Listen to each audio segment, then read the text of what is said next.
He wakes up in an unfamiliar room and can't believe his eyes. When he looks in the mirror, he sees a prince straight out of a novel he once read. At first, he's shocked and slaps himself just to make sure it's not a dream. And when he feels real pain, he isn't scared at all. Instead, he can't contain his happiness. Then a system message pops up. He receives the so-called HP system, which allows him to gain HP from his internal organs through treatment. By investing the HP he acquires, he can unlock various skills or summon creatures. There's only one problem. His current HP is stuck at level 0. Still, he doesn't understand what it all means for him now. Back in the real world, he had opened his own clinic, but things didn't go well. During COVID-19, many of his patients got infected and blamed his clinic for it. Before he knew it, he was bankrupt and buried under debt. One night, after drinking too much, he jumped off a bridge. That's how he ended up in a new world, in a new body. Now he's finally free from all debts. But the moment he jumps out of bed in excitement, he collapses right back down. Something is seriously wrong with this body. His personal doctor, Garden, rushes in and tells him to relax and not make any sudden movements.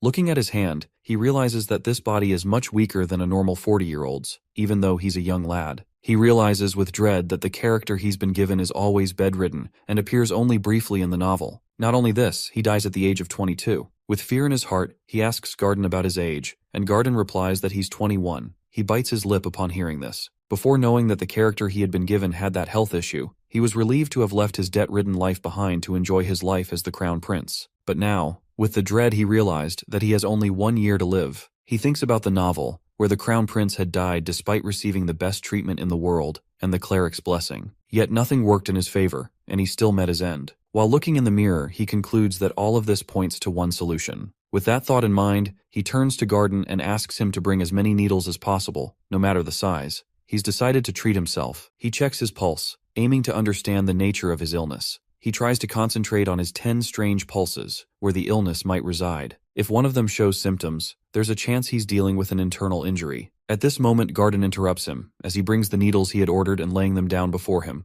After inspecting them, he picks one up. Seeing him warming up the needle, Garden expresses his curiosity about the purpose of the needle. He haughtily replies that he's going to poke his body with it, leaving poor Garden horrified, who is thinking his master is about to harm himself. He pleads with him not to do it. Our boy tries to calm Garden by saying that he's doing this for a good purpose and asks him to have confidence in this matter, to which Garden reluctantly agrees. With that, he takes off his shirt and lies down on his bed. He knows that he needs to pierce the first needle into his most important breathing organ. To do this, he must calm his breathing. Near his shoulder is the point called Tai-yin, which is the lung meridian of the hand. He carefully pokes that spot, while feeling a slight pain due to the needle's thickness. Now he focuses on acupoints, starting with the lung, then moving to cloud gate, and finally upper arm assembly. After completing the first set, he opens his eyes. It seems like he's been granted the skill to perform accurate acupuncture. By applying this technique to his body, he's able to recover his lung a little. With that, a ridiculous scene appears as happily dancing lungs give him 2 thumbs up, resulting in a gain of 100 HP, which is equal to 100 power. Our guy is quite baffled to see the screen in front of him as he reads all of this new information. Our boy is quite curious to see the status window in front of him. Seeing his state, poor Garden thinks that he's gone crazy, so he starts to cry again. Our prince orders him not to overreact. Ignoring his emotional doctor, he decides to target another acupoint near the shoulder blade. This acupoint is called the Yunmen acupoint, which he performs perfectly, resulting in alleviated feelings in his chest. He then targets several acupoints in his arms, which hurt more than before, but he endures the pain. Seeing him like this, Garden starts to pray to God for the health of his body and mind. Meanwhile, our guy takes the next step and pokes at the Yunji acupoint as well. With this, he stimulates various acupressure points, and his lungs feel like they're being massaged in a massage chair. He is irritated by the ridiculous notions his screen is displaying, as he is wishing that it would give him some HP points instead. Next, he focuses on the cheesy acupoint, which is located on his palm. With that last nail in the coffin, he successfully performs the acupoint treatment for the left lung meridian. As a result, it gives him 100 HP, and both of the lungs give him 200 HP each. It means now he has 600 HP. With this increase in his HP, he is now able to activate his skill. His screen asks him whether he would like to shop for some skills. To read it, he remembers all of those fantasy novels in which a skill related to being a warrior or mage is given to the protagonist, so he decides to check it out. Contrary to his expectations, the skills he is shown all relate to medicine and treatment. He thinks that all of the tasks he has done in his past life. To see the list, he decides to choose the pulse reading, which helps him diagnose the illness, which is the foundation of all treatment and prescription if done right. For 500 HP, he purchases this skill with the first stage. By acquiring this skill, he is able to roughly diagnose the health condition of his patients. He later gets the report at the basic overall health check report. To see that, he decides to read his pulse over again. He checks his report, then the system informs him that his body is in the worst condition and he has a minimum of 3 months to live. He thinks it is even shorter than that mobile contract. So, he again concentrates on his treatment through acupressure points. He wonders if inserting a needle in a clockwise direction while twirling it using the reinforcing and reducing method will work. He can breathe out during this process while extracting the needles with respiratory supplementation and a draining method. So he performs it and is amazed to see that his life has extended by 1 day with it. He is so excited that he starts to perform it on another hand as well, which results in him bleeding.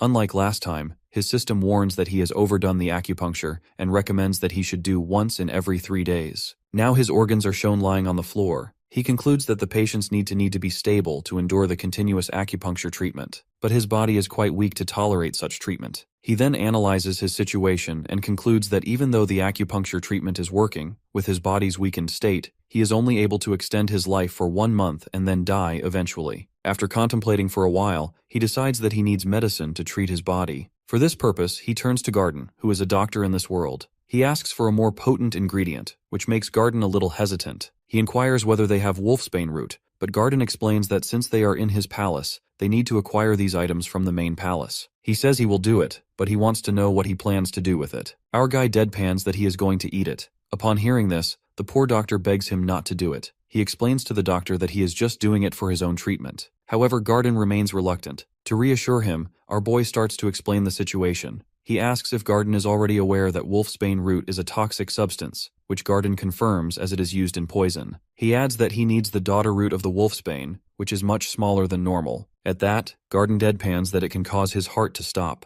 In response to this statement, our boy admits that it is true, but insists that he knows the method he is going to use to turn this tonic into medicine. This sounds bizarre to Garden. Our boy continues, saying that this process is called detoxification, which will help him turn this poison into medicine. He asks whether Garden understands now. Garden honestly replies that he doesn't understand a thing, but he decides to give it a go since it might improve his health. While he goes to the pharmacy to get the root, he thinks about how nothing is stopping the deterioration of his master's health. Now he is willing to place his hope in this new treatment. However, he determines to eat it first to ensure that it is safe for his master to take. After getting the root, our boy is able to make a tonic out of it. But Garden seems quite uncertain upon seeing this strange-looking liquid and comments that it is made from a poisonous substance. Then he starts begging him not to take it. Seeing Garden's pitiful behavior, our boy decides to scare him a little. So he offers Garden to try it out first. This statement brightened Garden's face, because he also wants to try it himself, so he happily agrees to test it. Seeing his eagerness to risk his life for him, our boy is struck with the realization that in the novel, Garden is someone who is too loyal to the Crown Prince. In the beginning, he was not even his doctor and started as an assistant. Though the passage of time sees every doctor who claims to cure him leave,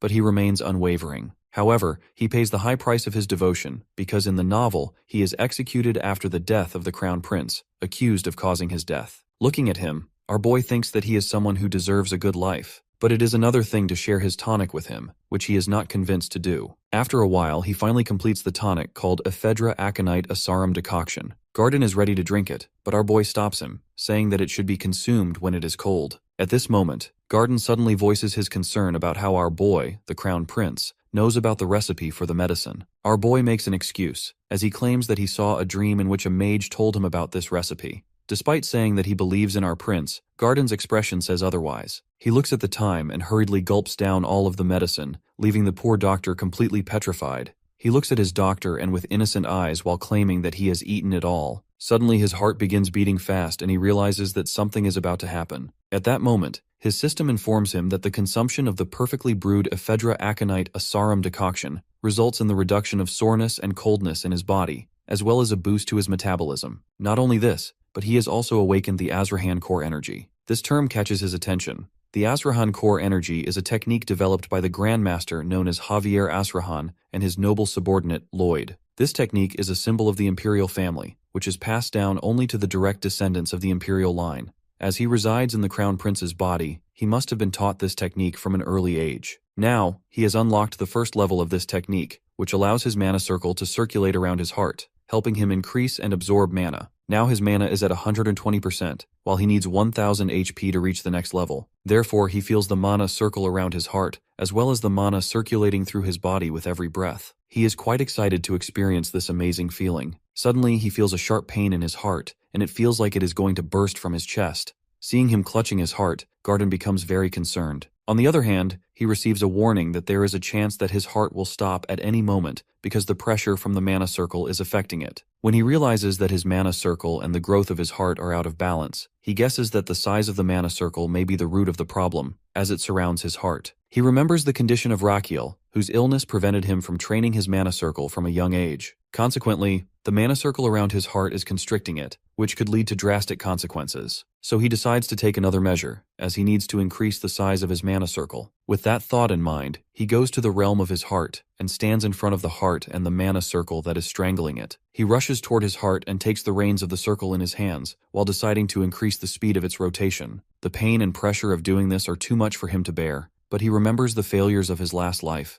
His clinic was shut down. He not only lost his patients but also started to lose his hair because of the stress from being in debt. Every kind of loan piles up in a way that he is on the verge of selling his beautiful house. With that thought in his mind, he finally does it. With this, he opens his eyes and looks at his doctor, who is quite concerned about him. His system informs him that he has been able to awaken his heart due to the positive stimulation. Afterwards, as a king of the organs, our guy's heart has a very flashy entry and is welcomed by the large intestine while the lungs call him shabby. Seeing them makes our boy feel annoyed, but his irritation vanishes when his system informs him that he is the only person in history to obtain something called the mana circle slot. He doesn't understand the feature but guesses that it must be something like the empty slot in a game. Meanwhile, Garden is still concerned about him and asks about his well-being, as he looked like someone who was suffering from immense pain. He raises the question of whether it is a side effect of the medicine. Our boy makes an excuse that he just choked on phlegm, but Garden doesn't buy it. He insists that our boy was in great pain while complaining that he is the one who is supposed to drink it first. At that, our boy retorts that he will be given poison next time if Garden is that eager to have one.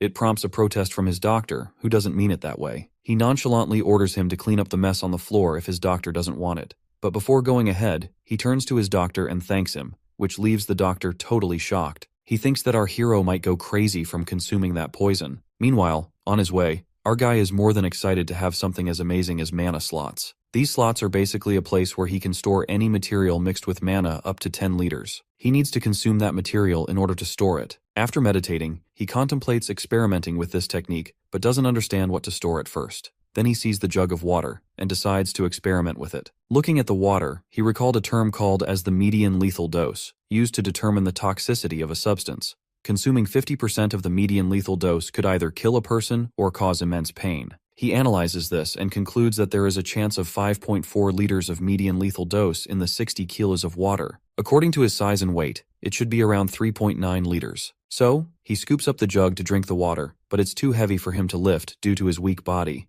Anyhow, he drinks it while thinking he has a purpose in storing this in mana slots. He's surprised to feel that he doesn't feel full after drinking 1 liters of water, so he decides to fill his 10-liter slot to experiment further. After filling his slot with 10 liters of water, he discharges 0.1 liter and feels quite full afterward. He concludes that this makes him a human version of that camel that can store water inside itself. Now that he's experimented with the water, he wants to try this slot with tonic soup. However, he has 9.9 liters of water, and his body obviously won't withstand it if he releases all of that water at once. Then he gets an idea and decides to discharge the water with the Azrahan core technique, which helps him absorb, amplify, and discharge mana. Using amplification and discharge of this technique, he aims to release the water outside his body, rather than within. He concentrates solely on discharging the water from his body, and, much to his astonishment, it begins to work. The next step is to pour the water back into the jug, but when he tries, he can't hold the technique, and the jug breaks. As soon as the guards hear the sound of something breaking, they barge into his room. Meanwhile, he contemplates his experiment with the Azrahan core technique, as he has assumed it would release like tap water, but only for it to suddenly turn into a water cannon. Garden, along with the other guards, arrives and asks if there's been a terrorist attack. He nervously thinks up an excuse, then he claims that he smashed the jug in anger. It seems the Gussards buy his excuse, and one guard even asks if he's hurt. He nervously answers that he just has a scratch on his foot. The guard turns to Garden and requests him to escort him to room 2, and he agrees to do so after tending to his wound. While having a piggyback ride on Garden's back, he thinks that no matter how bad his excuse was, they still accepted it. He concludes it must be because he's the crown prince. Garden places him on the bed and excuses himself. He tells Garden to get some rest as well in return. When Garden is gone, he starts contemplating what happened when he was practicing the Azrahan technique. He was amplifying the mana and discharging it through his hand, but it resulted in an outburst like a water cannon. For now, he decides to sleep and tread carefully next time because he doesn't want anyone to be suspicious of him. Meanwhile, the Emperor gets wind of how he's hurting himself with needles and eagerly drinking poison, which infuriates him as he doesn't understand what his son is up to. The next morning, he successfully brews 10 liters of his medicine, ready to consume it all. But Garden is standing beside him, and he doesn't want to take it in front of him, knowing he'll probably faint at the sight. So, he requests Garden to wait outside for a while. Garden deadpans that he's just going to drink it, pointing out how much it hurt last time he consumed it. He even reminds Garden of the excuse he made, claiming he choked on phlegm. Garden expresses his concern over the fact that he's made so much tonic this time. Our boy makes an excuse, saying that he's experimenting with something, although he only intends to take a small dose since it's impossible for him to drink it all. At that, Garden tries to laugh off that indeed he can't do it. But our hero is quite impatient with his unnecessary concern and throws him out of the kitchen. Afterwards, he closes the door and gulps down all 10 liters of tonic in one go, storing it in his mana slots. Now, all he needs is to discharge it. He slowly begins discharging the tonic while going about his daily life. His organs seem to be improving as he discharges the medicine into his body, which gives him some HP points. Now he has 500 HP. He is quite tense yet eager to increase his lifespan. For this purpose, he releases the medicine in himself quite frequently. Meanwhile, in the organ dimension, the heart asks to large intestine for menu for the day. He answers that they have ephedra aconite asarum.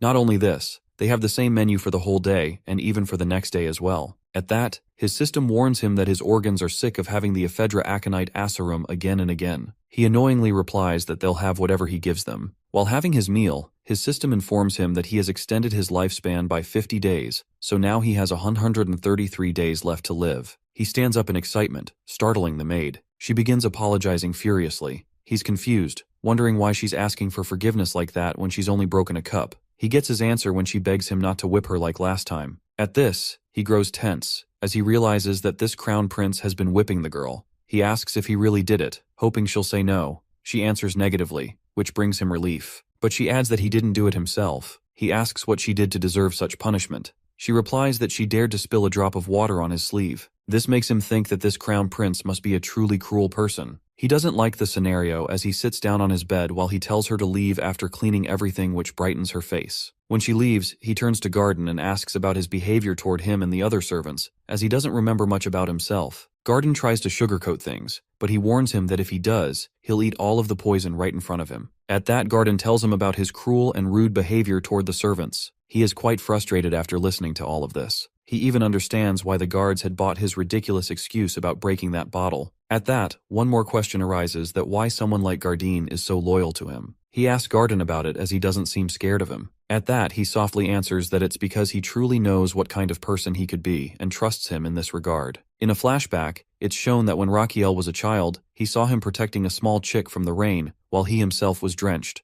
Remembering this, he adds that he trusts Raquiel to return to his kinder self as his health improves. Thinking about Raquiel thanking him, Garden feels as though it's already happening. He offers Garden a pastry, which he accepts with some reluctance. In this moment, he vows to never let Garden be accused of his death. For this purpose, he will have to survive. Just then, someone rushes in and opens the door with a bang. Calling for him, this servant hurriedly tells him that the Emperor has summoned him. The scene shifts to the main royal palace, where Raquiel is shown approaching the court of his father. As soon as he greets his father, the Emperor immediately notices his awakened Azrahan technique. He also senses the nervousness of our guy. Meanwhile, our boy is quite tired from bowing before him and waits for him to get over it so he can stand up. The Emperor asks about his life in his side palace and whether it's up to his satisfaction, to which he answers affirmatively. Meanwhile, he is quite irritated at the fact that he has to stay bowed while talking to him. The Emperor then asks him what he heard about him as he is piercing himself with the needle and consuming poison at home. He tries to deny it. The Emperor starts to babble about how he is losing his dignity as a crown prince, and that if he thinks he can't bear the burden of being the successor, he can pass it to his second brother. Our guy, who doesn't expect this, politely refuses the proposal. The Emperor is quite angry at his refusal. However, our guy, on the other hand, pauses for a moment, while realizing that the Emperor has every right to strip him of his status as the successor,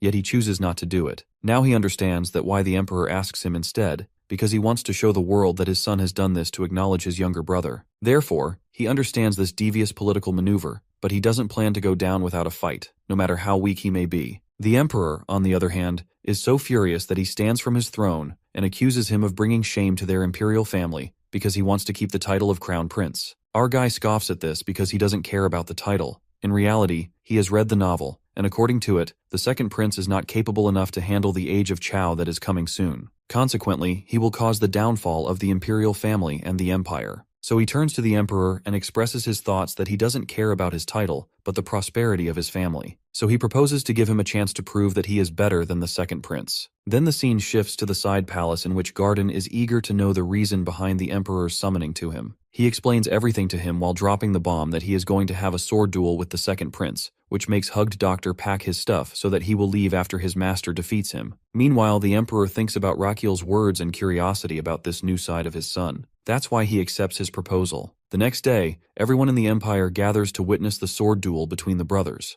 The girls aim for the second prince, Theodore. On the stage, our guy is found exercising for the duel when Theodore approaches him. He tells him that he doesn't need to do it. He worriedly says that he doesn't want him to risk his health because he wants to give legitimacy to the throne to his brother, because everyone knows the result of the duel. He adds that he doesn't want his brother to sacrifice himself for this purpose. At that, our guy is ready to start a fight and informs him haughtily that both father and son misunderstand his intentions because he doesn't have any intention of losing. Before starting the duel, there are murmurs of people about how weird it is for the crown prince to challenge the second prince because second prince has the upper hand because of Azrahan core in a single circle. They don't think that he stands any chance against the second prince. In a flashback, it is shown that our guy, who is exercising, has Garden standing beside him, who is thinking that this duel is just a joke. Our boy replies that no one expects him to win, so it is good for him as it puts less pressure on him. However, Garden says with uncertainty that he can win.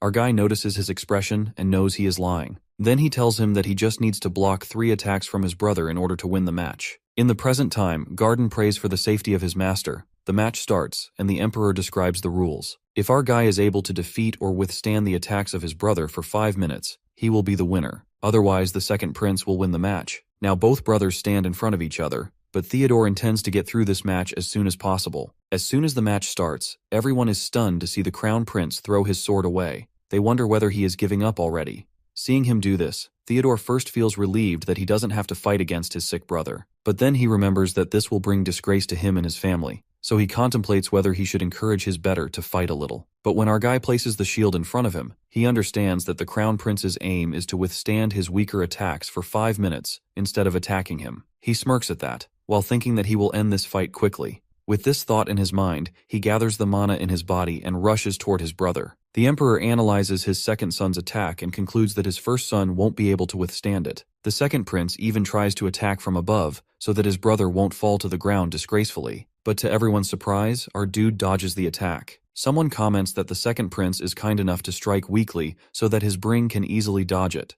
The second prince attacks him again with full force, which throws him away, but he is still able to stand. Our guy's condition is getting worse as his body weakens, but he is still determined to win the duel, as he has practiced dodging throughout his life as a cop. He now kind of hides behind the shield as the second prince rushes toward him while absorbing the mana better than our guy expected. However, our guy grins at this, as something might be going on in his mind. On the other side, the second prince is also fired up. He builds up his attack, and after leaping into the air, he crashes down right at our boy. But my guy easily absorbs the impact, because he had already trained his lower body for this moment. Not only did he instruct the blacksmith to customize his shield, but he has also stored the concoction in his mana slots for his little brother. His system asks how much he would like to share the discharge of that concoction in his body, and he replies, with 0.2 liter. With that, his brother's mana-filled body is filled with the concoction, and the second prince's face turns red due to extensive drinking, which causes him to hiccup. Theodore is so confused about what is happening to his body. Meanwhile, Rakiel thinks back to what he has read in the novel that Theodore is someone who can't stand any kind of alcohol, so he has added many types of alcohol to his slot and released it into his brother's body. Theodore is trying to pull himself up to win against his brother, but he doesn't understand what has gotten inside him. He wants to handle the situation and aim for the recognition of his father, the cheers of the citizens, and the title of Crown Prince. According to him,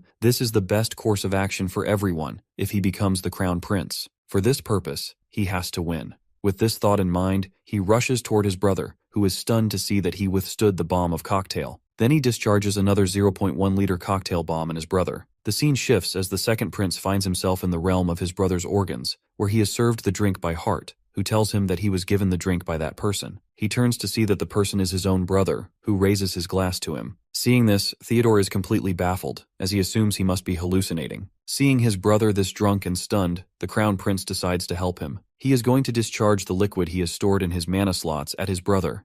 With this mana, he attacks him with all his might and throws his brother to the floor. Everyone present there is completely stunned by this unexpected turns of event before them. Witnessing the fight between his sons, the Emperor immediately recognizes that Rakiel has used the Azrahan core, which he had thought he had mistaken before. He can clearly sense that Azrahan core energy radiating from him, even with hundreds of people around. On the other hand, when Theodore opens his eyes, he finds his brother at his feet. His brother claims he has purified his impure mana. Theodore immediately recognizes it as the Azrahan core and questions how it's possible for his sickly brother to use it. The supposedly sick brother nonchalantly replies that he simply learned it a little late. Glancing at his fallen sword, Theodore mutters that he's lost, prompting his brother to remark that Theodore might still not believe it. Then he notices the blood on his brother's forehead. Our boy explains that he got the injury while shielding himself from his brother's attack. Hearing this, Theodore realizes his own attitude throughout the fight as how overconfident he had been, while assuming victory without acknowledging his brother's efforts. Then our boy gets up and asks about his brother's well-being. His brother misunderstands his words and expresses his feeling of being ashamed. However,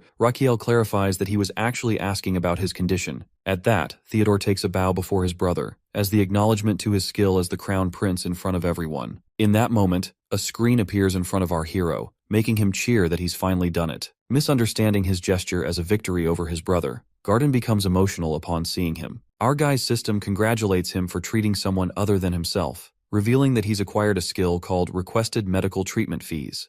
This skill allows him to gain a small amount of life expectancy each time he heals others. However, he notices that this method only extends his lifespan by a single day at a time, which sours his mood slightly as it's quite slow process. Still, he's willing to take it, seeing it as a more effective way to increase his lifespan than relying only on acupoint techniques or tonics. His thoughts are interrupted by his father, who asks if he used the Azrahan core in the fight, which he admits that he did. He then asks how he acquired it. He answers honestly that he doesn't really know, because he can't tell his father he acquired it as a reward skill to heal his body. His father, however, seems to believe him and adds that he had engraved this first into his body when he was born, but due to his illness, he couldn't use it. The Emperor adds that our boy has managed to overcome the shortcomings of his body and use it anyway. Thinking his father is praising him, he thanks him. However, his father interjects that all of this ruined his initial plan, which makes him wonder about the meaning behind his father's words. The Emperor turns his back to him, while assuring his son that despite his Oramos, he acknowledges his position as the crown prince, as he promised. Then he pauses, then warns him that he'll be keeping an eye on him to see if he's truly capable of succeeding to the throne. All of this makes our guy angry, but the Emperor is also frustrated by his lack of response, and shouts at him to show him some response. Instead of answering directly, the Crown Prince begins advising his father that he should keep sword fighting since his muscles are getting stiff. He adds that he needs to eat more vegetables and quit his tobacco habit. The Emperor demands to know who his son is to advise him like this, but our boy sincerely replies that he's only saying it out of concern for his father. A while later, the Emperor is seen riding in his carriage, while scoffing as he thinks about the change in his son's behavior. It seems that he's also worried about his son using Azrahan core technique recklessly, which could endanger his health.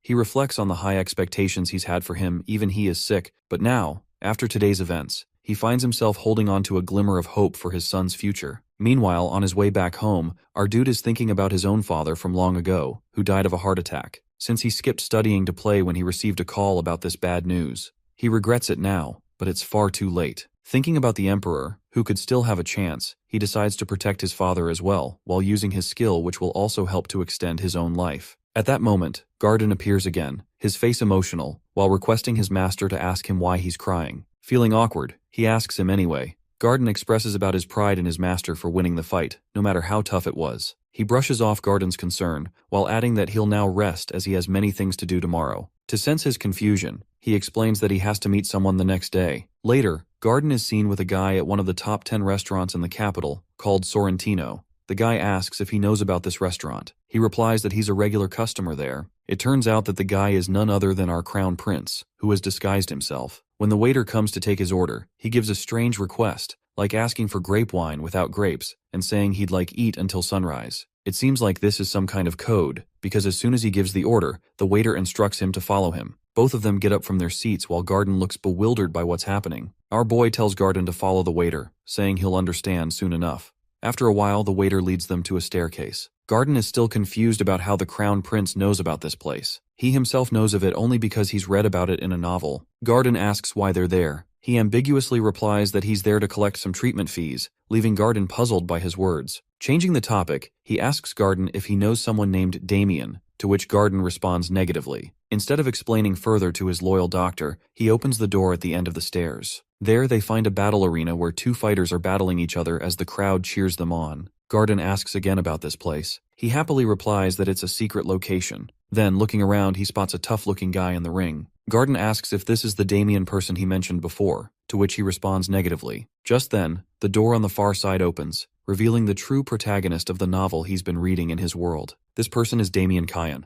Everyone is cheering for Damien as soon as he enters the Colosseum. The host tells his tough-looking guy to leave the place, then introduces Damien, who is going to fight the main match of the night. He is just 17 years old when he joins the life of the underworld and defeats everyone over the next 3 months, which earns him the title of the Sword Genius. Then they let Damien's opponent enter the arena, which is a roaring troll rushing toward him. Our boy, who had been watching the spectacle, is also afraid to see a real troll there. Garden protests as well, because he assumes that they are planning to feed a human to the troll. Meanwhile, on the lower floor, the berserk troll is quite furious and tries to attack him, but Damien gracefully dodges its every attack. Damien, who is looking intently at the monster, unsheathes his sword, and with one swift motion, he slays it in two. The spectators watching the show are in awe of what he has done. Meanwhile, our hero thinks that this guy is more notorious than he expected. Then he realizes it is expected of someone who is the main character of the novel, a sword genius known as the rival of the Grandmaster Swordsman in history. He then orders Garden to follow him and goes ahead.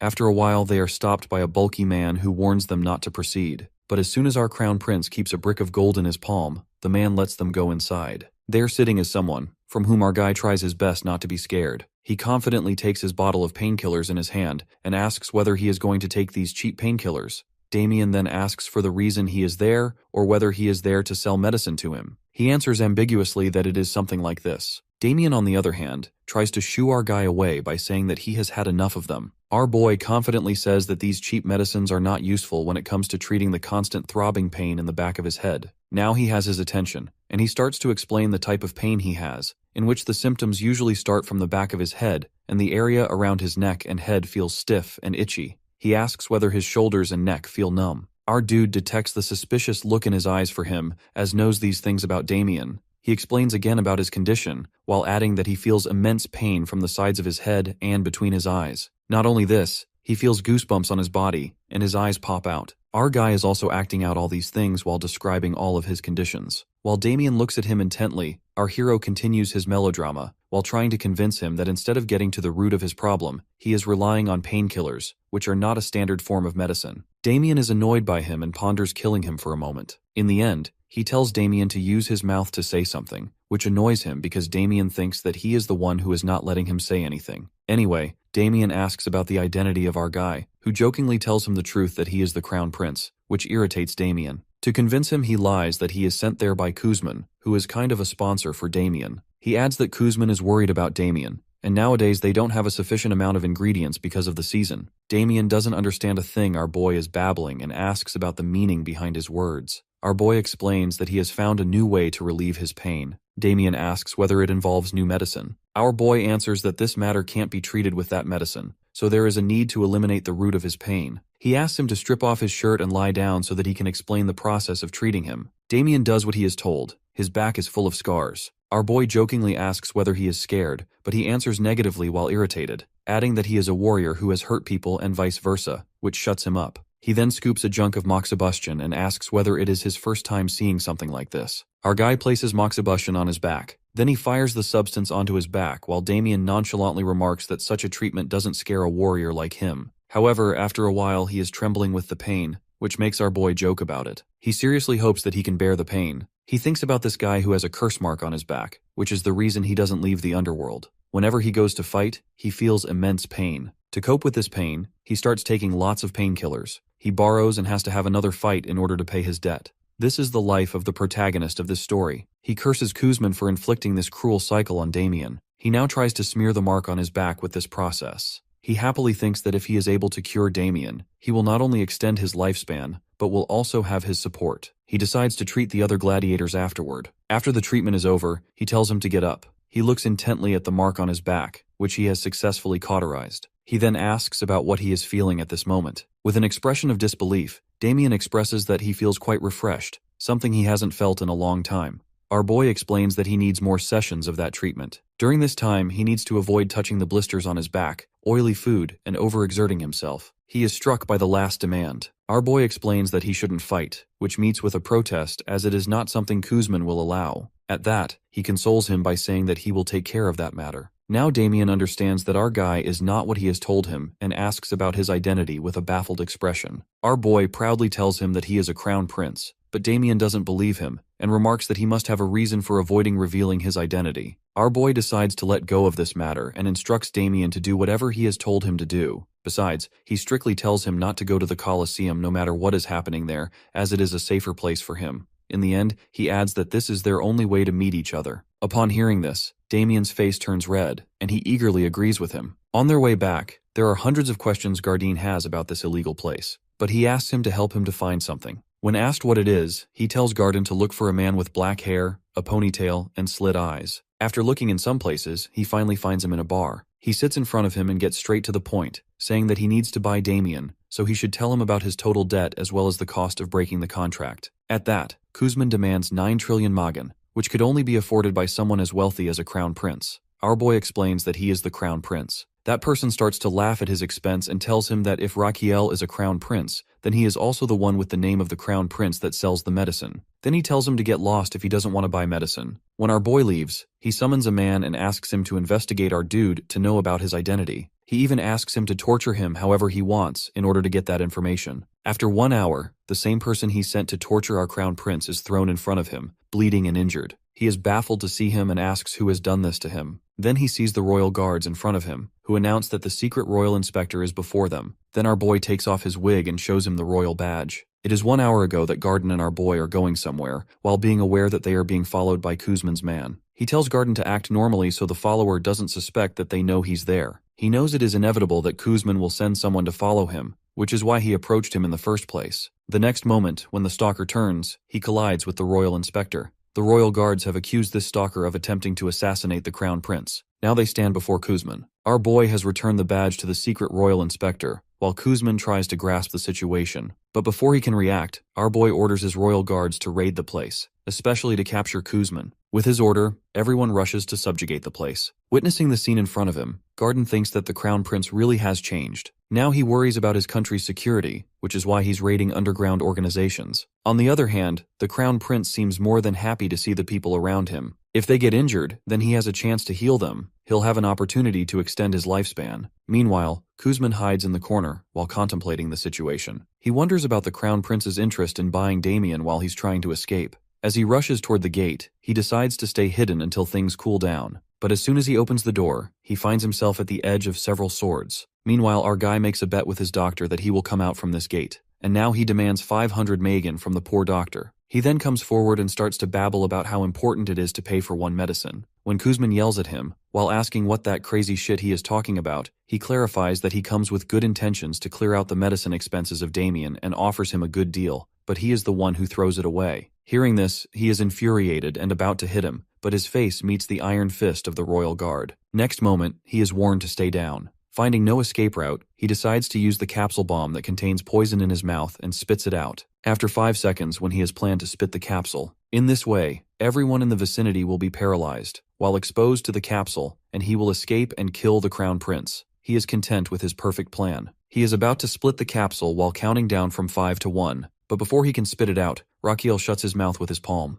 Kuzman realizes that he knows his every move. At that moment, the time for the bomb to explode has reached, and it explodes in his mouth. The paralysis process begins, and he needs to take the antidote as soon as possible. With trembling hands, he tries to take it out from his pocket. But our hero, who reads the novel and knows everything about him, takes the antidote from his hand and asks whether he wants to know his source of knowledge. To the horror of this goon, our dude drinks the antidote in front of him while poking him, as he emphasizes that he isn't going to tell him about it. To taunt him more, he remarks about the antidote's bitter taste. While Kuzman is quite desperate to get the antidote, our boy carelessly throws it on his back. He implies that he is not going to give him the antidote when Raquel was the one to poison him in the first place. He intends to do it in order to use his medical treatment skills to extend his lifespan, as now he has the antidote in his mana slots. Now under the 5th thoracic vertebrae, he pushes about 1.5 inches on both sides, pushing the heart transporter points. With that, Kuzman throws out the poison. Then he discharges the antidote inside of him and waits for it to work.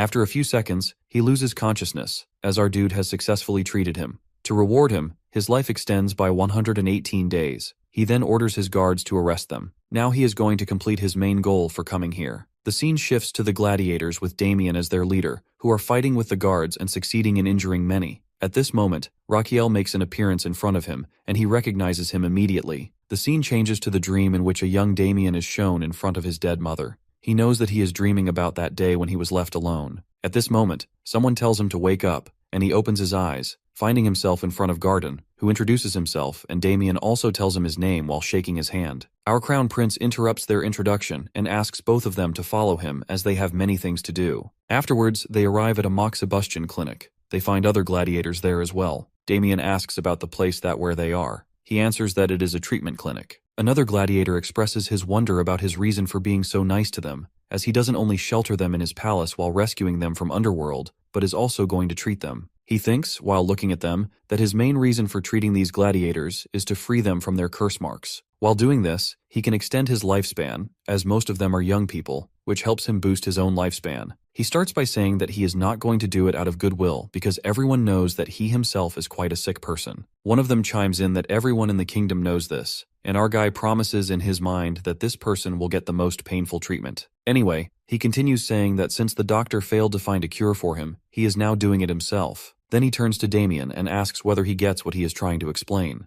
Damien answers that they are there to be his test subjects, which he confirms. Everyone is quite worried to hear it, but our guy counters by asking Damien what he felt after the last treatment. Damien answers that he felt relief from nerve pain. Upon hearing this, everyone feels relieved if Damien is providing the testimony in Crown Prince's favor. Then he asks everyone if they feel uneasy about getting treatment. When no one answers, he instructs them all to strip off their shirts and lie down on the beds. After 6 days, every gladiator is shown in the worst condition. They are constantly throwing up and breaking out in cold sweats due to not taking painkillers. Our boy is quite nervous to see the results of his treatment. He turns to Damien and asks if he is feeling dizzy or throwing up. Damien answers that he is, but he's holding up. Now he understands that Damien is an exception because he is the protagonist of the novel for a reason. He then dismisses everyone to their accommodations but instructs Sergio to stay. He comments on his bad condition because of withdrawal symptoms, but Sergio tries to say that he's fine. Then he shows him the needle, saying that he is going to help him with it. Meanwhile, he is thinking that he's not sure whether the acupressure treatment will work on Sergio or not,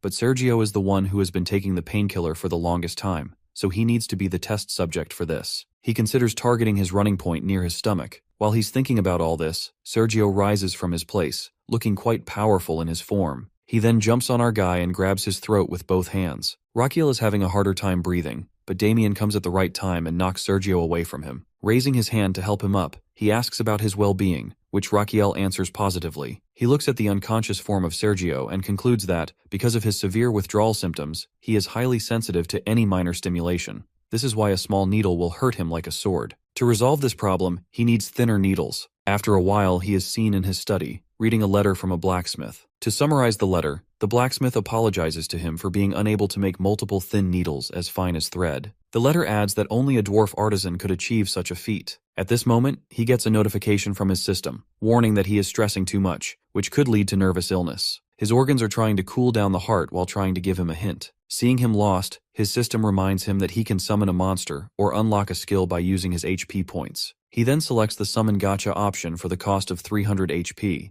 While confirming the purchase, he hopes to get a good summon. His system instructs him to verbalize the qualities he wants his summon to have. He demands a creature that can provide him with many needles of uniform thickness. After recording his request, his system provides him with 3 options with bizarre names like a happy summon that oinks, iron that discharges, and a cactus that discharge. Then his system informs him that one of these summons has a 100% ability to meet his demand, one has 50%, and one has 0%. Upon reading this, he realizes that this summon is a kind of gamble, so he contemplates which summon to choose. After thinking for a while, when he can't decide, his heart frustratingly tells him to choose the cactus, and he agrees. While his system prepares his gift, he pleads to God for the right summon. Then, a very cute porcupine is dropped onto his palm. Now his system is informing him about the qualities of his new summon. He can alter its size by feeding it either red sunflower seeds, which will make it huge, or blue seeds, which will return it to its original tiny size. Its name is Goswem, and it has the skill of producing an infinite number of thorns and attacking its enemies with them. He politely asks his summon for 3 thorns, each of different colors, and it provides them to him. He checks the white and brown ones.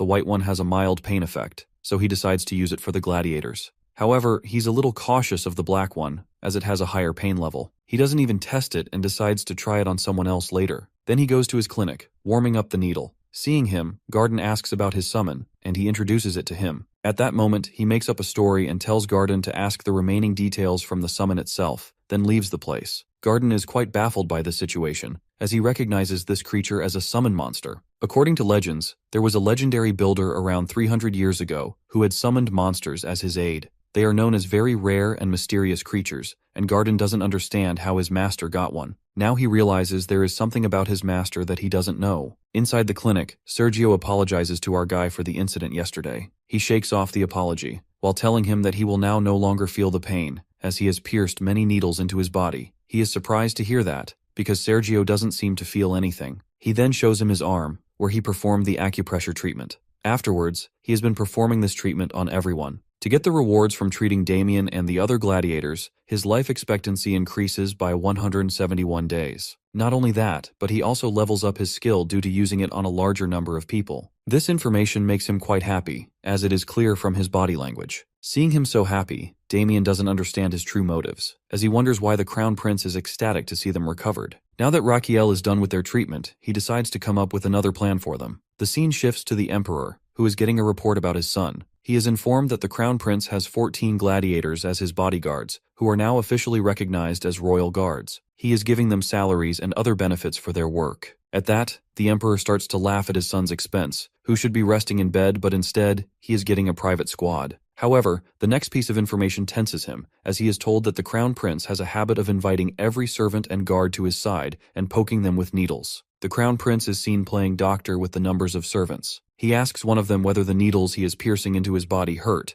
and he gets a negative answer, despite the guard's expressions saying otherwise. Then he announces for a next patient. A few days ago, Damien is seen in front of our Crown Prince, who asks about his feelings during the moxibustion treatment. Domain answers that it still hurts a little. At that, the Crown Prince gives him the good news that he no longer needs the treatment as he is fully cured, which leaves him confused. He then thanks the Crown Prince, but he meets with a protest from the Crown Prince. Raquiel asks him to hear him out first. The Crown Prince has a proposal for him, as he wants Damien's sword skills on his side, because he doesn't want his skills to go to waste. Then, he offers him a position as his bodyguard, with a smart salary and other benefits, instead of relying on emotional things like loyalty and friendship. He knows that Damien will advance in his sword skills and soon reach the Swordmaster syndrome, where someone becomes extra sensitive and endures even more pain than he had experienced before with a curse seal. So, he wants Damien to stay close when that happens. So, he is offering him the job as an excuse to keep him by his side. He adds many other perks to the job contract, but when Damien doesn't respond, he offers a 4-day work week, which prompts a cheer from everyone behind Damien.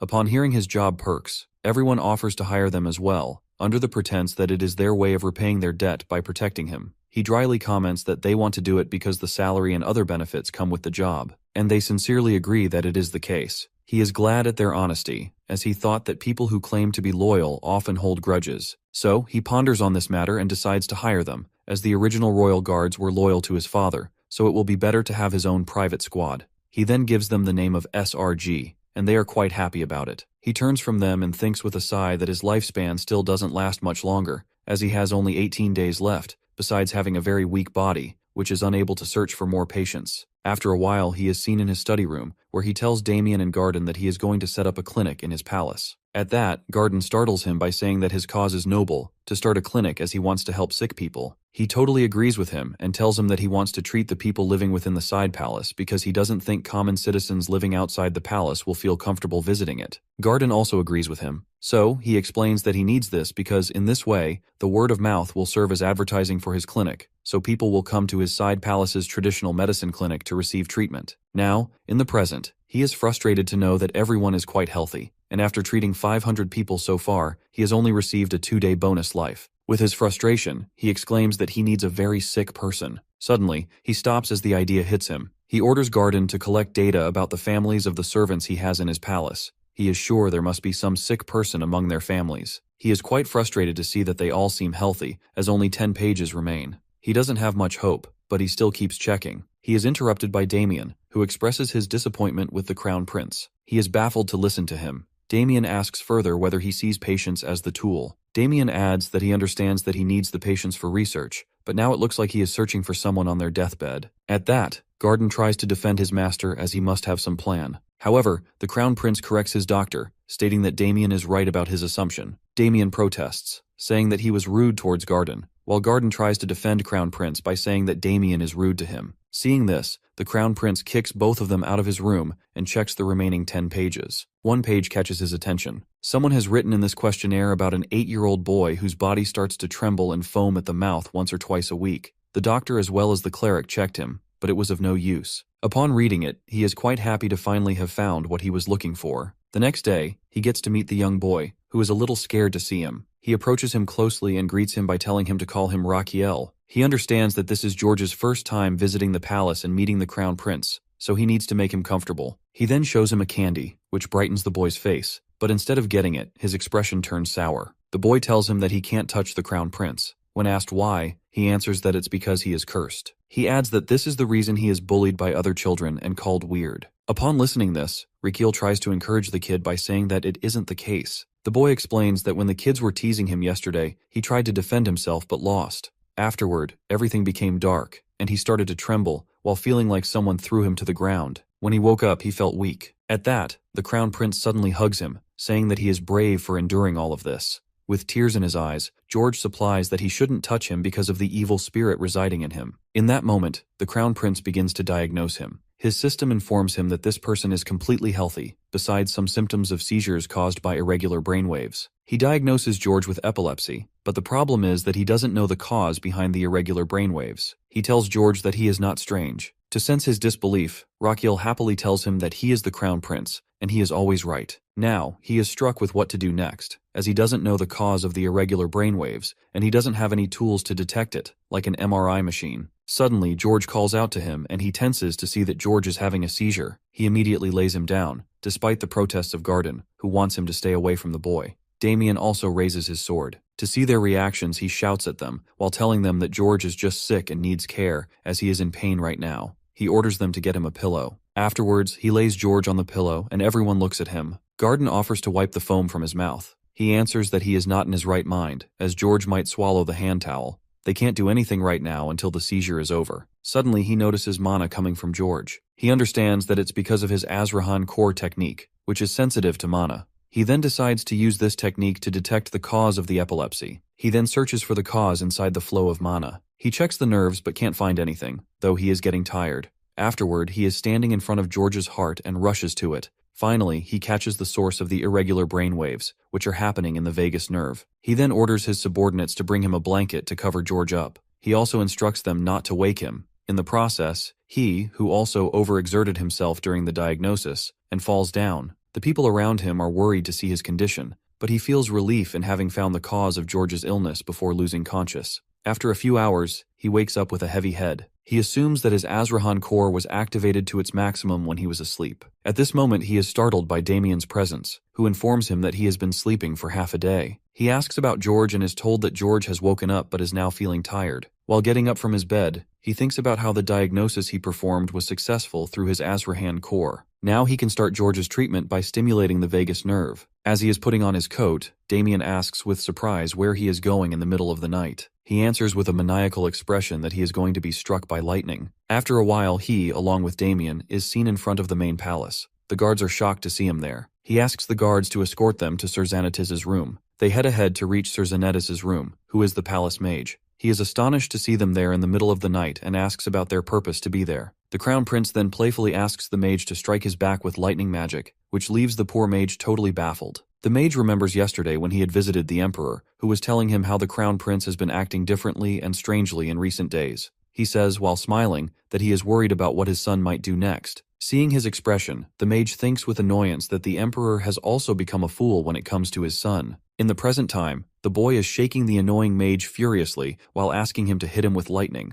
The mage thinks about how crazy the Crown Prince has become. He protests to the prince that he can't do it, as it might kill him, which would make him accountable for his death. The Crown Prince explains that he doesn't need to go that far. He just needs a bit of electric stimulation for 3 hours. The mage is equally annoyed by this new demand. Lightning magic has destructive capabilities, but the prince wants him to minimize it and maintain control it for 3 hours, which requires precise control. He asks the prince if he has any idea that his request is quite difficult. The Crown Prince answers that he totally understands, which is why he came to him, because no one else could achieve such a feat besides him. Hearing this compliment, the mage is half ready to fulfill his demand, but he's still hesitant, wondering what if he hurts him. The Crown Prince consoles him by saying that he guarantees if something happens to him, Mage won't be accountable for his death, while pointing to the guards who will witness it. He further explains that he is doing this to save someone. The mage then agrees to his demand and asks when they can start. The Crown Prince replies that they need to do it now. Then he sits in front of the mage, who asks if he's ready. He nods, while secretly thinking that he can't just experiment with such a dangerous treatment on a child,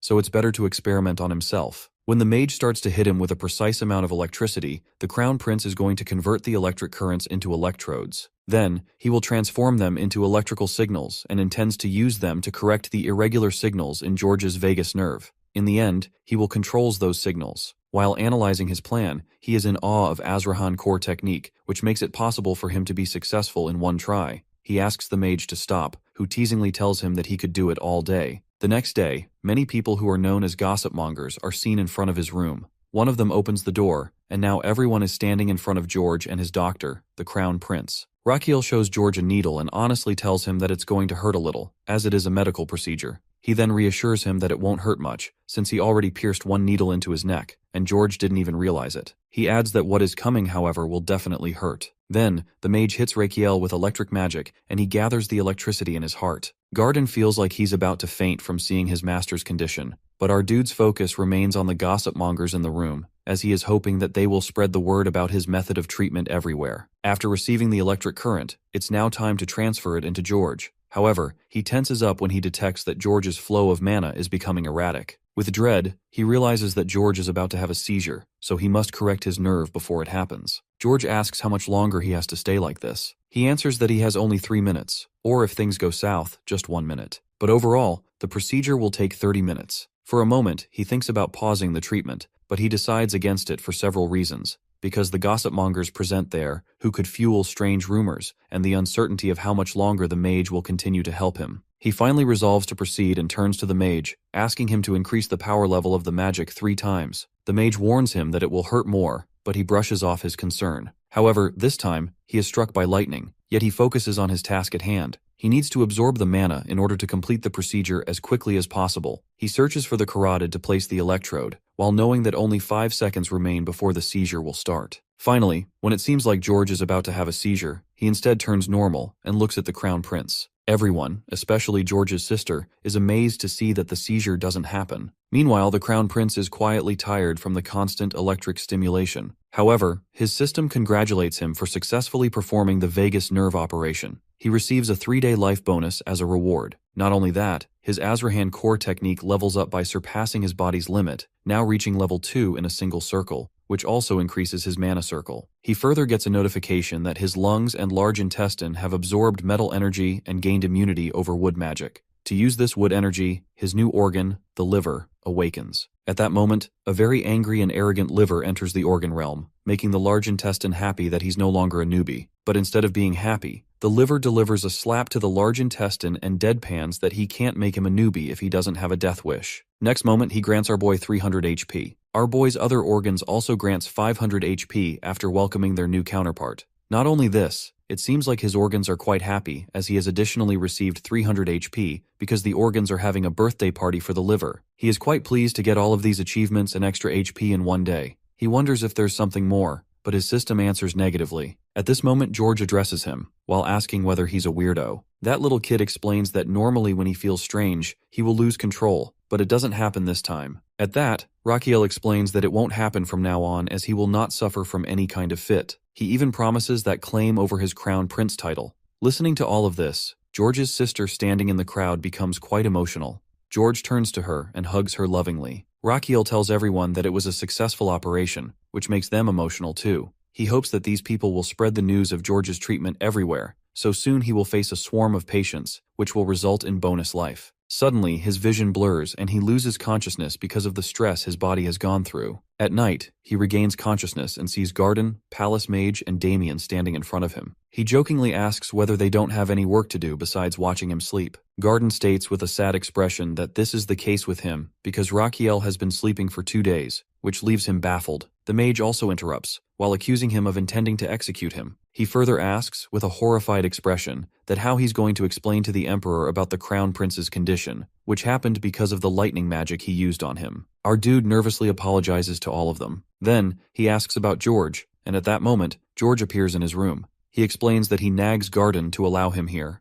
Then he gives him a handmade wooden locket. Seeing his effort, our guy feels a little ashamed because he didn't help George out of goodwill, but to extend his own life. He tries to say something, but George interrupts, claiming that he wants to help others just like Raquiel. This statement leaves him totally stunned. He then compliments his necklace and states that seeing George healthy is the greatest reward for him. Then he dismisses everyone, saying that he wants to rest a little more. So everyone leaves the room while George bids him goodbye. When everyone leaves, he looks at the necklace with annoyance, while wondering who would want to wear something so plain. However, as he sleeps, as if mocking his own statement, he finds himself wearing it. The scene shifts to the house of a commoner. A mother asks her son about his reason for being there as he should be at work. The boy enters, while greeting his parents, and tells them that he is on special leave from the Crown Prince. It seems like he is part of a group of gossip mongers, and the Crown Prince has given him leave to spread news about his strange method of treatment. Afterwards, the boy informs his parents about how he and others are given a special 5-day leave. He also mentions that the Crown Prince doing strange things, like wanting to treat people. Then, he shows them the paper. It is a kind of pamphlet in which the Crown Prince announces the opening of his medicine clinic in his side palace and offers all kinds of treatment for free. Meanwhile, in his palace, our boy is excited to see the result of the rumor. Garden interrupts him, saying that it's time to go. On their way, Garden comments that he wakes up early today. He replies that it's because it's his first day at the clinic. Garden informs him that he has stocked all the medicine, including licorice, which is difficult to procure. At that, our guy praises him, while adding that he needs licorice for many things, so he instructs him to stock as much as possible. Garden nods while expressing his wonder about where the Crown Prince learned things like making potions and acupressure treatment. He adds that he wants to know because he is also a doctor. In the end, he expresses that he has sacrificed many sleepless nights researching the basis of the methods the Crown Prince is using, but he hasn't found any clues, which upsets him. As a doctor, Raquiel also understands Garden's frustration over not knowing these new things. He then reveals that he is from another world, where he ran a traditional medicine clinic, which is why he knows everything. But Garden doesn't believe him and insists him to tell the truth. Raquiel insists he's telling the truth and asks why Garden is so persistent in knowing the truth. Garden answers with determination that he wants the satisfaction of becoming a better doctor, like Raquiel. In response, our boy tells him that he is already doing it and orders him to go ahead. As Garden walks away, Raquiel reflects that Garden is the reason he has come this far. Then his thoughts shift to his medical clinic, and he prays there will be lots of patients. He worries that the stress will cause him PTSD. He opens the door, ready to welcome the patients with a cheer. At first he pales seeing no patient in the hall, but then Garden points out for him to look below, and he is shocked to see tons of people standing outside, trying to make their way in. After a while, he's diagnosing a patient when his servant asks about his work. He instructs him to check on the other patients to see if they need help. Next, he turns to the maid, who isn't preparing the medicine correctly. He knows the nursing system is not up to par and that it will take time to settle down. After seeing several patients, he gains enough experience to level up his pulse reading skill. Now he can not only assess the overall health of a patient, but also detect symptoms related to the internal organs. In this way, his internal organs are going to help him detect any problems with the organs of the patient by consulting the patient's organs. The scene shifts to his organ realm, where everyone is ready to have a blind date with patient's organs. The heart claims that he is not interested in anyone younger or older than 4 years old. However, the liver points out that they are going to meet all the older people. Seeing them, everyone is disappointed by the idea of consulting. Despite their reservations, they give the results. They didn't find any abnormalities, aside from slight constipation, but the liver informs them that this person shows symptoms of hepatitis, so he needs to give up alcohol. The liver further explains that the old man's liver is likely to survive only for another 5 years. He is amazed to hear this diagnosis, as it forms the foundation of every treatment. Determined, he now decides to awaken the other organs as well. Turning to his patient, he informs him about his liver's condition and prescribes medicine for 10 days. At the end, he deadpans that the man should stop drinking, as he's likely to die in 5 years if he doesn't. Then, he orders the patient to quit alcohol as the Crown Prince, or he'll be thrown into jail. The man is completely petrified upon hearing this. Afterwards, he dismisses all the non-critical patients, sending them home. Then, the servants turn to him, while showering him with praise and apologizing for the mistakes they've made. He nervously encourages them, while acknowledging their hard work.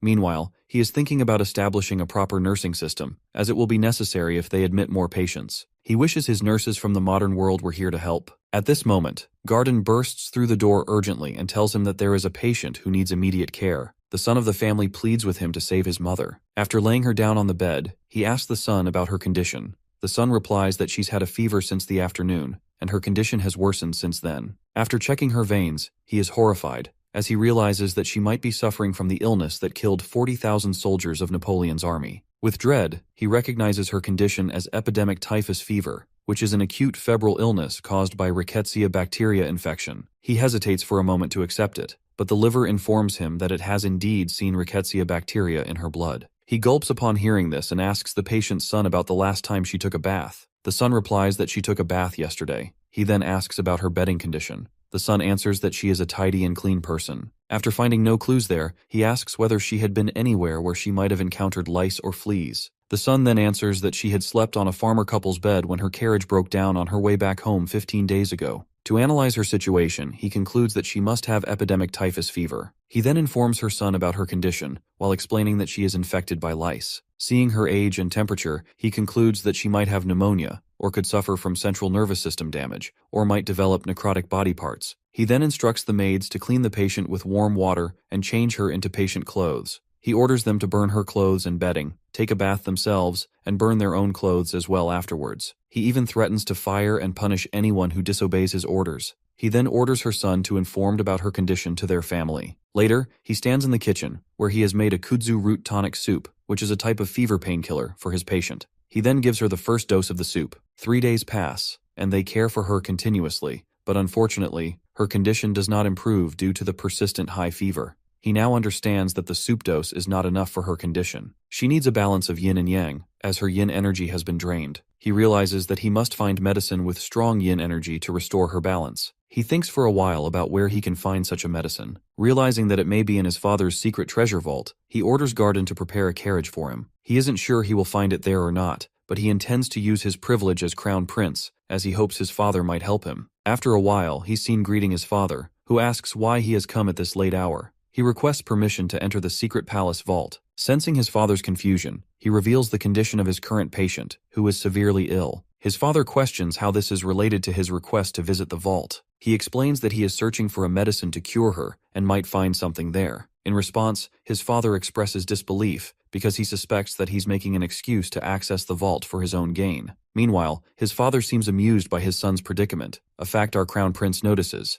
and finds it quite annoying given his father's antics. He tries to reason with his father, while insisting that he doesn't have time to prolong this matter. However, his father remains unconvinced by his outburst, believing that since he didn't receive a proper education, he shouldn't suddenly be treating people. His father asks him to prove that his diagnosis is correct. At this, our boy asks whether he wants to test him, which the Emperor affirms. He then orders our boy to diagnose the condition of Royal Knight Captain Roberto, who is recently ill. If his diagnosis will be correct, he will grant him access to the vault. He checks the captain's pulse while his father, who is quite arrogant, assumes that he won't be able to determine his condition, as only he, the captain, and the captain's wife know about it. After a few seconds, our boy announces that the captain has partial baldness, which shocks both the captain and the Emperor. The Emperor points out the captain's full and shiny hair. This prompts our hero to remove the captain's wig in response. This leaves the captain in a state as if he is about to break down. Then our hero turns to Damien and orders him to proceed. On their way to the vault, Damien remarks on his harsh move to remove the captain's wig. He carelessly replies that he'll treat him next time. During their discussion, they finally reach the vault. The guards hand him the secret pass to enter the vault.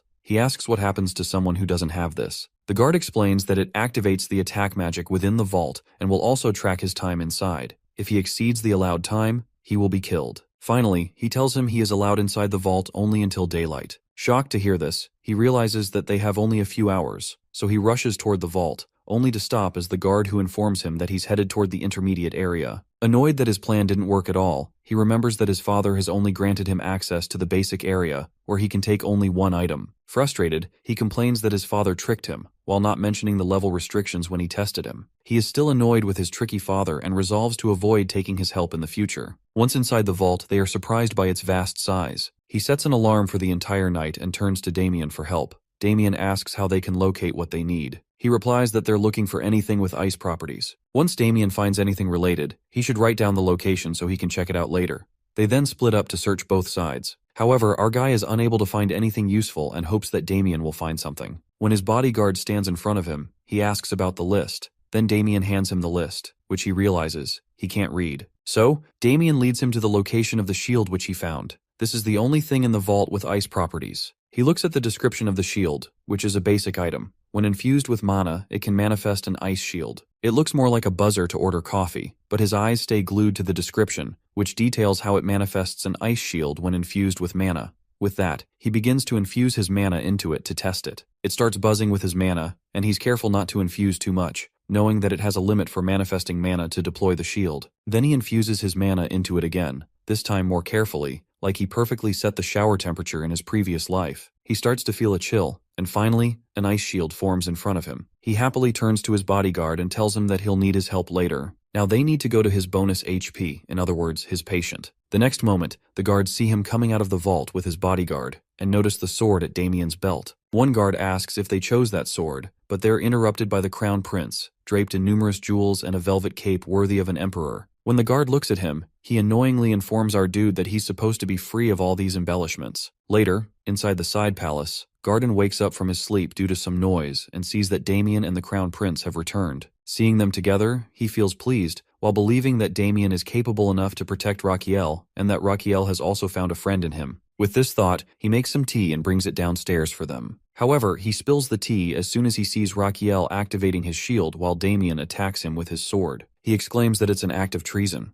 Let's go back a few minutes, when the crown prince told Damien he needed his help with something. Damien, who was truly impressed by the crown prince's passion to treat people, was ready to obey any of his orders. But as soon as the crown prince asked him to hit Raquiel with his sword until the ice shield breaks, his expression shifts to annoyance. It was the same argument Garden had seen from his room, but didn't fully listen to. Damien protests, while asking if the crown prince really wants to label him a traitor. But the crown prince explains that he needs him to strike him with the sword, so that the shield will break, and he can use the residue left from the strike in the medicine for his patient. At that, Damien suggests putting the shield on the ground so that he can strike it more easily. The crown prince explains that it's impossible because he needs to constantly infuse mana to maintain the shield. Damien then concludes that the crown prince needs him to break the shield without harming him. Being a smart person, Damien demands a bonus for each strike he lands, while explaining that what the crown prince is asking him to do will mark him as a traitor, and he can't do it without compensation. Raquiel snobbishly asks whether Damien wants payment for hitting him. Damien politely responds that he truly respects the crown prince for all he's doing for everyone,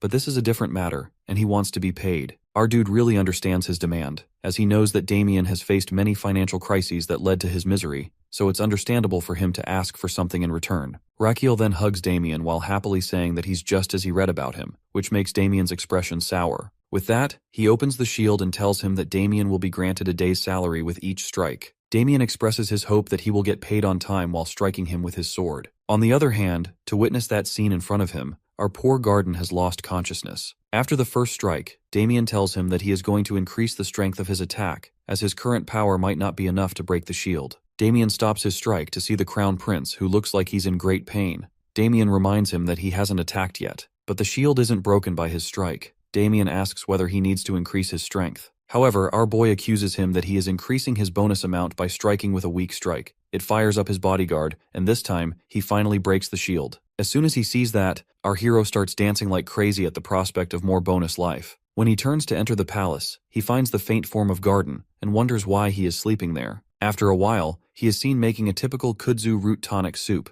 in which he has also added fragments of the ice shield. Then, he decides to store some in his mana slots. His system informs him that he has gained a new skill called Tonic Concoction. With this skill, not only will the tonic he makes be 10% more effective, but he can also analyze its effectiveness, toxicity, and other side effects. When he places the tonic, his system asks if he wants to utilize his skill to analyze it, which he agrees to do. The system then reads the description, while informing him that the tonic can restore water energy and reduce fever, with other cautionary instructions on its use. He is quite happy to read this, as it means he no longer needs to experiment the medicine on himself. Upon analyzing that it can recover water energy, he is sure it will aid in the recovery of Madame Dinrior. With this determination, he brings the soup to her room. He asks about her well-being from her son, who answers disappointedly that she hasn't recovered a bit. Seeing her energy further depleted, he hopes this soup will work. He coaxed her into taking the tonic, though she complained that it was a bit bitter. He explained that bitterness often comes with effective medicine. He then took care of her for the next 10 days.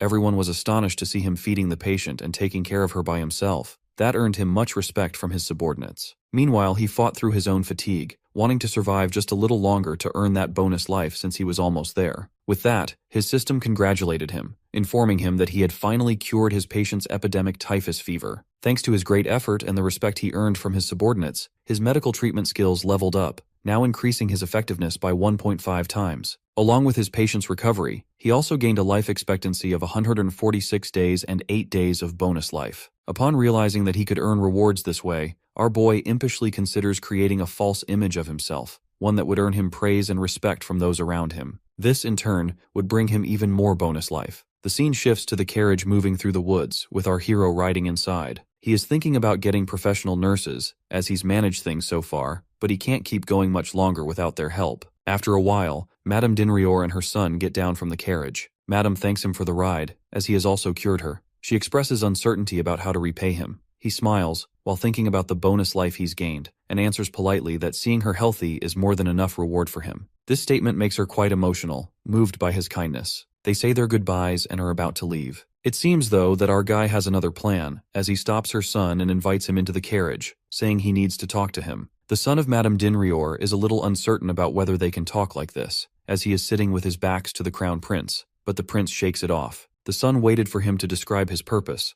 but Raquiel didn't say anything for a while. Suddenly, our dude starts to complain about how sore his body is and how much sleep he has sacrificed while taking care of his mother. Hearing all this, Dinrior wants to compensate him for treating his mother. Our sly hero, however, tells him that he can't accept anything from a patient, as it would ruin his reputation. But the son insists, while saying that he truly wants to do something in return. Hearing this, our hero is more than happy to accept his help, as the son technically isn't his patient, so he can take help from him. He then asks him to assist with something, revealing that Dinrior is an artist. A few days later, in Frontera Plaza, a landlord tells a boy that he should get employed by the crown prince, who is looking for staff. However, the boy isn't convinced at all and taunts the landlord, while pointing out that he's not late on rent despite his jobless status. The landlord quickly counters, by saying that he's actually 2 months late for the rent. The boy rushes off to get money for the landlord upon hearing that. Meanwhile, a mysterious girl in a hood listens to the exchange, contemplating something. The scene shifts to the inside of an art gallery, where many people have gathered around one particular painting. Our boy, along with Dinrior, is also there. Raquiel congratulates him on becoming a professional artist. However, Dinrior doesn't seem happy. When you see the paintings he has created, it's clear why this poor artist isn't thrilled to display his art. Several of the pictures depict the crown prince, with the first one of him showing a crazy pose alongside a captain, with the words, "I want you." Other paintings show some cool poses, including one of him with his companions. One of his very detailed paintings depicts him like a crying girl, which Damien wants to cut off. Dinrior is a little uncertain about whether his paintings will help him in his search for a nurse. The crown prince, however, reassures him, saying that his work will definitely make an impact. He shows Dinrior his own painting, in which Raquiel is portrayed surrounded by many strong-looking nurses, with a captain in the corner, labeled with the words, "Show me Ganho." The painting also includes a description encouraging people to become nurses, with the promise of a generous salary offered by the crown prince. Seeing this, many people agree to sign up and want to become nurses. The scene shifts to a stall where Garden is registering people for the nurse selection test.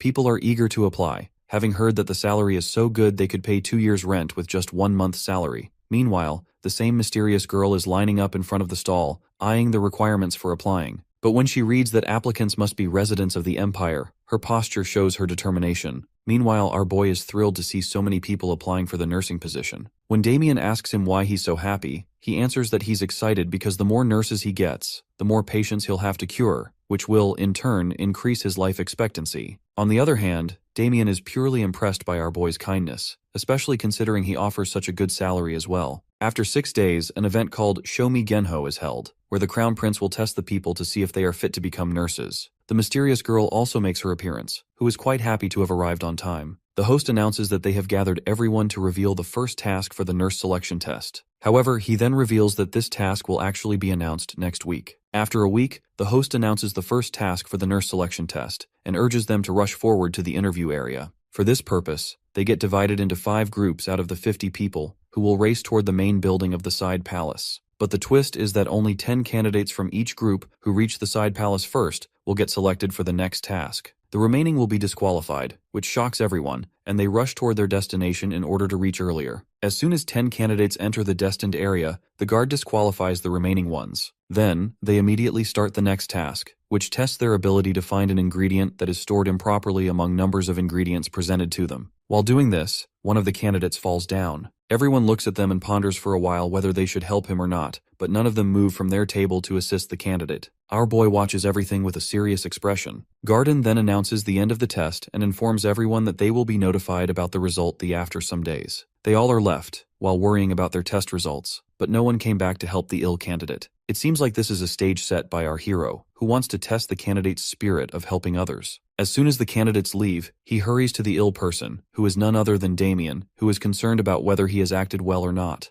Our boy informs him that he has overdone it and needs to perform more naturally. He says this while putting on a dramatic scene of falling ill in front of Damien. Then he asks about the candidate's progress, to which Damien replies that they have all failed. Our hero adds that character is more important for a nurse than skills, which can be learned later. Next, they move to the next group, who also fails. Not only that, but all of the groups fail, which leaves our boy flabbergasted, seeing that no one cares enough about their fallen candidate. So, he decides to take a walk to clear his head. Meanwhile, he's also thinking that there are no candidates left, and he urgently needs to find a nurse. When he reaches the gate, he finds his guard arguing with a girl, who is saying to the girl that she is not allowed to participate because she isn't human. The girl retorts while emphasizing that she is a human. Witnessing this scene before him frustrates him. Not only do they already lack enough candidates, but now the guard refuses to let her in. At this, Damien deadpans that the girl is a werewolf. He points out that she doesn't have a tail, but Damien responds that she might be hiding it under her loose clothes. Damien suspects Raquel might be uneasy about the idea of a werewolf as a nurse. However, our greedy hero, who is eager to find a nurse, sees a werewolf as the perfect candidate for a nurse due to her abilities. Meanwhile, the girl tries to defend herself as a citizen of the nation, but the guard insists she's just a beast. Their argument is interrupted by the crown prince, who scolds his guards and tells them to stop. The girl, as a citizen of the capital, has every right to apply for the job. He then orders the guard to apologize to her, leaving her completely baffled. He also apologizes to the girl on behalf of his guard, and she introduces herself as Agnes. He tells her that she will be tested now, which startles her. Noticing her baffled expression, he explains that, as a werewolf, she has great stamina, but he wants to see it with his own eyes. Then he places her in a race competition with his guard. For this purpose, they will race to the fountain and come back, with the winner being the one who returns first. Agnes is fired up to hear this. She turns to the guard, ready to face off. Both Agnes and the guard are prepared to beat each other in the race. Both of them rush towards the destination as Agnes takes the lead. Within a few minutes, she touches the pole of the fountain and rushes back. As she gets past the guard, she analyzes his slow speed and concludes that she will be the winner. The guard, who is already nervous, sprains his ankle and falls down. She notices his fall and wonders whether he has dislocated his shoulder. But she tries to keep going as she wants to be the winner. However, she can't and turns back to the guard, relocating his shoulder, which prompts a shriek from him. While she is doing this, our boy congratulates her because she is hired. Then he gives her the necklace made by George. Afterwards, they sit inside, and the crown prince shows her the hiring contract. When she remarks that it looks complicated, he tries to coax her into reading it at her own pace. He is very interested in hiring her not only because of her physique but also because of personality, as she is perfect for the job. Besides, he has seen her fixing the guard's shoulder like she wants to make it as painful as possible, which will make the patient unhappy in the future. However, he still wants more people with the same qualities. After reading the contract, she informs him with a serious expression that she wants to add a clause from her side. She begins to say that she is the leader of her tribe, which makes our greedy hero salivate at the prospect of having 50 more people like her at his disposal. When she demands that they take a nursing test as well, he happily agrees. Then she approaches her other problem, one that she and her kind have been facing for years. He asks whether it's an issue of rationing. She answers negatively. She explains that they are having trouble because of their tails, which move on their own. Our dude is curious about whether this is a bad thing. She sadly explains that their tails depict their emotions, which can lead people to understand their feelings and use that to manipulate them. He is convinced that this is the reason she is wearing such baggy clothes. He suggests that she tie her tail to her legs. She responds that it refuses to cooperate in that way, almost as if it has its own mind. She explains that the tail behaves like an organ that follows its own rules. He then asks whether they can't be cut them off. She answers that it would make walking difficult, and, besides, it would regrow within a month. At first, he tries to let go of the matter, but soon he realizes with dread that she wants him to resolve this issue if he wants to hire her and her tribesmen. After that realization, he feels like pulling his hair out in frustration, as he has no idea how to solve this problem. He offers Agnes to be their society's guardian. When she asks for an explanation, he explains that he can provide them with security by using his position. But she rejects this idea, as it might worsen their condition if something happens to him or if he backs out from his promise. In this way, it's just a temporary solution. He asks if she wants something to solve the basic problem with their tails. She affirms, while asking whether he is going to help them. He answers frankly that he doesn't have much choice, but he doesn't have any idea yet, so he will start searching for one. Upon hearing this, she assumes that he must be an honest person since he doesn't make any false guarantees. Then she tries to excuse herself, but he offers her to stay at his palace. As soon as she leaves, he again yells in frustration, not wanting to lose talent like that of werewolves. Later, he is found in the library, looking exhausted but still hasn't found anything. He's interrupted by a loud yell from Garden, which scares the life out of him. He complains to Garden, who always startles him like this. When asked, Garden tells him not to stress further because he could get sick from it. He retorts that he's getting sick because Garden always startles him, nearly giving him a heart attack. At that, he first refuses our guy's claim, but then changes his tactic, as he is telling him that he'll soon get wrinkles if he keeps frowning. Our boy smiles softly at his doctor's antics because he knows he's doing this to help him feel better. He nonchalantly remarks that if he gets wrinkles, he'll just get Botox treatment. To Garden's confusion, he starts to explain what Botox is, but then stops with the realization that Botox could be his solution. Botulinum toxin is a highly potent poison used to paralyze. To test this, he decides to use a local poison to paralyze the tails of the werewolf, and for this purpose, he's going to use Kuzman poison. He then orders Garden to bring Kuzman poison to Agnes's room as he's heading there. Once they're inside her room, he informs her that he has somehow found a solution to her problem. However, before proceeding, he needs to analyze her body in both human and werewolf forms. First, he needs to find the exact spot where he should apply the poison to paralyze the tail. For this purpose, he analyzes Agnes's acupressure points and mana flow, which are slightly different from those of humans. The location of her governor vessels differs, and the acupressure points on her hips are farther apart, which is likely due to her tail. Between both of those acupressure points, he finds a blood vessel that connects to her tail. He then asks her to transform into wolf form because he wants to examine the tail's acupoint in her beast form as well. With that, she transforms into a werewolf. After looking at her, he remarks that she's not as big as his dog, Deng Chil, which irritates her. She doesn't respond, and he realizes it's because her mouth structure changes when she transforms, which makes speech impossible. Then they play a little, after he checks her up. After finishing her checkup, he's found in his study preparing for the second part of the procedure. He needs to know the ingredients in the poison to determine the exact amount he should use on Agni to paralyze her tail. He considers asking Kuzman for the ingredients but rejects the idea, knowing he can't trust him. Instead, he decides to store it in his mana slots. As soon as he opens his mouth to test it, his organs start screaming at him to stop. In their realm, they're worried about Rakiel, which seems intent on testing this poison on himself. His liver in particular is anxious, knowing he's risking his health with this dangerous experiment. His liver adds that he will be the one who has to detoxify the poison Rakiel plans to take. His liver shouts at him to test it on a summoned creature instead. In response, he exclaims that they're cruel to think he would test poison on such a cute little thing. His organs protest again, insisting that he can't use his body as a test subject. Then, his liver informs him that there are some summoned beings specialized in analyzing ingredients, including the poisons. Liver's statement makes him pause and consider the suggestion. The liver adds that he met this particular summoned creature once while waiting in the waiting room. This piques our boy's curiosity, who asks about this waiting room. The liver explains that it's a place where unawakened organs and unsummoned creatures rest in a dormant state. This piques his interest, but both his liver and his system inform him that access to this information is restricted, so he can't explore it further. He then tries to coax the liver into revealing the traits of that summoned creature, as he is hoping to get an advantage when it's time to summon his next creature. The liver nonchalantly refuses, and the other organs begin to laugh at his expense, which irritates him. Subsequently, he decides to show his organs who's boss by holding his breath. As soon as he does so, his lungs and heart start to panic from the lack of oxygen and are on the verge of losing consciousness. Seeing them like this, his liver finally tells him the trait of the summon he wants. After a while, he successfully summons a sunfish named Bobok. He watches Bebobok playing with Gosium, then lures Bebobok to taste the capsule containing the poison by telling him it has a great taste. This earns him the title of Heartless from his organs. He then focuses on his summon, who has eaten the poison. Bebobok has the ability of immortality, so even if it eats poison, it revives and writes down everything in a journal it has eaten. Therefore, Bebobok revives and writes down every trait of the venom on a card with teary eyes. By interpreting the traits and ingredients of the venom,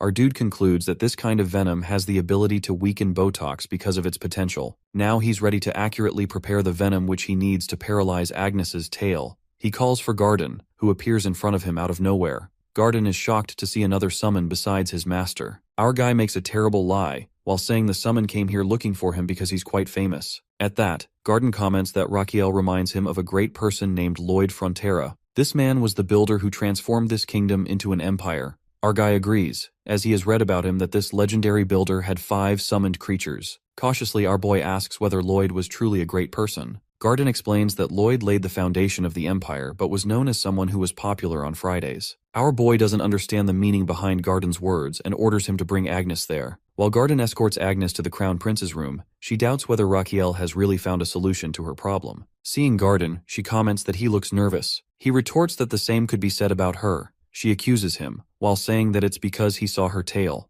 Realizing his mistake, he apologizes, which lightens her mood, and they formally introduce themselves to each other. After this, they move forward. When they're near the room, he nervously tells her that she might be shocked after learning about the treatment procedure the Crown Prince has prepared for her. This makes her ponder over the expected treatment she'll receive. She enters and our guy offers her a seat. As she settles herself, she expresses her doubts about whether he could truly find a solution within a day. He answers affirmatively while asking her to trust him. She's still nervous and asks him to explain his method of treatment. He casually tells her that he's going to poke her tail with a needle multiple times, then inject poison into it. Hearing his method, everyone cheers for him. On the other hand, she first looks at Garden, who asks her to trust Raquiel, then looks around at everyone else, who expresses the same trust in him. She shouts in her mind that they're all crazy, including the prince. On the other hand, Agnes doesn't find him trustworthy, but decides to give it a shot for the betterment of her kinsman, who won't have to suffer anymore if the treatment is successful. For this purpose, she decides to take a ride. When she agrees to have a treatment, the maids cover her body and take out her tail from the hole they made in a sheet. When he goes to check her up, he is once again amazed by the Azrahan core technique, which helps him see acupoints that are not possible to detect with any modern machine. He always yearns to know the acupoint's existence when he practices traditional medicine treatment in his world. He then starts the treatment by infecting the needle into the Xuanshu acupoint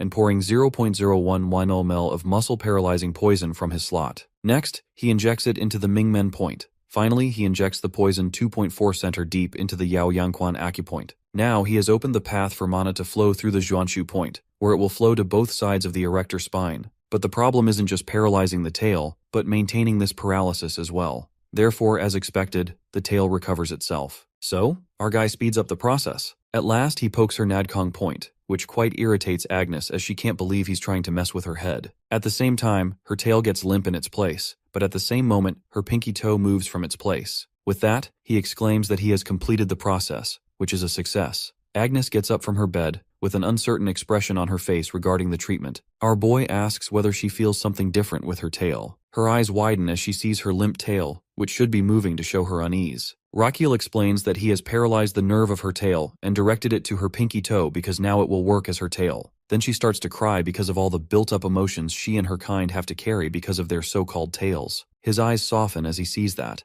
and he asks her if she's finished thanking him and whether they should sign the hiring contracts. He also adds that she should bring her tribe here as they had already discussed. Then he coaxed her into signing the contract. By looking at his face, she concludes that he is not some ordinary person. After a few days, our hero was laughing like a maniac. Garden commented on his overwhelming happiness. He exclaimed that he had finally gotten 50 werewolf nurses. The said nurses are receiving professional nursing training, where they are taught basic nursing techniques and emergency treatment. They are also taught about herbs and medicine, how to store them, and how to make tonics. In this way, they are trained to be ready to run the hospital. At this moment, one of the nurses had shown him the shift schedule. He have smirked with satisfaction at their progress. Now, finally, his clinic is operating 24 hours. Not only this, but the tribe was used to getting their toes to move, instead of their tails. At that moment, his system congratulates him for the success of the toe operation, but he doesn't get any life bonus as it wasn't a matter of life and death. However, he gets a standing ovation from his organs. Then he is informed that his new organ has just been activated. Therefore, his stomach, in the form of a very chubby baby, has been awakened. As soon as it enters into the organ realm, it demands different junk food from modern world. He first demands variety of junk food, then Japanese ones that only exist in this modern world. Our boy expresses that he also wants to eat these things, but they don't exist in this world. Then he tells his stomach to hold himself. At that point, his stomach compromises on a sweet. He eats the candy while thinking that his stomach has the taste of an elementary schooler. To have this, his stomach gives him 300 HP. Then his other organs, happy to find their youngest member, give him 700 HP, and now he has 1000 HP. He's happy to see his organs ready for the consultation, as now he can deal with the stomach problem as well. His system also informs him that his Azrahan technique has leveled up because of his precise control in treating werewolf tales. With that, his mana increases, and his mana circle expands, which gives him the feeling of a growing water balloon in his chest. Overall, he's content with the high amount of HP he has received today. Meanwhile, he's interrupted by a nurse who informs him about a patient with a fever and a strange smell.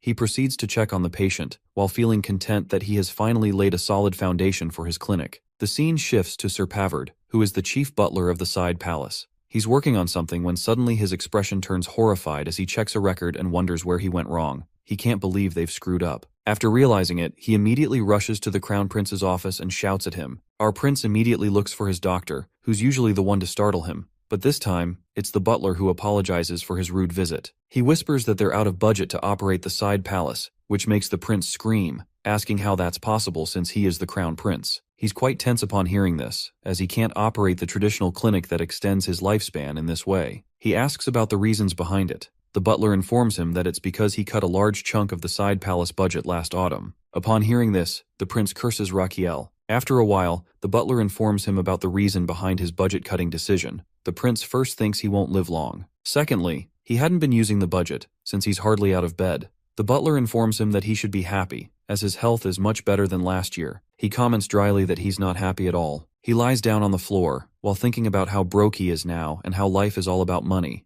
Then, he thinks about Raquiel, who should be blamed for this fiasco. He decides to find a solution to the problem, as he can understand why Raquiel did it, but grumbling about it isn't going to get him anywhere. He then turns to his butler and asks whether they can request more money for operating budget. But the butler replies that it's not possible, which makes his expression grim. At this moment, he confesses that without operating the side palace traditional medicine clinic, he'll be dead. The butler asks how his death is related to the operation of the clinic. Instead of answering, he sighs and asks whether they really can't request more budget. The butler answers that it's against the law, as they can only make a request at the end of the year. However, the only person who's an exception to the law is his father. He enthusiastically decides to ask his father for help. However, he returns empty-handed, as his father isn't interested in helping him. He feels like history is repeating itself when he had to close his clinic because of a lack of money. But this time, he's determined not to be stopped by financial issues. He then asks for the assets of the side palace. The butler asks why he needs them. He exclaims that he's going to sell everything, including paintings, silver, and gold cutlery. The butler is quite sad to see these things, which he's cared for so long about to be sold. He once again asks the Crown Prince to reconsider his decision. But the ever-cruel prince answers negatively, which prompts a hateful remark from the butler. A few days later, he turns to his trusted men about the issue of a budget. They've sold the luxury items, but it's not a permanent solution to their problem. He adds that they've gained some temporary relief from the funds they got from selling luxury items,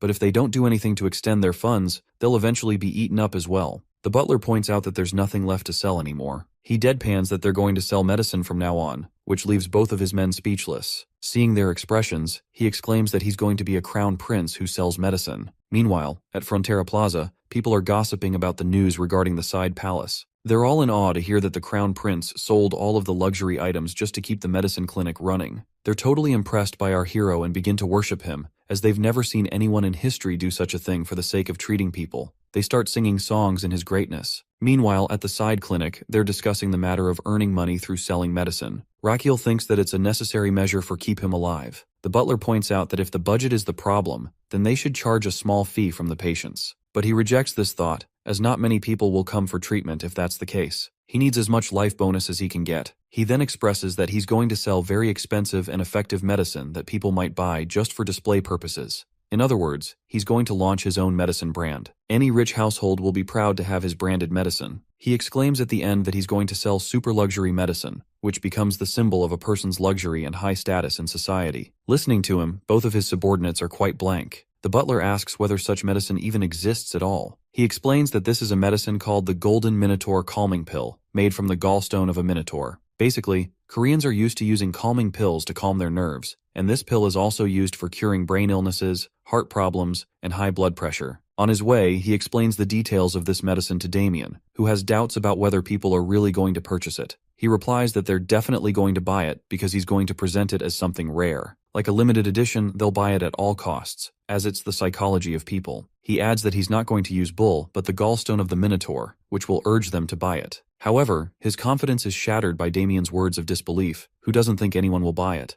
Damien again points out that if this medicine is so effective, why hasn't he heard of it? Rakiel answers that it's because it comes from the fallen kingdom called Jasion. Damien dryly remarks that he hasn't heard of this kingdom either. Our prince chimes in that he heard about it in his dream, and all the medicine he's learning is from his dream. While looking at his back, Damien thinks that Garden is a naive person who's going to believe every bit of nonsense their crown prince throws at him. But in his case, he only cares about getting his salary on time. He then runs after him and asks whether he's going to treat people without a license, which makes the prince halt in his steps. Damien stresses that he needs to pass the doctor exam to get the license like Garden did. The prince turns to Damien and nervously chuckles, while admitting that he didn't know about it. Damien replies that they need to solve the funding problem first. For this purpose, they need a gallstone of a minotaur, but the prince interjects that they don't have any at the herbal store. It seems like people there aren't using the bull for making medicine. Damien asks about his solution to this problem. The prince exclaims that he's going to buy a live minotaur for this purpose. So he's going to Cremo to attend the monster auction at the auction house to get this minotaur.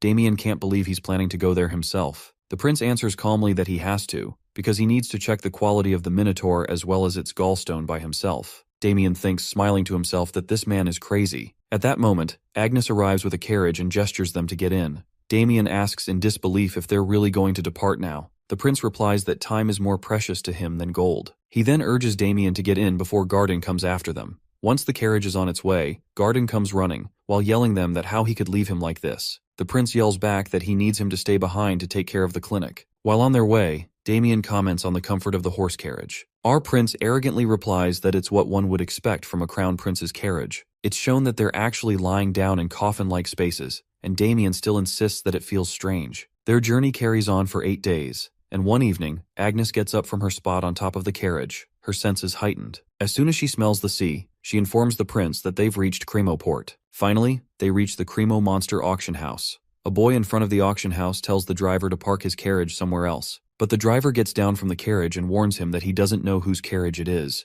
He asks if it belongs to the crown prince. At that same moment, the said crown prince greets him from the carriage window, which leaves him petrified. The next moment, the boy rushes inside the auction building and approaches the mayor. He points toward Rakiel and informs him about his arrival, which panics the mayor as well. The next moment, he starts flattering our boy to gain political favor. When our boy mentions that he's here to purchase something, the mayor immediately offers him additional bodyguards, which our boy refuses because he has his own. He tries to excuse himself, but the mayor keeps trying to prolong their conversation. He goes ahead, after giving the mayor a false promise that he'll visit his home afterward. The mayor instructs others to clean everything, while our guy thinks it feels like a military commander is going to visit there. During the auction, Rakiel and Damien settle themselves while noticing the quiet atmosphere. Damien explains that it's likely because monsters can wake up if the auction gets too noisy. As people make bids, he waits for the Minotaur to appear. When it seems like the auction might be ending, he wonders if he might not find a Minotaur there after all. At that moment, a carriage rolls in, carrying a caged, hefty Minotaur. Our dude is awestruck by the Minotaur's weight and strength. The host announces that it's the main item of the auction, which is captured by the 7 best hunting teams. On the other hand, our guy's excitement at the prospect of getting his hands on this beast deflates when the host announces the starting bid at 50,000 Magan. He asks his aide if he heard correctly, since other monsters sold for 50,000 Magan, yet this one starts at 50,000 Magan. When Damien asks if he has enough money, he considers that he brought 100,000 Magan, but seeing the crowd's eagerness to buy the Minotaur, he doubts he'll be able to win it.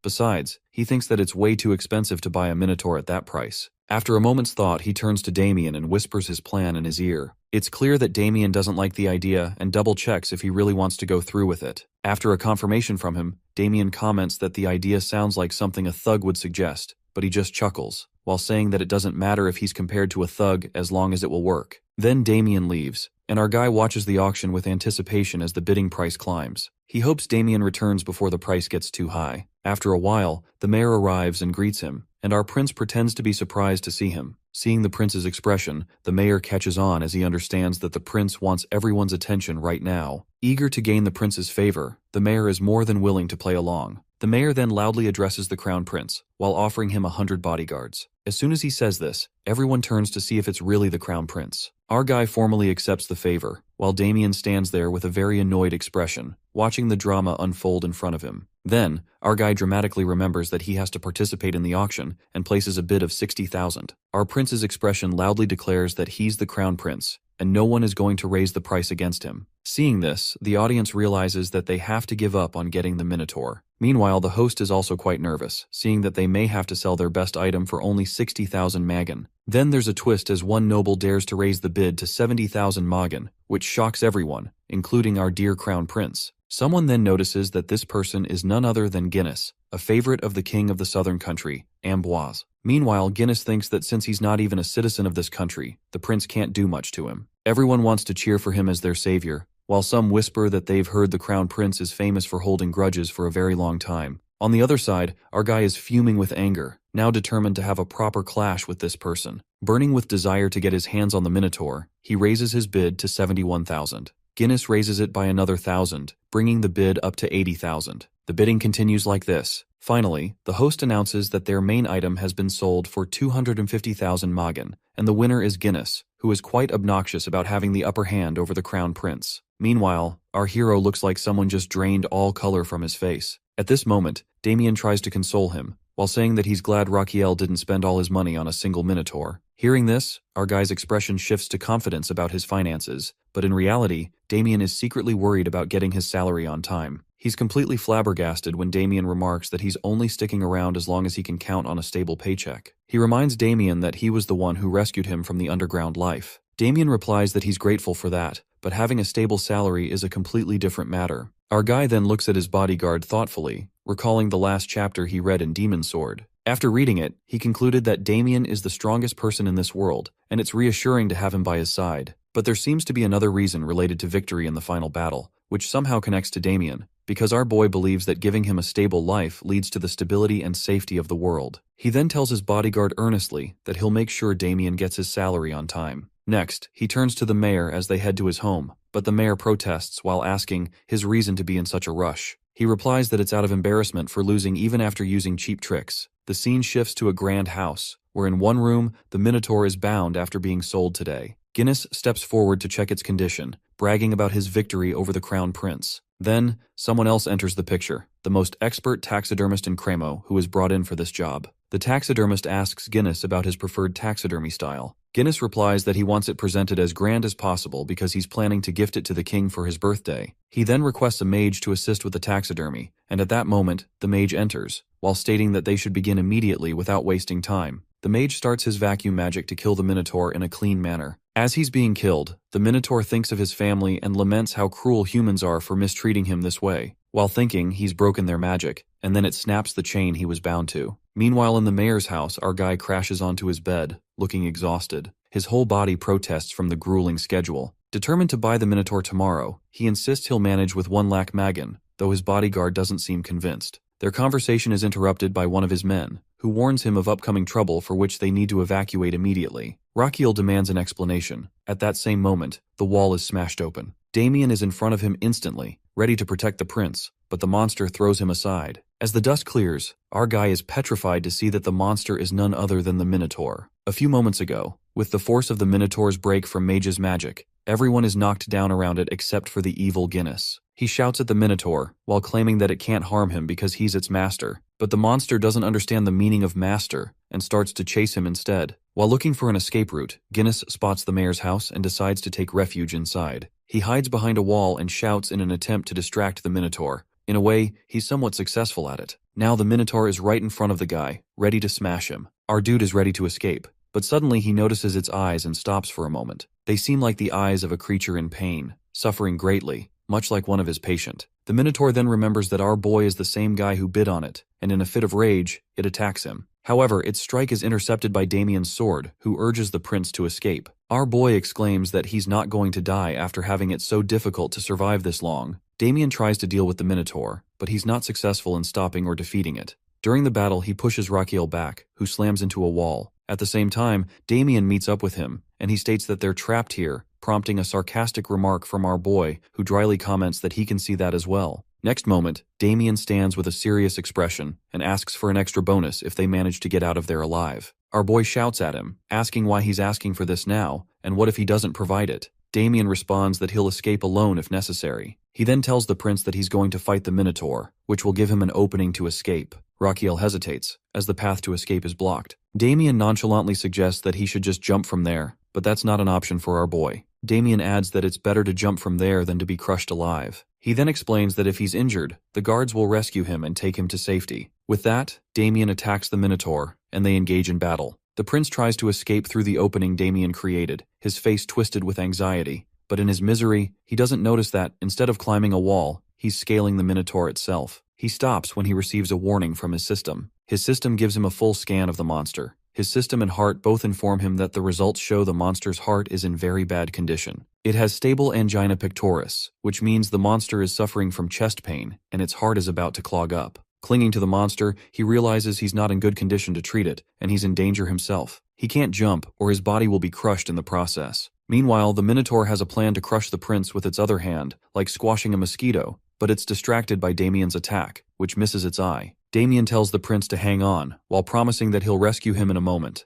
Our crying boy pleads for him to do it quickly. Damien rushes toward the monster, looking for an opening to attack its shoulder or sides. He strikes the monster and tries to rescue the prince, but the prince is thrown from the balcony, which makes him believe he's about to die. However, our crown guy is rescued by Agnes, who catches him in midair. As soon as she lands on the ground, other guards come to escort him to a safe place. Meanwhile, Damien and the Minotaur are locked in combat. The monster focuses all its attention on Damien, who is determined to defeat it in order to claim a high reward. Damien plans to stab the Minotaur on its fist and then its arms as soon as it's about to punch him. He tries to cut into its fist and attack it as much as he can, but the Minotaur proves tougher than that. During their clash of sword and fist, something distracts Damien, and in the next moment, he's attacked by the Minotaur and thrown aside. He is pushed into the wall, and the Minotaur steps toward him. Damien tries to get up, but his leg is pinned under the rubble. At the same time, he's saved by Goswim's powerful body slam. He doesn't fully understand what's happening until he sees Goswim fighting the monster. Meanwhile, our guy thinks that he's not going to lose Damien, especially after all the trouble he went through to get him. That's why he fed Goswim red sunflower seeds to make him bigger, so he could fight the Minotaur. He shouts at his bodyguard to get up,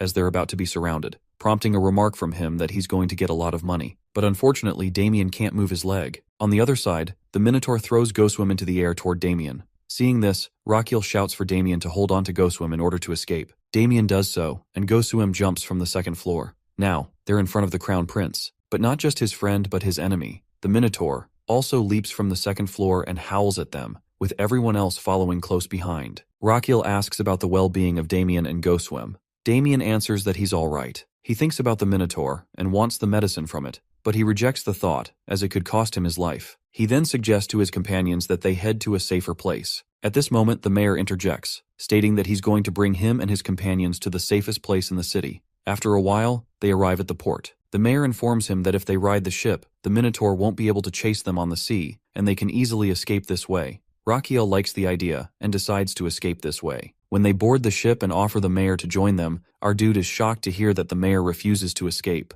With a serious expression, the mayor states that he won't run away because this city and the safety of its people are his responsibility. So, he will stay and guide the guards to counter their current problem. Hearing his words, Rakiel changes his opinion about the mayor, as he is no longer seeing him as a shallow man who just wanted to go on with his life. He now seems serious, and this makes Rakiel contemplate whether it's right for him to run away as well. Seeing his expression, Damien understands his inner turmoil and stresses that they need to depart. He reminds Rakiel that everyone has their own role to play, so he doesn't need to feel guilty. At that moment, Rakiel realizes that his bodyguard is right. The mayor's role is to protect the city, while his own role is to protect the imperial family. For this purpose, he has to survive. So, he orders the anchor to be raised. However, just as their luck runs out, the Minotaur arrives, chasing after them. It leaps onto the ship, while howling with anger. It tears apart the ship and swings the wood over their heads. Rakiel orders everyone to get down to avoid being hit by it. Meanwhile, Rakiel is also thinking about his next course of action,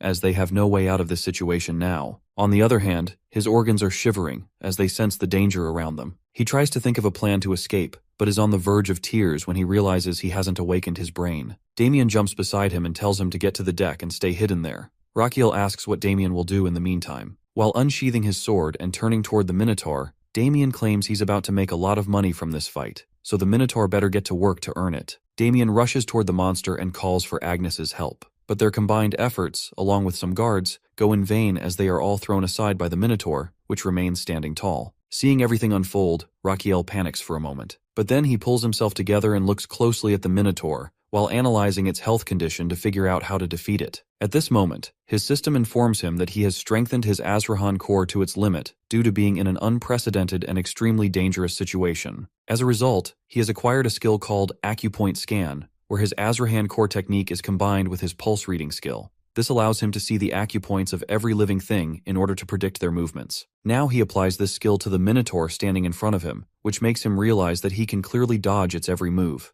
However, the problem is his stamina, as he can't keep up with this for long. With a tense expression, Rakiel ponders a way out for himself and everyone else. Meanwhile, he notices Gosuem and gets an idea, though he's a little uncertain about whether it will work. But he decides to go for it anyway, because he believes it's his role to protect everyone as the Crown Prince. So, when the Minotaur is about to attack a sailor, Rakiel rushes in from the front to block its strike. His system warns him that he has eaten the red sunflower seeds meant for his summoning. Our boy really becomes a giant with the red flower seed, and now has a one-on-one with this monster. However, his system informs him that he is not a summon, so he must have side effects from eating the red flower seed. He needs to consult the doctor immediately. He dryly reminds his system that he is a traditional medicine doctor. His system then informs him that his giant form will last only 3 minutes, and he will fall into a coma once it ends as a side effect. Now he understands the severity of the situation, as he has to end this fight within 2.5 minutes, which he is sure he can't do, and he might meet his end. As expected, the Minotaur gives him a hard punch in his face. He complains about how much it hurts, but normally he would be killed by this attack, so there is still hope.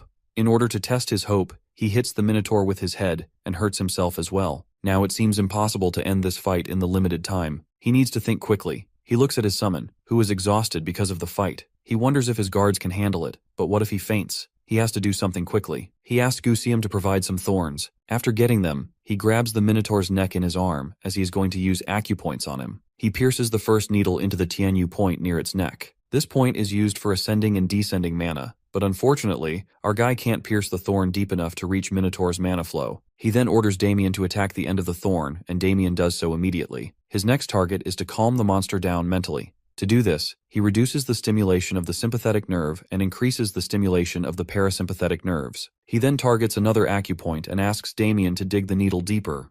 After a while, he targets several acupoints in order to prick its blood and energy flow. He jokingly thinks that the Minotaur is behaving like a kid who doesn't want to get a shot. So now, he will give it a sweet if it behaves during the last acupoint, which is the Ermine point. This point is used for ear disorders. With this last point, suddenly the monster calms down as its pain disappears. Our boy says that it was kind of a coincidence as well. To realize that his pain has disappeared, the Minotaur turns to our guy and thanks him, thinking he's the reason the pain is gone. At this moment, our dude falls down, whining that he's incredibly tired. He checks his internal organs, which are also protesting because the sudden size change disrupted their blood and breathing flow. At this moment, his time as a giant ends, and he returns to his normal size. Everyone gathers around him in concern. Before slipping into a coma, he tells them that he will be in a coma for 5 days, and that they don't need to worry about the Minotaur anymore. Then, his coma period begins. After the fight, the Minotaur is subdued, and everyone becomes worried about saving the ship, as it could sink at any moment. They have to head to the deck immediately since the ship is filling with water. Suddenly, the ship begins to move, and everyone thinks it might be sinking. Meanwhile, the Minotaur, who wants to repay the kindness the Crown Prince showed him, picks him up and places him on his head in order to save him. This stuns everyone around them, as they think it's trying to kidnap the Crown Prince. 6 days have passed since the kidnapping of the Crown Prince, and now we see a dark room where Damien sits in a chair.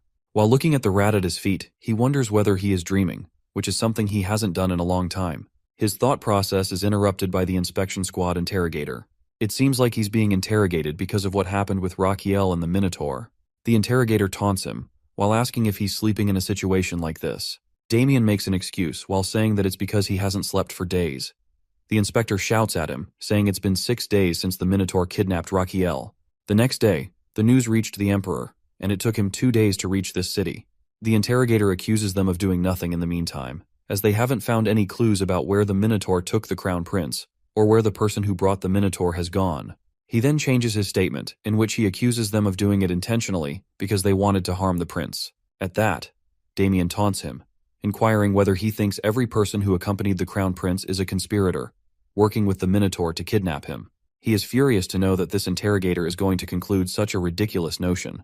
However, the interrogator seems more interested in wrapping up the case neatly and tells Damien that this ridiculous conclusion could be the answer to the question of who is responsible for the kidnapping of the Crown Prince. So, he plans to blame everyone, including the mayor and the people who accompanied the prince, as being responsible for the kidnapping, which would conveniently close the case. Damien grits his teeth, while thinking that this inspector just wants to close the case without any complications, which is why he's accusing them of being involved. The interrogator slyly tries to coax him into confessing, as he offers mercy in the form of a swift death.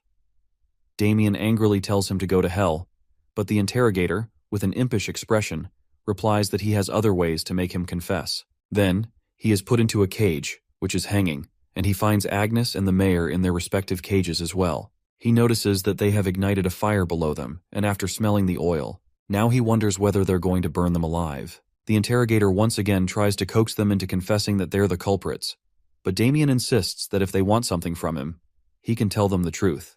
He angrily tells the interrogator that he is the one obstructing the search for the crown prince under the pretense of the investigation. He angrily agrees that he is more than eager to find him. After hearing this, the inspector orders his subordinate to light the fire. Meanwhile, Damien thinks that he doesn't want to die this meaningless death. Before anyone can do anything, they see the Minotaur coming toward them, and to everyone's astonishment, it holds Damien's cage.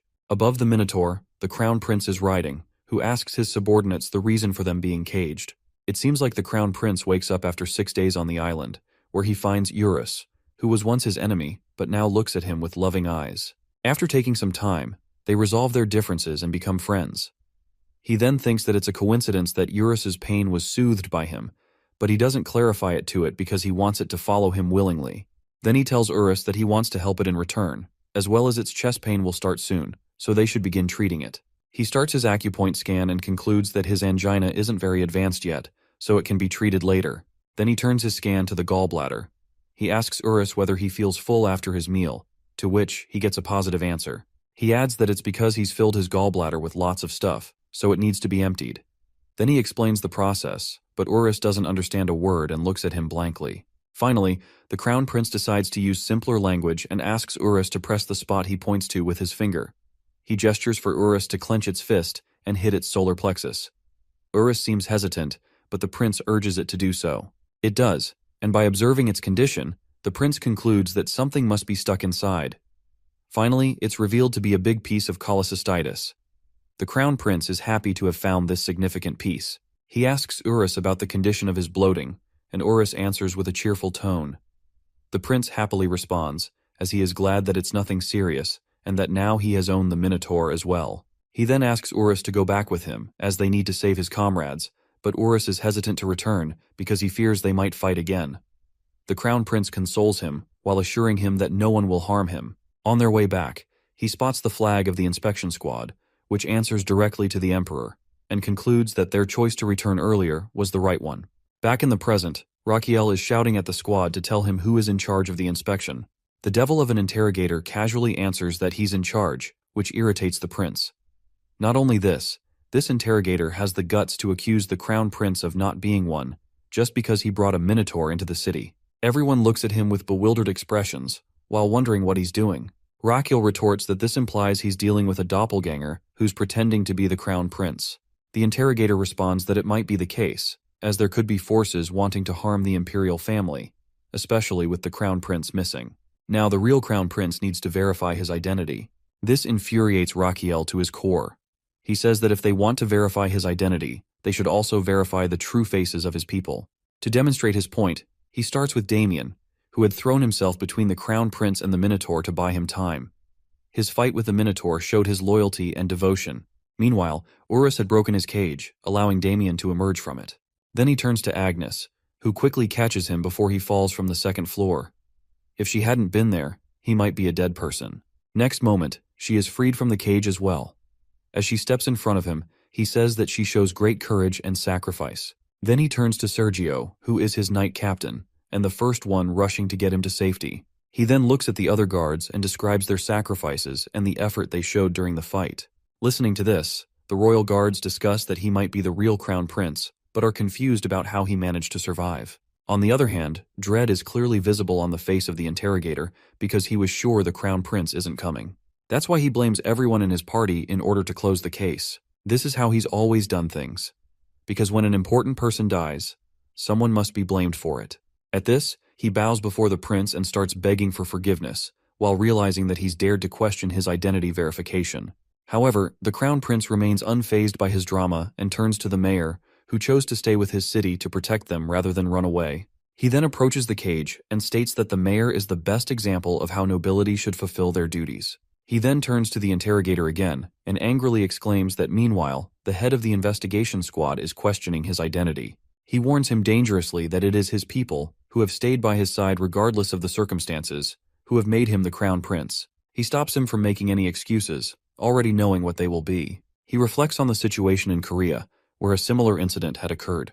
In the end, he concludes that the interrogator will be held responsible for the farce of the investigation he conducted. The next day, everyone gathers on the shore, gossiping about the latest news. Their hot topics include the investigator who's been accused of hindering the search for the Crown Prince. He is likely going to be either hanged or sentenced to life in prison. They also discuss the Crown Prince's skill to tame the fierce Minotaur, who has become obedient to him. A young boy claims that he saw the Crown Prince grow as big as the Minotaur and fight with it. Not only that, he also adds that the prince poked thorns into the Minotaur's body. This story, however, isn't believed by anyone. Then the discussion shifts to another rumor about the Crown Prince as people in the capital are gossiping about him becoming the next ruler. Meanwhile, Damien is watching all of this from his window. He turns to his master and asks how he could possibly tame a Minotaur. Rakiel explains that he never actually tamed it, while explaining that it was all a misunderstanding on the Minotaur's part. Seeing Damien's confusion, Rakiel further clarifies that when he grew and poked the Minotaur with the thorns, its pain lessened, leading it to believe that Rakiel must be its savior. For a while, they discuss how this misunderstanding works in Damien's favor, as he can now earn some handsome rewards, which a prospect he's not ashamed to entertain. Yet, Damien feels a little embarrassed about not truly defeating the Minotaur, so he resolves to train harder.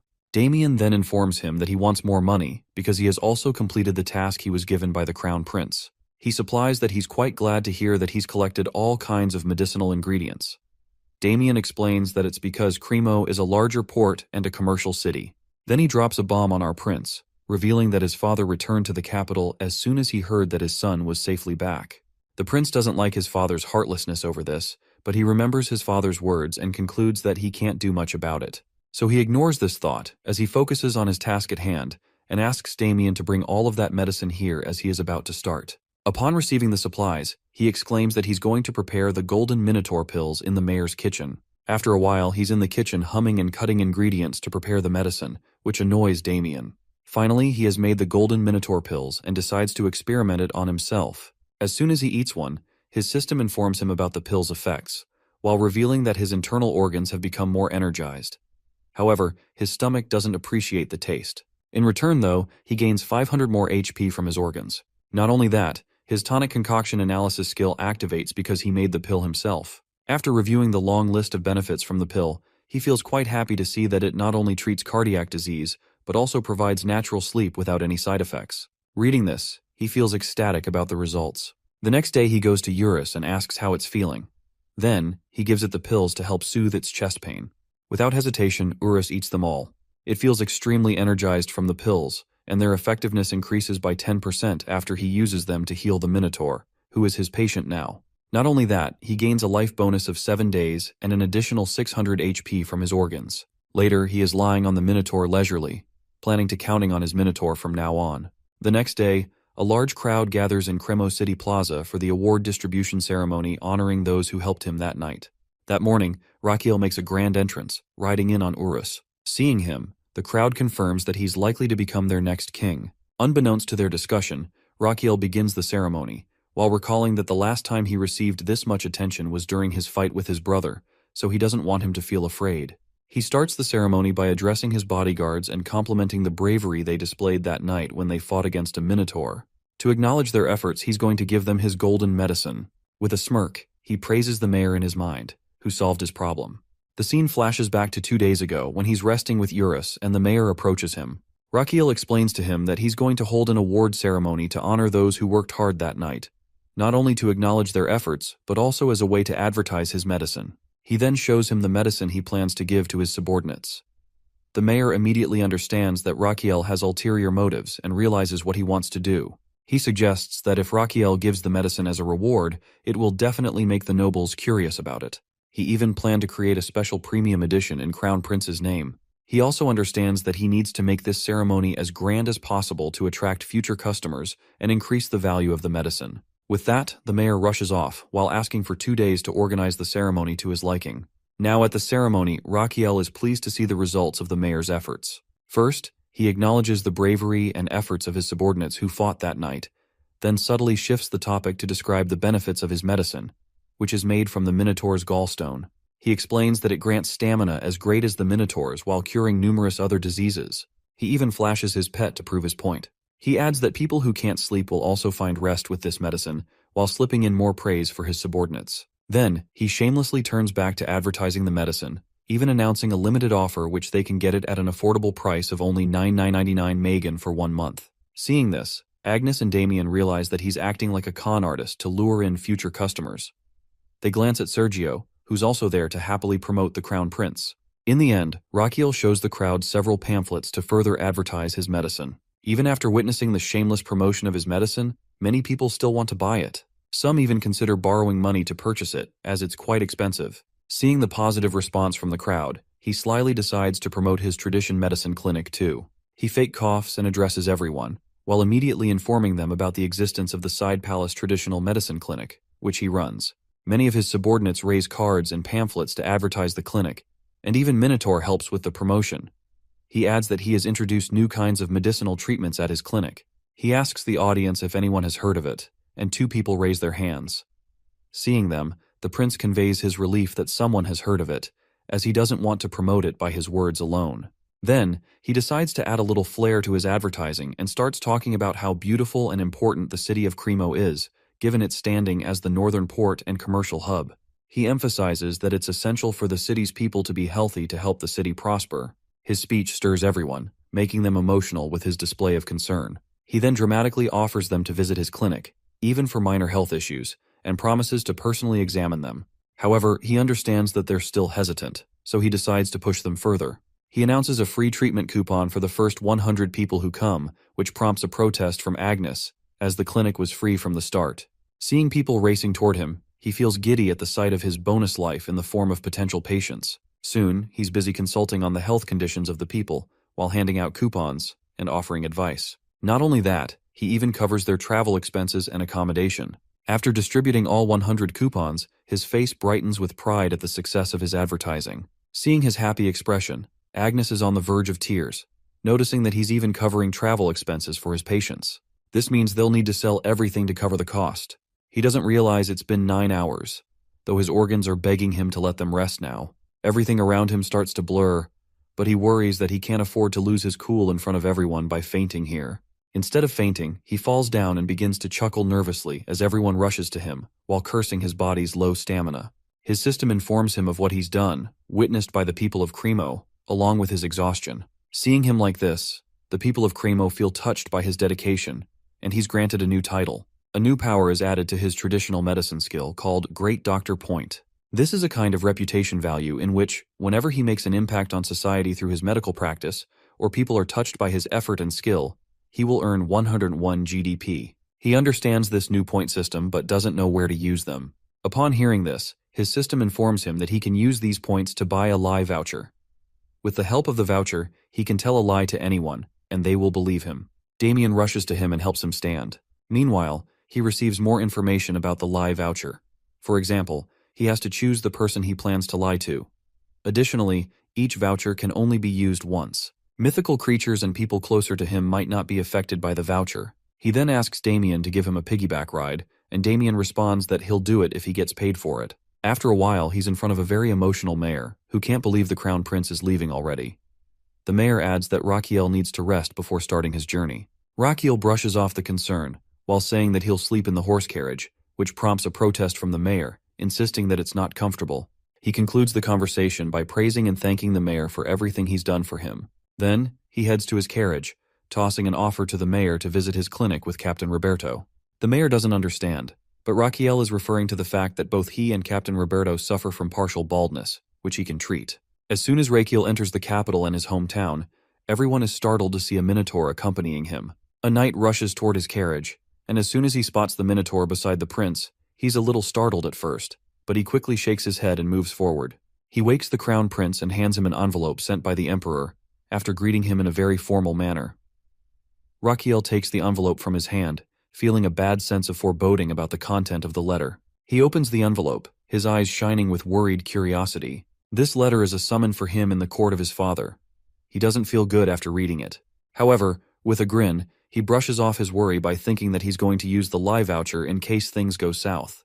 Later, he's shown in front of his father, greeting him. He stays bowed while waiting impatiently for his father to say something. Finally, his father deems him worthy of wasting some words on him and expresses how irresponsible and incompetent his son is to endanger the people who are traveling with him.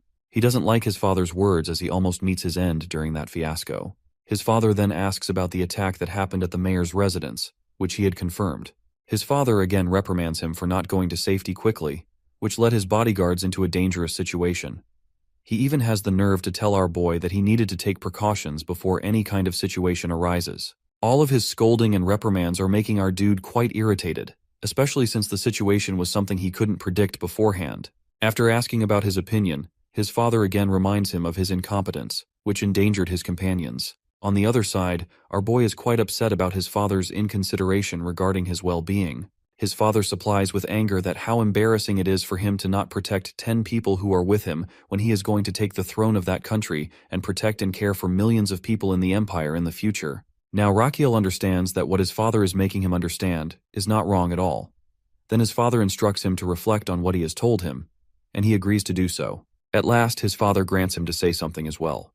Rakiel himself wants to have a two-way conversation with his father and asks him to quit smoking. He adds that he needs to be healthy because he has the burden of leading the country. After saying this, he smirks, thinking he has given his father a taste of his own medicine.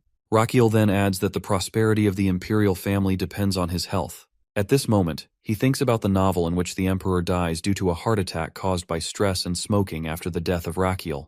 Later, it leads to the downfall of the empire. Most importantly, he doesn't want the emperor to have the same end as his own father. His father informs him that the day he first asked him to quit smoking, he did it. So, does he want to say anything else? Hearing this with a stunned expression, Rakiel says that he doesn't have anything else to say and asks for his leave. Just as he is about to leave, his father tells Rakiel not to eat the meat of summoned beasts, as it could harm his body. Later, when his son has left, the emperor thinks about his son with a soft expression, considering his concern for him. Then he asks someone about the pill Rakiel has developed. The person informs the emperor that they have used that information unit to spread the news about the Minotaur golden pills everywhere. He then asks about the result.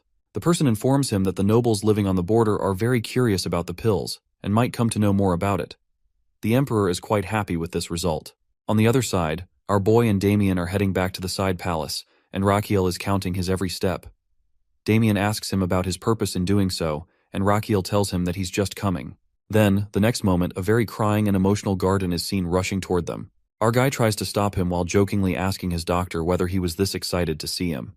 He complains in return that he left him for patience.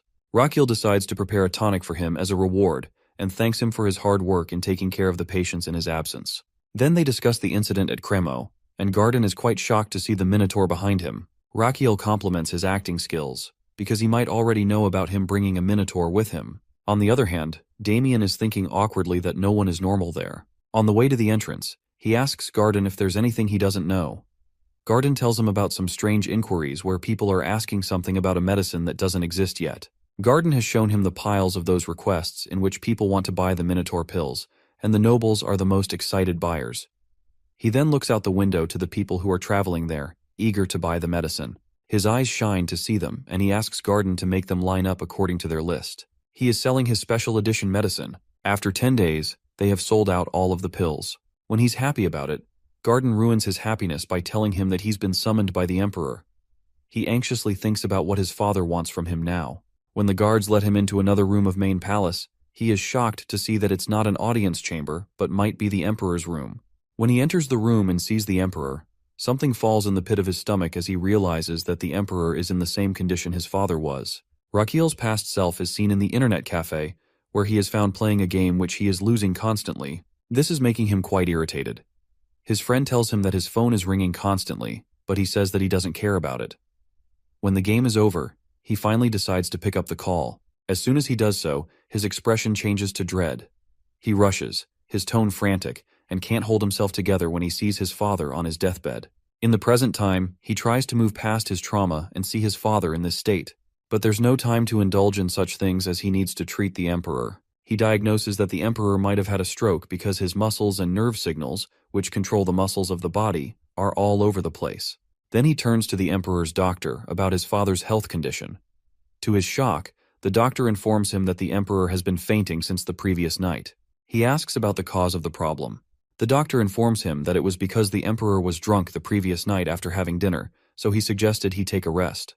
When he checked on him the next morning, the Emperor was already in this state. This information makes Rakiel angry because the doctor lost the golden hour for treatment, during which he could have controlled the Emperor's condition, which seems like the symptoms of a stroke. One thing he doesn't understand is why it happened in the first place, because the Emperor claimed to him that he had quit smoking and was taking care of his health. He then thinks about the story development after the Emperor's death, in which the second prince becomes the king. But now, it will be him who will become the Emperor, who only has 200 days left to live. However, as Emperor, he would have plenty of work to do, which doesn't allow him to treat patients, leading to his early death. He immediately tries to search for the cause of the stroke while hoping that it won't be because of cerebral hemorrhage. Basically, there are two types of strokes. One is caused by cerebral hemorrhage, which happens when a vein in the brain bursts. The other cause can be thrombosis and atherosclerosis, in which the aforementioned vein is blocked, which stops the oxygen from going to the brain. Cerebral hemorrhage has a higher chance of death. While diagnosing, he tensely hopes that it will not be a hemorrhage. Finally, a while ago, he confirms that it is ischemic, which is the lesser evil of the two. This condition paralyzes his father or makes him immobile, so now he needs to check which vein has been blocked. While checking his veins, he is petrified to see that one of the blood clots doesn't seem natural because he can't see the lines of Zahn. It increases his tension, as it's not natural to find such a clot there. He looks at his doctor suspiciously and decides to investigate this matter later, as he needs to further treat his father. For this purpose, he needs to move him to his clinic. At this moment, his thoughts are interrupted by the Archbishop. Rakiel introduces himself and asks whether his purpose is to be here to heal the Emperor. The Archbishop confirms it by adding that he is here to pray for him, but the Emperor's condition is quite critical for him to pray much needed. He then starts his divine power as the prince had allowed him. To see the effectivity of the divine power, he uses the acupoint scan skill and is shocked to see that the Emperor's cells are regenerating during this divine healing. He is glad to see that the cells are regenerating, as it is generally impossible to do so due to the damage of the brain cells. After finding the hope that he might save him, he starts to pray alongside the Archbishop. A while later, the Archbishop claims that he is done. He then checks his condition and states that even though the blood cells have regenerated, they will die down eventually because the blood clot has not been removed. Now his top priority is to remove that clot. He contemplates which treatment he should adopt to do so. The most dangerous would be reperfusion injury, which is a condition in which blood flow is resumed in a part of the body that previously had ischemia. In this condition, the part that has ischemia takes the most damage because it worsens cell recovery. After concluding something, he orders Roberto to bring the palace mage. He then asks whether the prince has lightning magic in his mind, which he declines. Before the captain even takes a sigh of relief, the prince exclaims that he is going to freeze the Emperor. After a while, the palace mage stands in front of the tense prince and Emperor's doctor. Upon knowing what their crazy prince wants him to do, he is quite shocked. The mage is hesitant and tense, knowing this could endanger him. But Rakiel seriously tells him that it's the same as what happened with George, so he needs to do it in order to save the Emperor.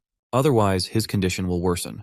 To listen to him, he considers doing this but starts to suspect Rakiel, thinking he might be doing this in order to become Emperor. But he brushes off this negative thought, as Rakiel doesn't seem like someone who would be after power. All he has been doing all this time is treating patients instead of indulging himself in politics. Upon contemplating the matter, he decides to trust him and follow his instructions. When he supplies this to Rakiel, he thanks him while summoning Goosebumps. After getting some thorns from him and a Minotaur golden pill in his other hand, all he needs is Sacred Blessings magic. For this purpose, he turns to the Archbishop and asks him to use Sacred Blessings magic again for the next 4 hours. But the Archbishop apologizes, while saying he can't do it because this kind of magic is only used once a month. Our boy regrets now, as he could have stopped the Archbishop from using it if he had known beforehand. So he asks him to teach him this magic. He is excited at the prospect of having this magic alongside his traditional medicine skills at his disposal, which will consequently help him gain more life bonus. On the other side, the Archbishop is quite excited to know that Rakiel wants to be a believer. He further explains that Rakiel needs to have faith and a sincere heart in order to acquire Sacred Blessings magic. After babbling about what Rakiel has to do, The archbishop concludes that he needs to have faith for 30 years in order to learn the sacred blessings magic. Upon hearing this, Raquiel gives up the idea of learning this magic. Then he turns to his father in order to start the treatment. He makes his father sit down and starts his treatment because he needs to prevent the damage from reperfusion injury. So, he will start to decrease his metabolic rate as much as he can. That will help reduce the amount of sudden changes in the cells and minimize the structural cell damage caused by the injury.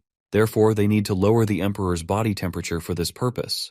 This is called hypothermia therapy, in which he will freeze his father's body in a way that will drop his body temperature, resulting in a decrease in the metabolic rate in his body. After checking that his heart rate and breathing have slowed down as well, he orders the mage to maintain the current temperature. He then turns to the medicine, which is a liquid form of golden minotaur pills and the thorns left by Gaucium. Now he will start removing the blood clot, but there is no room for making mistakes. He starts the treatment and checks that the clot is dissolving, but he needs to move to the next acupoint as soon as possible before the other side takes damage. Then he aims for the Chengoi point, which is an acupoint at the start of the pulse. It changes the energy and blood flow from the Chengoi point and spreads throughout the stomach meridian. Everyone is stupefied to see how he is treating his dad. Unfazed by everyone's tension, he concentrates on the treatment. Now, he checks patiently with his acupoint scan until his father's pulse is ready. He can see mana spreading throughout his father's body, but he needs the blood flow directed toward the anterior inferior cerebellar artery. If too much blood flows at once on top of the reperfusion injury, the damaged walls of the brain cells will definitely burst. To avoid such damage, he needs to proceed with extra caution. He does it one more time and detects small ripples of mana reaction. With that, he senses the blood flow slowing down to only 20%, which arouses hope in him. He has done his best, but now everything depends on the life force and fate of the Emperor. He just hopes it won't end like it did in his past life, when he lost his father. He yearns to hold his father's warm hand one last time after his death. He doesn't want such regret once again. His thoughts are interrupted by the feeble voice of his father, thanking him for his effort. He sadly realizes he's not his father's real son, but still, he wants to do his best. So, when the Emperor closes his eyes again, he wants him to rest without straining too much. He knows that he's at his own limit as well, so he steps outside to get some fresh air. On his way, a regret for not answering his father's call earlier also stirs in his heart. With a heavy heart, he feels content that, at least this time, he didn't repeat his past mistake. As it rains outside, he is crying for his father. After a good cry, he pulls himself together, knowing he's only passed one hurdle and needs to be prepared if there's another relapse. He decides to establish a rehabilitation plan if the Emperor faces more stress. Besides, he hopes his father will live at least 1 month longer, so he can use a sacred blessing magic to fully heal him. In this moment, his system informs him that, because of his unique treatment and dedication, he is now able to treat his father with the hope of further recovery. Not only this, but our guy also creates a record by introducing the concept of reperfusion injury to the Laurasia continent. After his discovery, this concept will be written for future generations of medical students. In this way, future medical students will resent him because they'll need to study for exams on this topic. Besides, he also obtains 121 GDP points. He feels glad to receive these unexpected rewards. His moment of contentment is interrupted by the royal doctor, who apologizes for his inability to treat the Emperor. Raquiel angrily orders the doctor's suspension because he fails to recognize the Emperor's condition and loses the golden hour due to his ignorance. So from now on, Raquiel will take care of his father himself. He then instructs his subordinates to stay close to his father since the doctor has proven incompetent. He orders them not to spread the news about the Emperor's health condition and tells them to stand by as the Emperor needs more rest. While looking at them, he thinks there are other reasons he can't trust them. The next morning, he wakes up to his subordinate approaching him and informing him that people outside the Emperor's room have somehow heard that the Emperor has caught a cold and is now resting. He thanks his subordinate, adding that he needs to complete his report.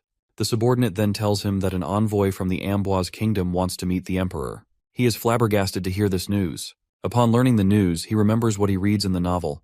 It is Amboise kingdom that leads to his imperial family's downfall. This kingdom, established for 150 years, grows stronger day by day and starts a great war in which his family will be caught up in the coming years. He doesn't understand the purpose of Amboise's envoy being there. His subordinate tells him that it is the Emperor who sends a summons to see that envoy 5 days ago. Hearing this, he concludes it must be because of Guinness. After expressing his suspicions to his subordinate, he has confirmed that it is indeed the case, as the Emperor wants this Guinness person to hold responsibility for what happens in Cremo. His subordinate suggests that he tell a little bit about the Emperor's health and send him back, which infuriates him. He sits down and contemplates the situation. realizing it won't look good if the envoy is sent back just because of a mere flu. People will talk and assume the emperor's health is much worse. He needs to meet the envoy, as the situation could easily be exploited by the enemy country, which could wage war in the upcoming years. He deadpans that he is going to hold the meeting his way. The scene shifts to the guest room, where the envoy is having tea. This person is furious at Guinness, who caused such havoc at Cremo and endangered the life of the crown prince, a situation that could easily lead to war. Fortunately, he's no ordinary person, but a diplomacy expert. Skilled in negotiation, he's confident that he can handle any fault thrown his way. He's ready for anything. His daydream of meeting the emperor is interrupted by the crown prince, who apologizes for being late. The envoy is baffled to see the crown prince instead of the emperor. However, he needs to remain calm. Meanwhile, the prince plans to tackle this problem with a balanced approach, knowing he needs to be polite. He then asks the envoy to have a seat, while preparing to steer the meeting into his area of expertise and take control from there. He needs to avoid the war at all costs. So the meeting starts, and before the poor envoy can say anything, the crown prince immediately exclaims with a cringe-worthy fake expression that the envoy doesn't seem in good health. The prince asks him to extend his left hand. The diplomatic expert is totally baffled by this out-of-the-blue request. He extends his hand anyway, and Rakiel concludes that he has a heavy head when waking up in the morning. He babbles about other minor health issues of the diplomat, which makes the situation awkward, as the envoy wants him to release his hand and proceed with the meeting. However, while our guy is finding all these common health issues with the envoy, who understands what the crown prince is actually trying to do, but still finds himself getting trapped in his scheme, he needs to meet the emperor as soon as possible. He thinks that he's there to show many negotiation cards to the emperor, but the crown prince's talk is going nowhere. Finally finding no choice, he sternly reminds him that he is there to meet the emperor. Our dude impishly thinks that this person is disillusioned if he believes he can steer the conversation, but he is determined. He starts to say that he is an important person, representing the Amboise kingdom, so how can they ignore the health issues of such a person? He says with fake sympathy that if the envoy loses consciousness during the meeting, it will ruin their reputation as an imperial family. He can't let that happen. He then steps closer and asks in a dangerous tone whether that should happen or not, and finding no choice, the envoy agrees with him. Rakiel gives him numbers of health advice, like quitting smoking and drinking and exercising for 30 minutes daily. At the end, he throws a bomb, while saying that after doing this, he could avoid ending up like an emperor. This revelation startles the envoy, who asks about the well-being of the emperor. The crown prince dramatically exaggerates how the emperor caught the flu because of the stress of managing the empire, which led him to increase the amount of smoking and drinking, and he ended up in bed. Now he's having a very hard time finding his appetite because of the flu. Upon hearing this, the envoy asks whether this is the reason the crown prince was sent here by him, which our dude confirms. He also adds that the emperor sends his apology for not attending the meeting and wants to rearrange it for a later time. To see the crown prince revealing all of this so honestly, the envoy concludes that he can't just find a fault. Besides, it was the crown prince himself who comes to apologize, who is very transparent with the situation. He understands the gravity of the situation, while knowing that he can't just lose higher hands if he doesn't accept the justification of the crown prince. While having a dilemma, he looks at the crown prince and concludes that he's not an ordinary person. In this moment, the crown prince whispers something in his ear and then shows him something, which prompts a remark from the envoy about his consideration. At the end, it seems like the crown prince has just said something to the envoy, which becomes the last nail in the coffin. The envoy is quite happy to have a letter to pass to his king and leaves the palace. Damien, who witnesses the situation, asks about his method of convincing the envoy. The crown prince casually replies that the envoy has seen his sincerity of heart, though his loyal bodyguard doesn't buy the excuse, knowing him too well. The crown prince then turns to Damien with an extra sweet and happy expression, and informs him that he's going to appoint him a super-secret operation. He tells him that he is going to admit the very important person in the traditional medicine clinic today. Damien is confused about which kind of patient can make him behave like this.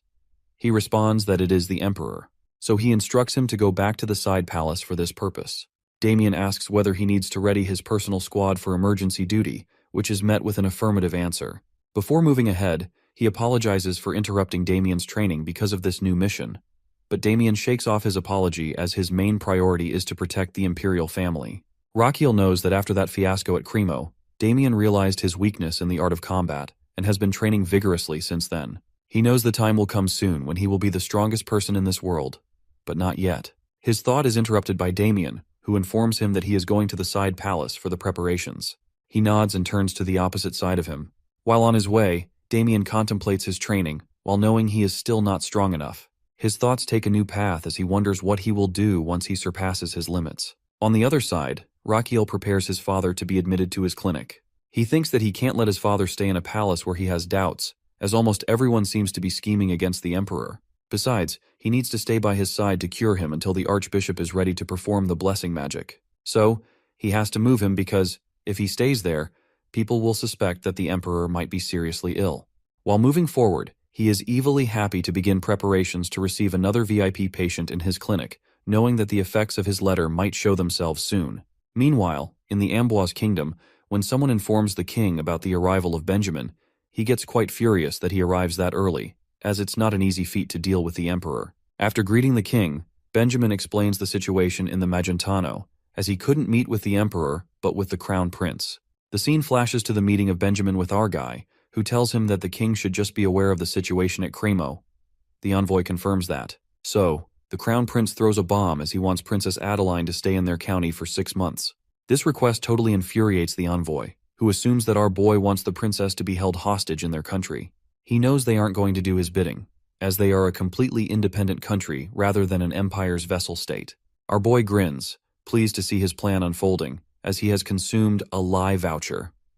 Now, he's lying about being interested in making a peaceful relationship with the Amboise kingdom. His system informs him that Benjamin will buy this lie, and now, Benjamin believes the Crown Prince might be taking a liking to their princess. He first dreads the thought of the princess living beside him for 6 months and falling in love with him as well. Then, he stops to contemplate the benefits of this situation, as it could lead to a powerful alliance through marriage. His greed accelerates to the extent that he wants to carve his name into history as someone who builds the foundation of a great empire, which will come as the result of the marriage between the Princess of Amboise and the Crown Prince of Magentano. He even daydreams of becoming the greatest diplomat in history. His daydream is broken by the angry voice of the King of Amboise, who shouts at him, while asking how he dares to suggest something so infuriating, treating their country as one of their vassal states by agreeing to give the princess as their hostage. He even asks his envoy how he could stand silently after listening to their absurd request. But Benjamin, on the other hand, who totally believes in the lies of our hero, explains that it's a good suggestion for both countries to have a peaceful relationship with each other. However, the king shouts at him to stop his babbling, as negotiations with Magentano are thrown in the bin after his meeting with the Crown Prince. Benjamin then asks him to read the letter from the Crown Prince before concluding anything. Now the king doesn't understand how, on Earth, his diplomat, who always remains neutral, is siding with Rakiel. As soon as he reads the letter, which might be enchanted by the lie voucher, he also agrees to send his daughter to Rakiel. He believes in the grand ambitions of our dude and summons his daughter there. Everyone is quite curious and nervous to see him suddenly acting like this. The king sits down on his throne while thinking about Rakiel, who is famous for being sick.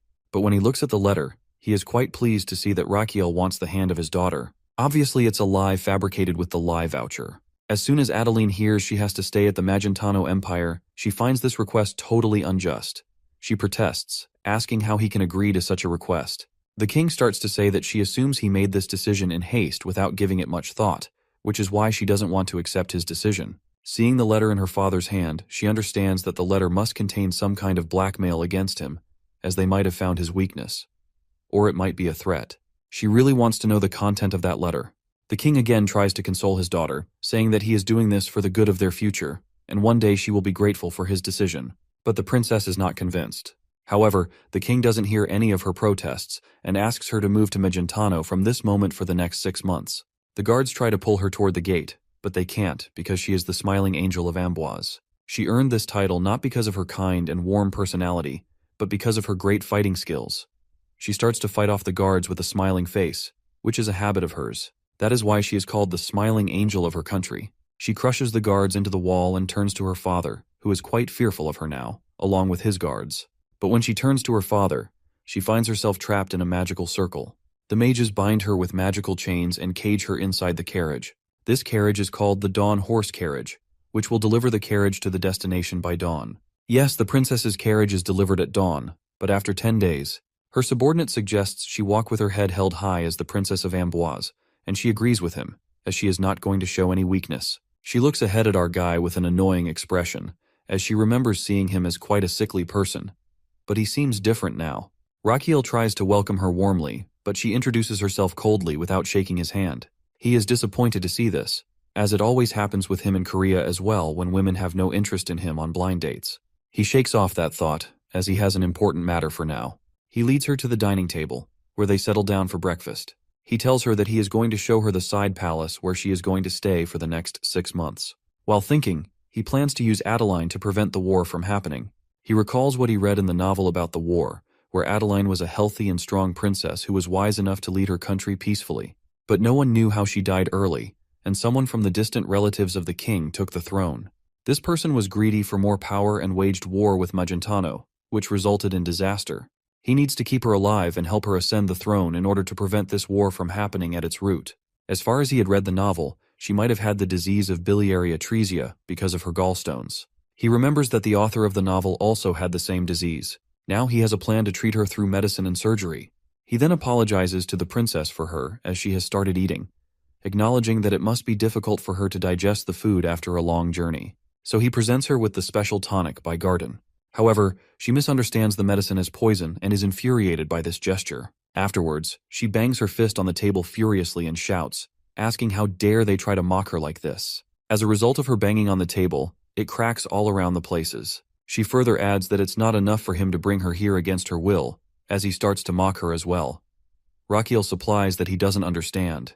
She explains that, for her, coming here is a huge decision for both her and the kingdom, which shocks him. At the end, she exclaims that she will just stay there for 6 months as per his order, but she won't do any more of his bidding.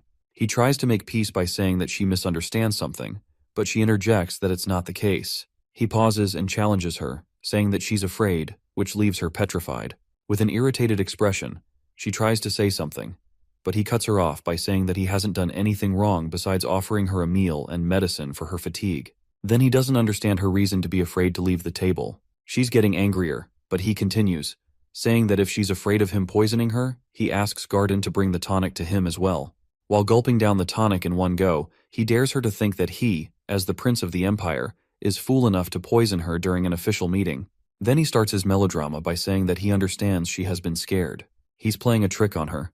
Knowing that she despises people who are scared and hates being called one, she takes the bait and sits down in the chair while ordering Garden to bring the medicine. But she has a condition as she will consume his medicine only once. He comments that first, she should have the medicine before making any decision. She looks at the tonic and thinks that, however she sees it, she only sees poison when looking at it. But she gathers courage and gulps the tonic in one go. It tastes awful. Then Raquel offers her the candy, as is the tradition to have this after consuming the bitter medicine. He adds that it has a plum flavor. The princess salivates at the sight of the candy, but her pride stops her from taking it. She finally takes it, and the guy offers her the grape-flavored one as well.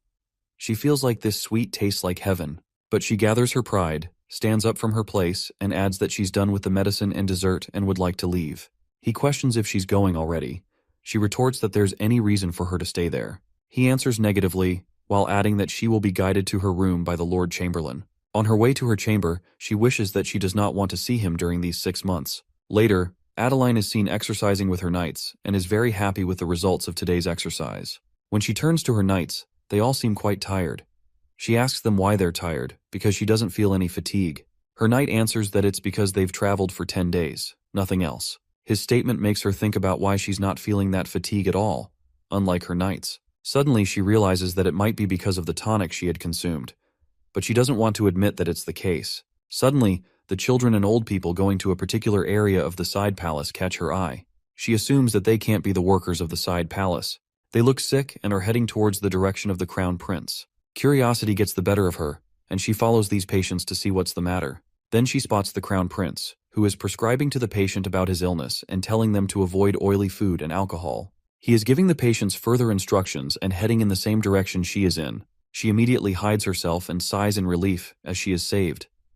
But at this moment, Raquel comes out of nowhere and asks her what her purpose is to be here. She doesn't understand what to say. He adds that this is the consultation room, and she needs to fill out the papers to be here. Then he seriously asks her whether she is lined up in the queue properly, but she doesn't understand anything which he is saying. He then seriously reveals that this is the place where they tend to their patients without any bias. So, she needs to follow protocols to get here, just like anyone else. Then he seriously orders her to start by filling out the consultation paper and wait in line. After 2 hours, she is in front of him, gathering as much indifference as she can while showing him the consultation paper. Our guy knows that she will do it. Meanwhile, she expresses that she is not some biased person who would abuse her authority. He expresses his delight that she is there, as he himself wanted her to be examined. She is confused to hear his statement. Then he finally turns to her and deadpans whether she has never been curious about the real reason he brought her here. This statement makes her think about his original reason for bringing her here, because she initially thought it was to humiliate her because of what happened in Cremo. On the other hand, he is quite smug to see that contemplative expression on her face, before he wants her to realize her symptoms by herself. In his imagination, he sees Garden telling Damien that he had a crazy overmoney kind of illness, which he had declined because he didn't find himself ill. But the next morning, he fell down in a pool of blood. So, it is necessary for her to realize the symptoms by herself, because if he approached the topic of treating her out of nowhere, she wouldn't cooperate. Then he deadpans that she will die in 2 years, which leaves a terrified expression on her face. She nervously tells him that it feels like he's cursing her, but he lies to her, saying that they know this truth because of the intelligence department of the imperial family, which knows everything, even about the royal family of Amboise. So, they detect the early symptoms of the serious illness in her that will cause her death. After listening to all of this nonsense, she is quite furious, as she was about to see him in a new light after witnessing how he treats patients. But she doesn't expect him to throw this kind of ridiculous joke at her. She shouts whether he is mocking her. He tries to reason with her, saying that his only intention is to treat her illness. To sense her doubt, he suggests that he will prove it to her.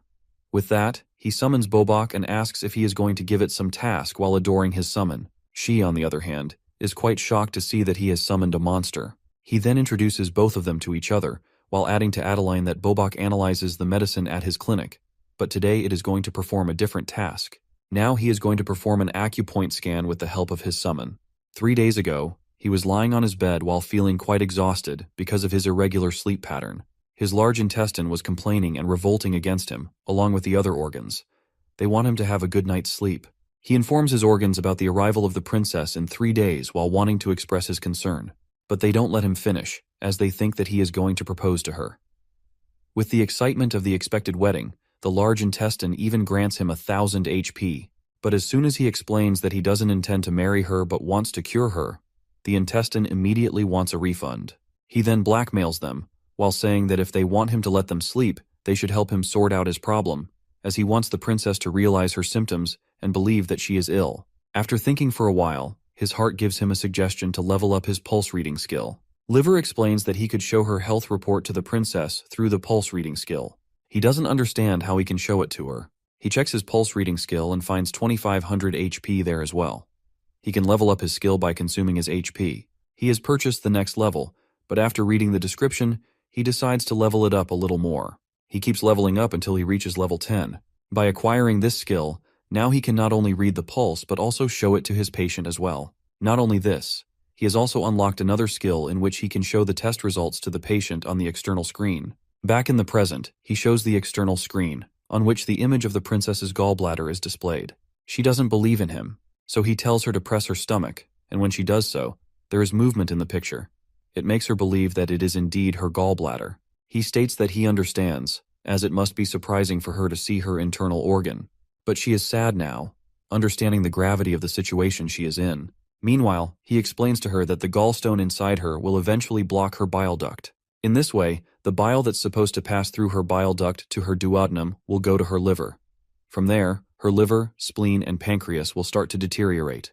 In the last, he deadpans that she needs to be treated to avoid this. She, however, asks him his reason for treating her. He explains that she is the master key to maintaining peace between the imperial and royal families, so he wishes her to become a queen and be healthy to lead her country. She then asks him his method of treatment if she agrees to it.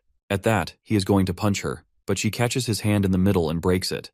He yells at her, saying that he was just going to show her his treatment method. She doesn't understand what kind of treatment method it is. He then punches his stomach and tells her that she has to do it. She doesn't understand how this treatment will work, as it seems like a plan to kill her. Unbeknownst to her doubt, he further asks whether she can discharge mana while punching herself, to which she answers affirmatively. He then starts to explain about the external impact wave, which is a kind of treatment he will be using to treat her gallstone. As she discharges mana from her fist, he will guide that mana with the help of Azrahan core technique. She doesn't understand what he is talking about. Rakiel, who has already practiced this technique with Damien, explains further that when she discharges mana toward her stomach, he will guide that mana directly to the gallstone inside her gallbladder. In this way, he can remove the gallstone from her gallbladder. She asks him to let her go after the treatment if he wants her to comply with the treatment, which he agrees to. She is shocked to see that he agrees to her demand so easily. He replies that once she is treated, he wouldn't have any reason to keep her there. On the other hand, she is stunned, as she had assumed she would be stuck there. Unbeknownst to her thoughts, he offers her to go to another consultation room as there is a crowd there. Inside the other room, he demands that the princess show her back to him so that he can examine the location and size of the gallstone, and she complies. After checking her up, he asks her to clench her fist and place it on her stomach. After doing this, it is time for her to hit her stomach. He asks her to shape her mana into a sharp needle when she is discharging it into her fist to her stomach. He asks whether she can focus on one point, which she answers affirmatively. She finally hits her stomach but is amazed to feel that it doesn't hurt at all, as it feels like the gallstone has gone from her stomach to somewhere else. Then he asks her to see the CT scan image of her gallbladder, where the gallstone is now cracked. He tells her that she is doing well, so she needs to do it again. After trying multiple times, he stops her as her gallstone has completely crumbled down. Rakiel, who is tired, still praises her for doing well, which brings a smile to her face. He then concludes the treatment, saying that the crumbled gallstone will be discharged from her body naturally. She is baffled to hear it, as she assumes that there is one more stone to break. But when she turns to him, he looks like a ghost. Now she realizes that the mana she discharged was absorbed by him. She shakes him vigorously while asking about his well-being. He tells her that he is fine while thinking that her mana is stronger than he expected. To see his condition, she asks his purpose for pushing himself to his limit. He weakly replies that it's because she is his patient. She doesn't understand, but he again emphasizes that as long as she is receiving the treatment, she will be his patient, which stuns her. Then he weakly adds that he needs to rest before he faints, while she tries to call for him. After a while, our guy is sleeping on his bed when Garden checks on him. He informs Adeline that he is all right, as he has neither a fever nor breathing problems. Adeline asks about the cause of him not waking up yet. He answers that it is because his body is naturally weak, and on top of that, he pushed it to its limit. She tries to apologize for it, but Garden shakes his head, adding that Rakiel had told him in advance that he might faint, so she shouldn't think too much about it. Seeing her confused expression, he explains that it is a common occurrence for our guy to put others before himself. Garden also expresses his worry about his master in this regard. Listening to everything, her sharp edges soften as she realizes she was too shallow not to trust someone as good-hearted as Rakiel. Seeing her response, his system informs him that, although his actions were purely selfish, his devotion deeply affects his patient's heart. Not only this, his act of sincerity and devotion will bring a positive change in the future, possibly referring to the prevention of war. Now he has formed a patient-doctor bond with Adeline, as she will no longer question her medical treatment in the future. With a soft expression, she holds his hand. Seeing this, his organs try to stop her, believing she is deceived by him.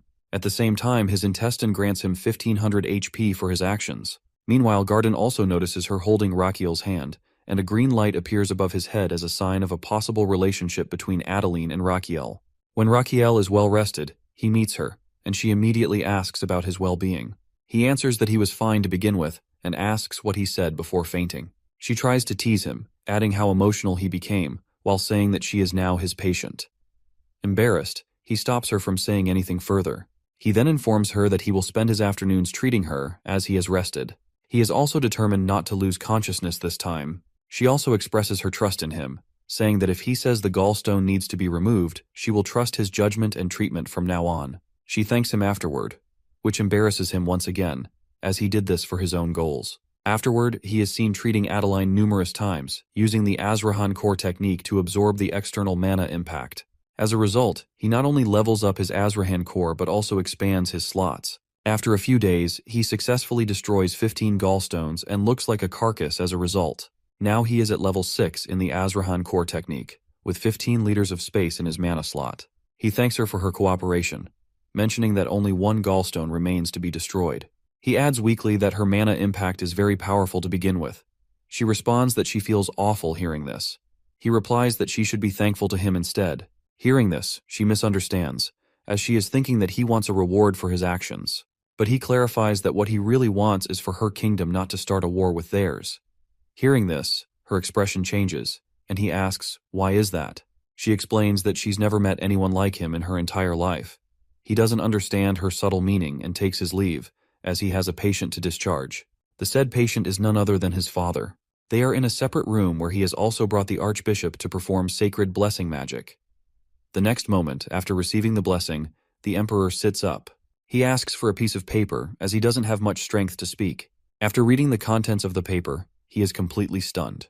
The emperor asks which date he chose to go with the princess, while mentioning that he heard about him visiting her while he was lying in bed. On the other side, the prince doesn't understand a thing his father is implying. His father reveals that he is talking about the princess of Amboise. He starts to say that he doesn't know what he told the envoy of Amboise to convince him to send their princess here, but it is irresponsible on his part to proceed with the matter of marriage without any consultation when he is going to be emperor one day. Now our dude thinks about everything as how everyone in the palace looks at them and realizes that everyone assumes that there must be something going on between them. He contemplates this for a moment and concludes that bringing up the matter of a non-existent war would be an absurd idea. So he exclaims that the emperor is right about his mischief, as he has taken advantage of his condition by bringing the princess here, only for him to be rejected by her in the end. The emperor is furious to hear that he was rejected after going to such lengths, and he dramatically tells the archbishop to heal him again. On the other hand, our guy is trying to slip away before his father's lecture gets underway. Before he can get away, his father catches him and gives him a long lecture about his responsibilities as crown prince. Meanwhile, the emperor's subordinates notice that his right nostril is twitching slightly, meaning the scolding is just a pretense, which means that he is, in fact, proud of his son. Our boy just wants this drama to end since he isn't even the emperor's son to deserve such warm treatment. To wrap it up, he tells his father that he understands everything and now needs to take his leave, as his patient is waiting for him. The emperor allows him to go.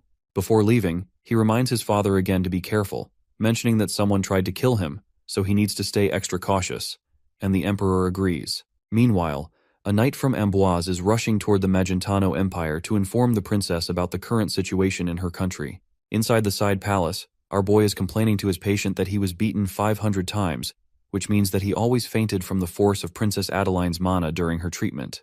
On the other hand, she insisted on one more hit so they could finally finish this off. He agrees with her, and at last, he has guided her mana to destroy her gallstone. This time, finally they've done it.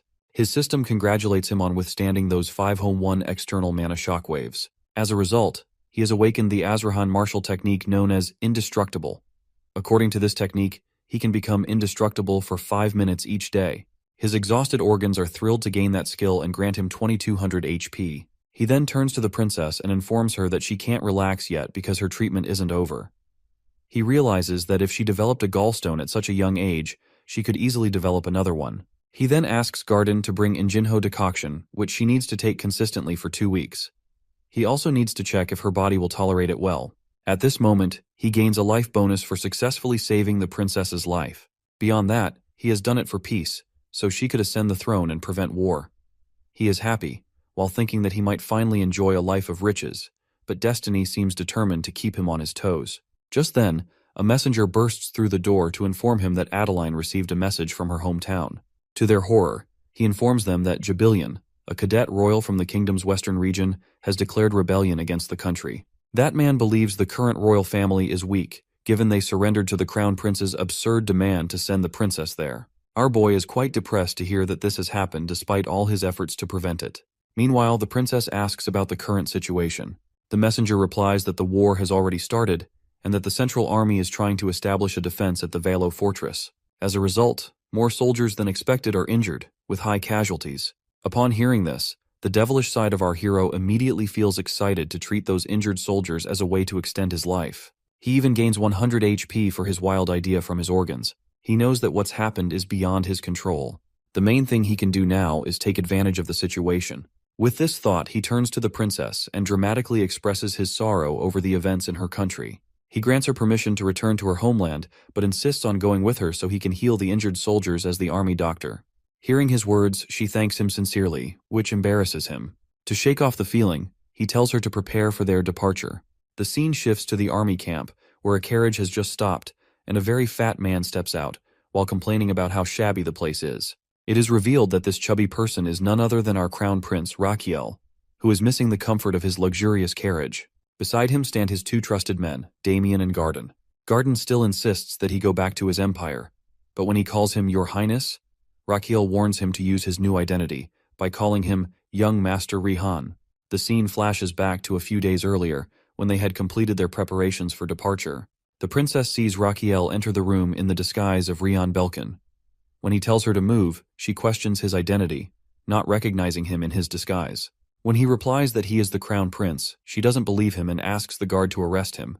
He finally convinces her by reminding her about their treatment sessions, a detail known only to the two of them, and she immediately recognizes that he is indeed the crown prince. Gardan also comes up behind him, affirming to the princess that he is indeed the crown prince. Argai reveals that this new identity is granted to him by his father.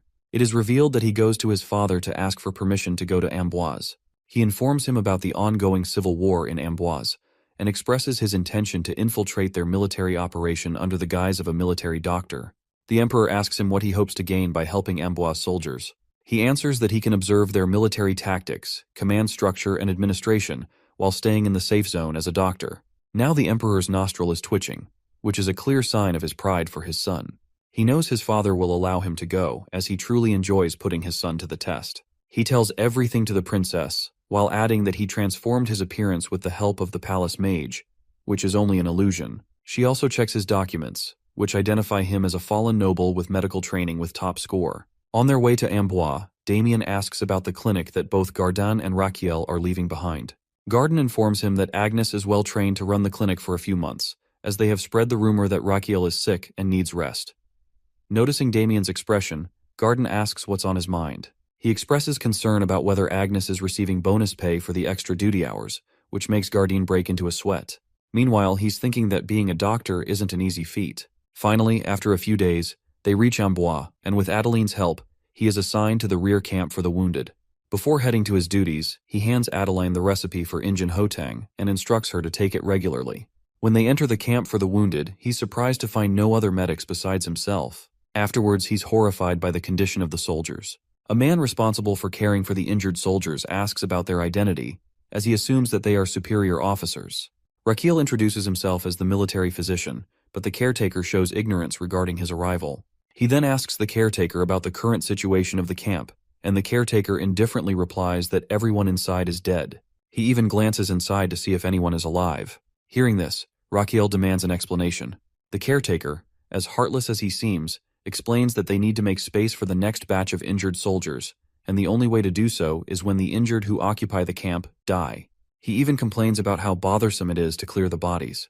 Raquiel doesn't like this one bit, as there's no way he's getting any life bonus from this situation. So he asks the caretaker to bring him to the commander of the camp.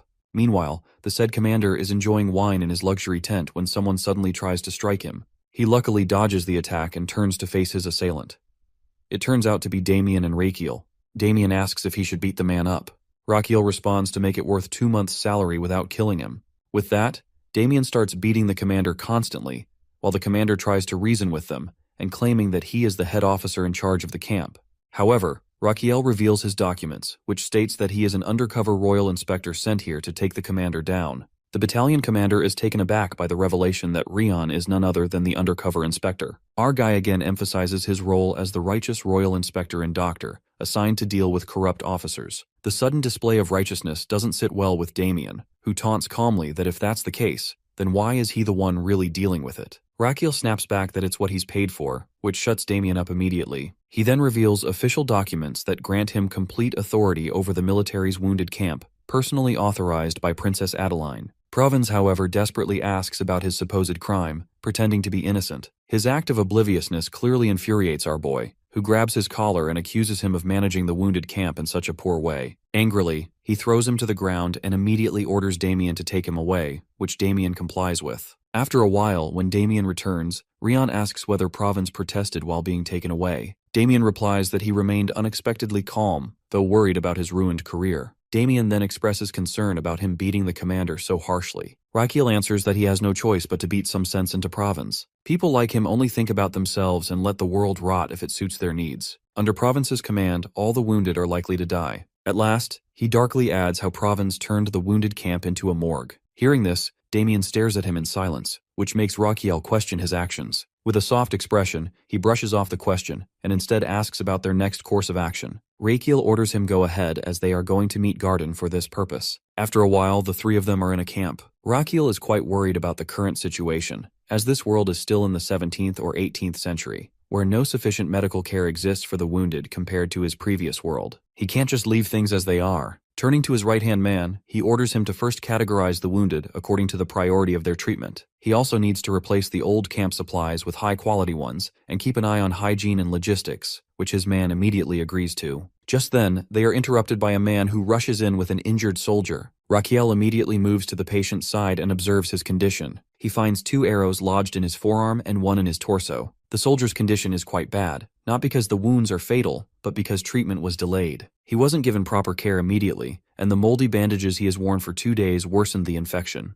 Though his wounds are not deadly, poor treatment has pushed him to a condition where saving him is nearly impossible. He then turns to Garden for advice. The doctor advises immediate surgery. Raquel now realizes that bringing this doctor along was the right decision, since Raquel himself lacks surgical experience. He hopes to overcome this flaw and expand his medical knowledge with Garden's help. He recommends that Garden perform the surgery right away. The doctor is ready with his tools, but when he takes out a blade from his bag, Raquel can't believe his eyes. Garden explains that it's a scalpel used during amputations to cut through skin and muscle, which immediately panics our guy. Unbothered by Raquel's reaction, Garden even shows him a bone saw, explaining that it's used to cut through tough human bones to complete limb amputations as quickly as possible. Garden adds that the faster he performs these cuts, the less pain and bleeding the patient will suffer. Before Garden can show more of his horrifying tools, Raquel quickly asks about anesthesia. At first, Garden doesn't understand the word, but then realizes it refers to something that can reduce the patient's pain. For that purpose, doctors of this time mix high-potency rum with opium to numb the patient during surgery. Then he proudly brags about how he personally prefers vodka over rum because of its better taste. Looking at the heinous surgical tools laid out before him, Raquel asks what kind of surgery Garden is planning to perform. Garden replies that he is going to conduct an arm amputation. Hearing this, Raquel immediately tells him to hold his horses, saying that there's no way he's allowing such an operation. He knows that no matter what, he can't let his patient die. The first thing he does is assess the patient's condition. The wounds are infected, and the high fever is dangerously threatening his life. Besides, the patient doesn't have enough immunity or strength to endure surgery and survive. For this reason, he needs to find a replacement for anesthesia. He considers using the nerve disruption technique he once used on Agnes, but quickly rejects the idea because it can't completely eliminate pain. Then he thinks about Kuzman's poison, but it's far too risky to apply. Frustrated, he grits his teeth. At that moment, his internal organs jump in to help him. They taunt him to either let the patient endure the pain or find a way to reduce it during surgery. The stomach then suggests he awaken a new skill using all the HP he has earned so far. His internal organs even donate 100 HP to cheer him up, bringing his total to 4,900. Left with no choice, our guy knows this isn't the time to hoard HP, as this dire situation calls for a new skill. He begins checking the available skills. After browsing through several options, he spots a strange one called My Hands Are Healing Hands. When he opens the description, he discovers that this skill allows him to assist in alleviating the patient's pain. He realizes that he's found the perfect skill, almost like cheating for himself, which makes the others around him think he's gone mad under pressure. Still, he chooses the skill, which will let him reduce the patient's pain with the effect of anesthesia whenever he softly strokes the patient's body. The effect will grow stronger as the skill levels up in the future. He can't believe that all he needs to do is stroke the body to anesthetize the patient. He turns to his right-hand man and reveals that he's found a solution for anesthesia and they must prepare for surgery. Garden happily complies. Then he faces the patient and asks his name. The man answers that he's Private Dioff. Raquel assures him they are going to treat him. Dioff fears they'll cut off his arm, but Raquel repeats that this isn't the case. Dioff insists he's a positive man and would be okay if they cut his arm, but Raquel stresses they aren't going to do that. Still, Dioff keeps babbling about losing an arm or a leg. Having had enough, Raquel warns him to shut up, or he will definitely cut him down. He tells Garden to get ready for surgery, because he's going to use the anesthesia. Then, awkwardly coughing, Raquel starts singing, My Hands Are Healing Hands, which leaves the people around him visibly traumatized. He chants, and the skill begins to process, but because of his insincerity, it fails to activate. His eyes narrow in anger at the freaking system. He grits his teeth, determined to sing it right this time. With that, he starts his singing once again, and finally, the skill activates. The patient's pain begins to subside. Even the patient is in awe that he no longer feels pain in his side. Raquel continues singing, and the patient tells him that although it aches a little, it doesn't hurt the way it did before. Hearing this, Raquel grows more enthusiastic and keeps singing. Now it's time to check whether the anesthesia is working. To test it, he pinches the patient's injured area, and when the patient doesn't react, it means the pain has successfully subsided. He gives Garden the green signal that it's time to start the surgery. Their first step is to clean the wounds and restitch the poorly closed injury on the patient's side, which Garden immediately does. After a while, they successfully treat the wounds on the patient's torso and remove the arrows. Now it's time to treat his arm, so Rakiel begins chanting again to anesthetize it. The patient looks worried,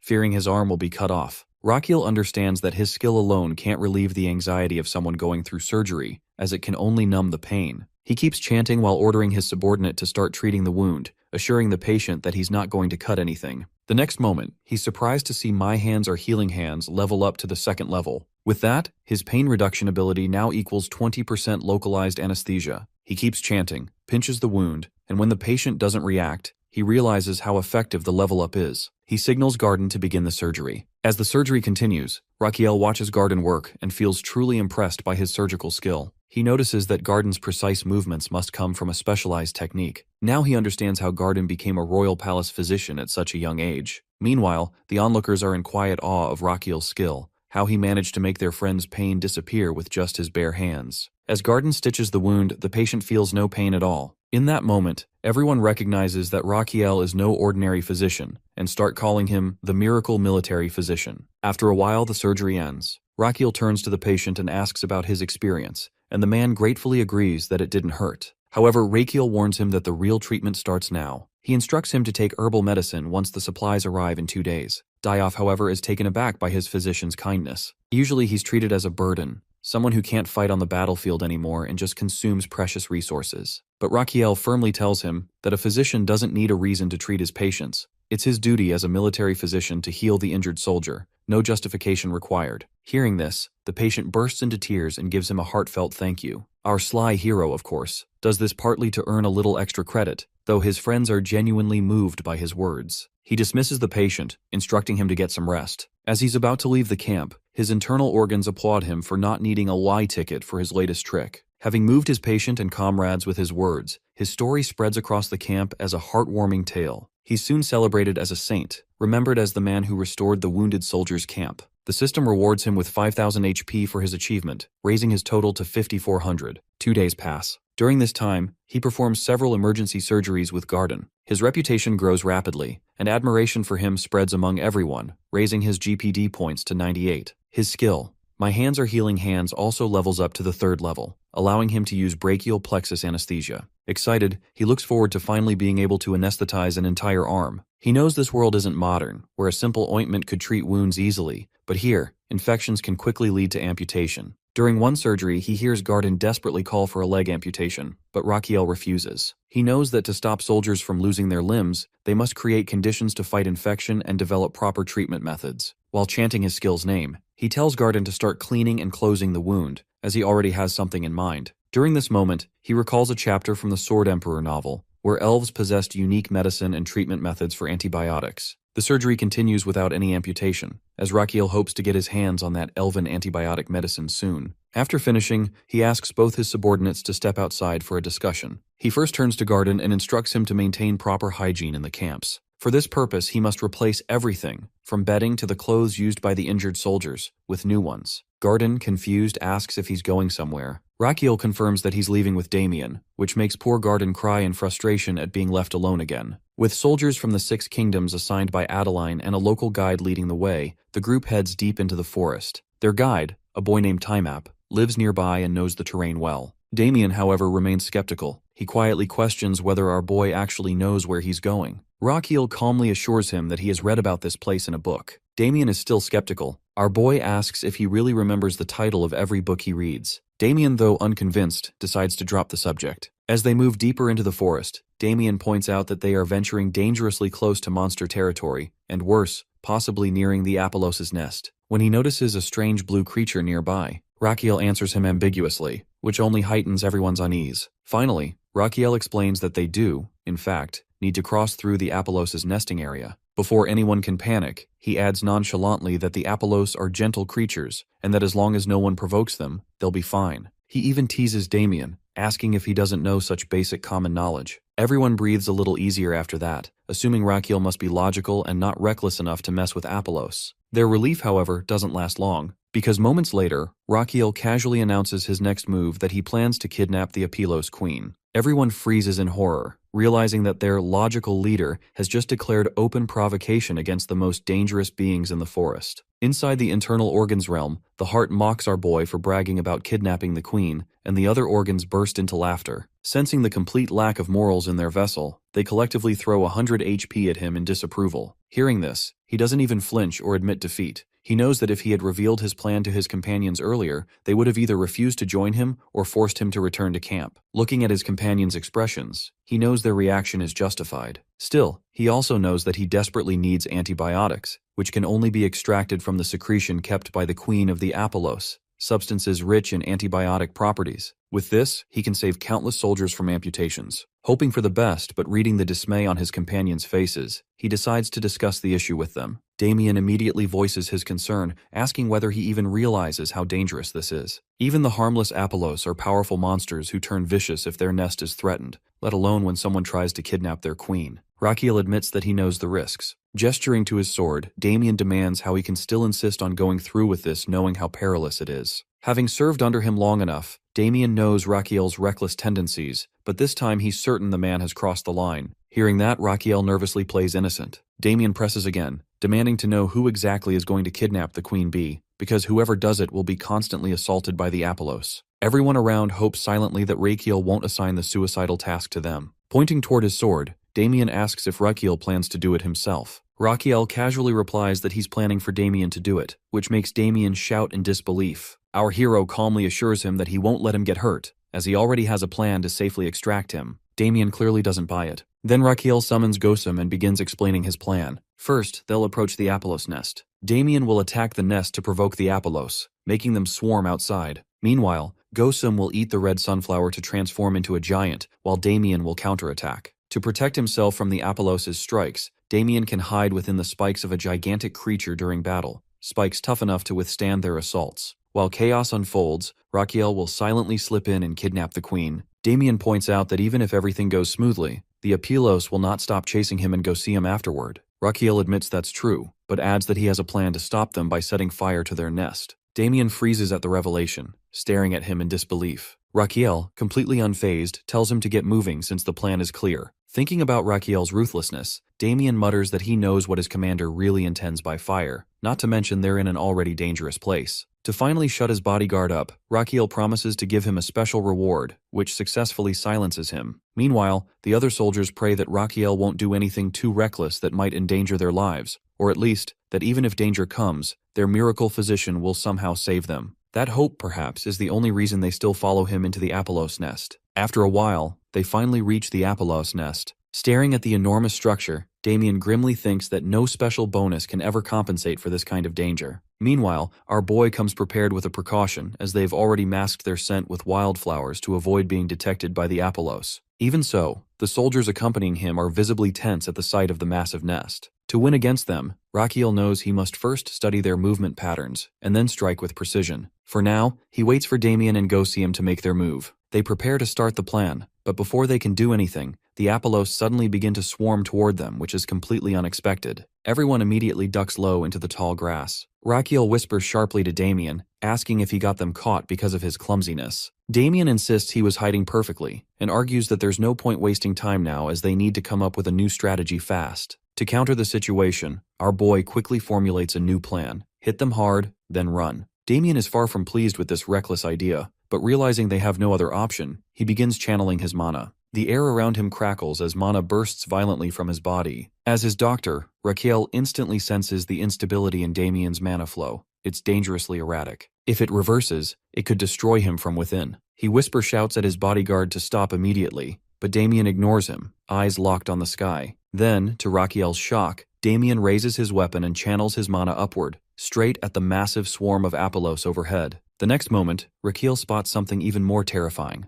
A much larger version of the Apolos emerging from above. He has no idea what this new creature is, only that it's killing the smaller Apolos in a frenzy. Before he can even make sense of it, the monstrous species turn their fury downward, descending straight toward them. For a moment, Rakiel thinks the creature is going to attack him, but the next moment it strikes the Apolos instead. Terrified for his life, he clings to Damien, who shields him. Watching the huge beasts slaughter the Apolos, he realizes that it's a straight massacre. He asks their guide about them, and the boy tells him in a serious tone that these creatures are Vesparos, monstrous wasps that feed on Apolos and can kill thousands in one strike. Before the guide finishes, Rakiel orders everyone up. They've been spotted. For a heartbeat, the men are too stunned to move. Then panic seizes them as the giant insects lock onto their position and they all start to run for their lives. While running, Rakiel desperately asks Damien if they have any chance to escape. Damien, furious, snaps that Rakiel is the reason they're in this mess. He reminds him they need the queen larva to save the patients, and insists this isn't for Rakiel's benefit, words Rakiel smooths over with his silver tongue. Damien, assessing the surroundings, draws his sword. Spotting a large rock, Rakiel orders everyone to hide behind it. Once sheltered, their guide explains what he hinted at earlier.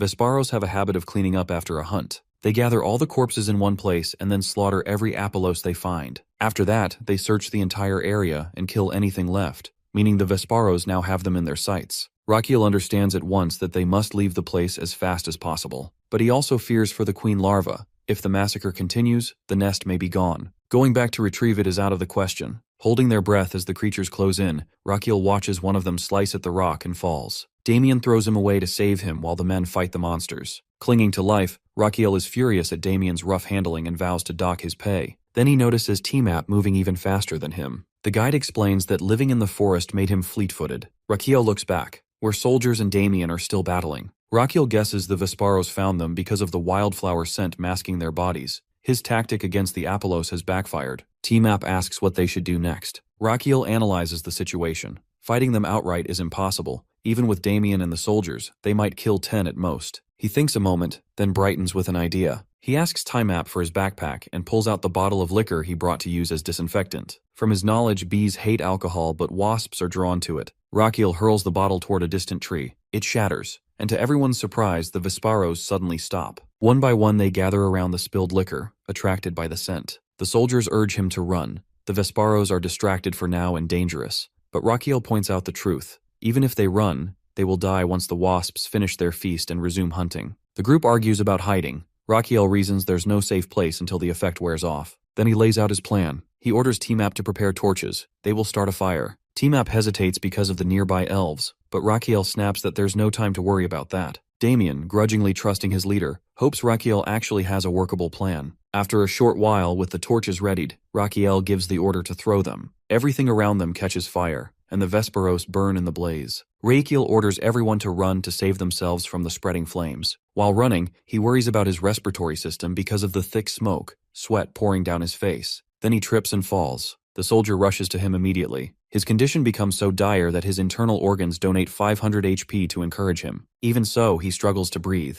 Damien warns him that if he faints now, he'll die. Without hesitation, Damien ties Rakiel onto his back and carries him through the forest. The soldiers glance at each other, wondering if it's really acceptable to carry the crown prince like that. On the way, Rakiel mutters that they'll be safe once they're outside the forest, but the next moment, the Queen Vesparos appears to attack them. Rakiel turns to call for Damien, but freezes when he sees the petrified expression on his bodyguard's face. Since the day he met Damien, he has never seen him this intimidated. Panic sparks in Rakiel's mind because if Damien, the strongest among them, looks this scared, they're doomed. Thinking fast, Rakiel decides to calm him down. To control the situation, he plans to stimulate Damien's acupuncture points and release the tension by analyzing the flow of his QE and blood. He activates his meridian scanning skill to check Damien's QE and blood flow, but unexpectedly, the skill locks onto the Queen Vesparos instead. For a moment, he doesn't understand what just happened. Then it clicks. The skill worked on the Queen because she's in his line of sight. Realizing that even monsters must have meridians since they're living beings, he grins. He can now see the energy flow within the Queen's body and the exact placement of her acupuncture points. A smile spreads across his face as he announces that he has an idea. Damien, shaken out of his daze, glares but still demands to know what the idea is. Rakiel tells him to follow his every instruction, whether to walk, defend, or attack, without hesitation. Damien looks doubtful, but Rakiel insists it's necessary for all of them to survive since he's going to guide Damien through the Queen's every move. Before Damien can argue, Rakiel suddenly shouts for him to duck. The Queen Vesparos dives toward them and rushes past. Rakiel instructs everyone to stay down and take 5 steps forward,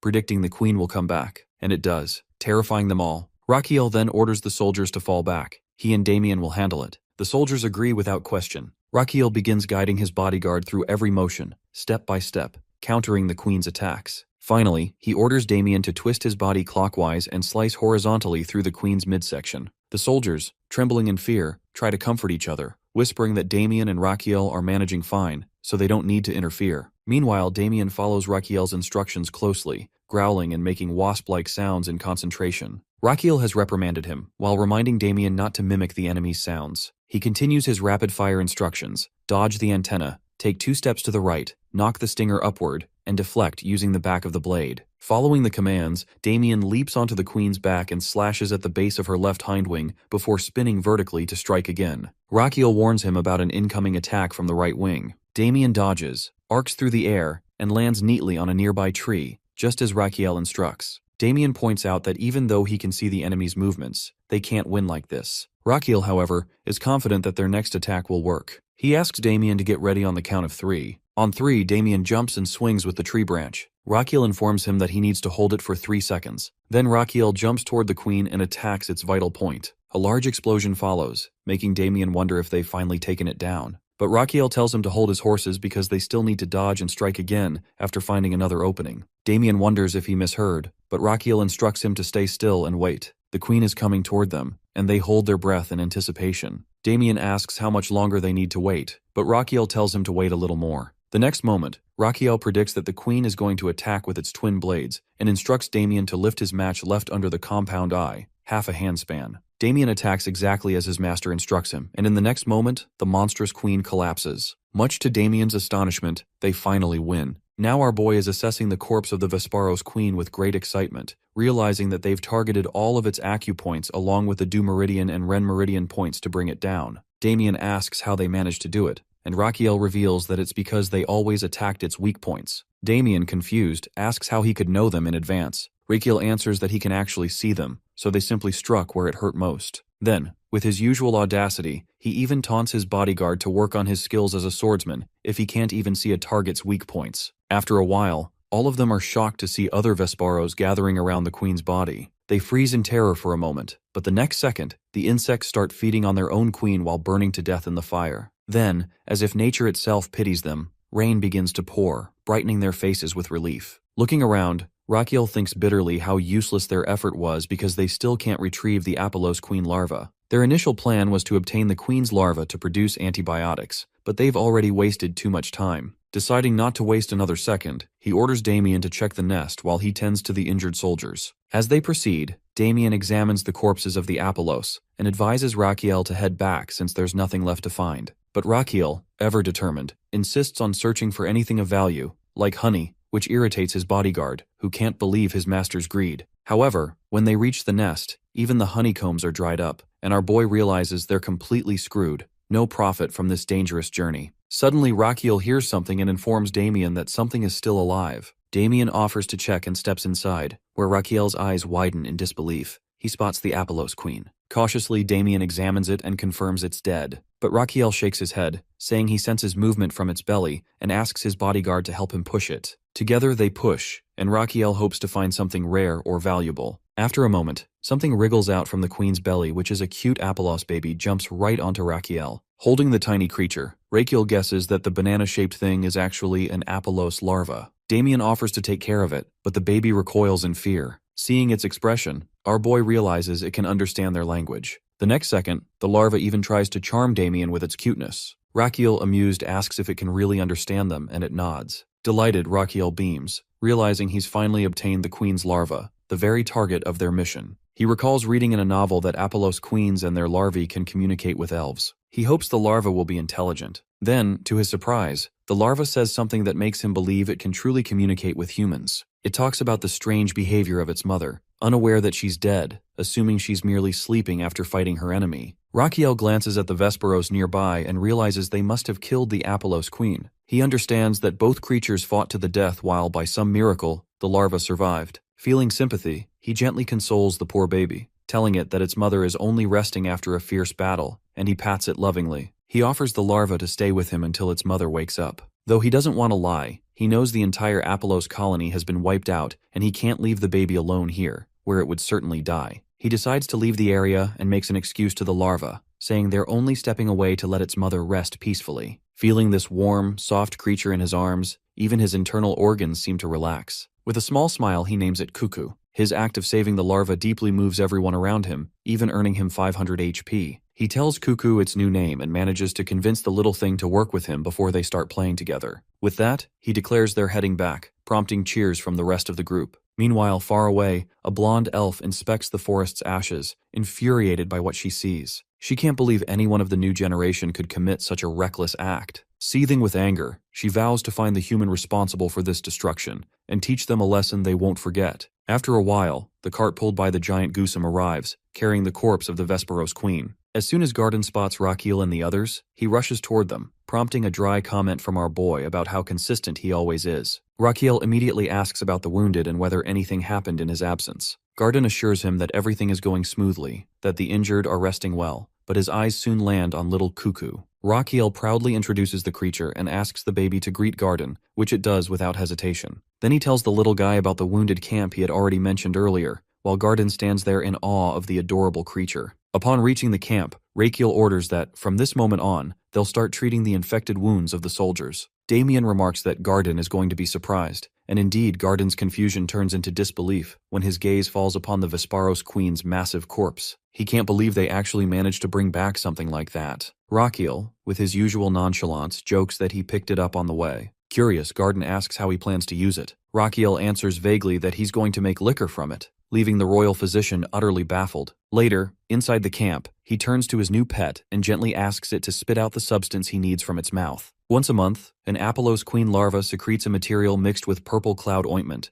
an excellent compound for burns, skin regeneration, and antibacterial treatment of external wounds. Rakiel urges Cuckoo to do it, explaining that it'll help the wounded, but the little larva doesn't know how, looking disappointed in itself. He grows worried, not expecting to face a situation where even the larva doesn't know how to secrete the substance. Then, an idea strikes him. He activates pressure point scanning and asks Cuckoo to hold still. Once he locates the acupressure points, he carefully begins pressing them with a needle to help trigger the process. Cuckoo lets out a few shrieks during the experiment as Rakiel alternates between sharp, precise pokes and soft, steady pressure on opposing points. Finally, after much effort, the larva produces the substance in bead form. While being exhausted but successful, Rakiel notes with satisfaction that it smells like mint chocolate. At that moment, Garden informs him that the supplies requested by him have arrived. Rakiel turns to the physician and immediately starts the process of making the salve. Soon, he's mixing the ingredients, stirring with intense focus. Garden offers to take over, but Rakiel refuses because failure isn't an option when the bead can only be produced once a month. He can't risk the wounded succumbing to infection or worse. Damien volunteers to take the first watch and Garden agrees.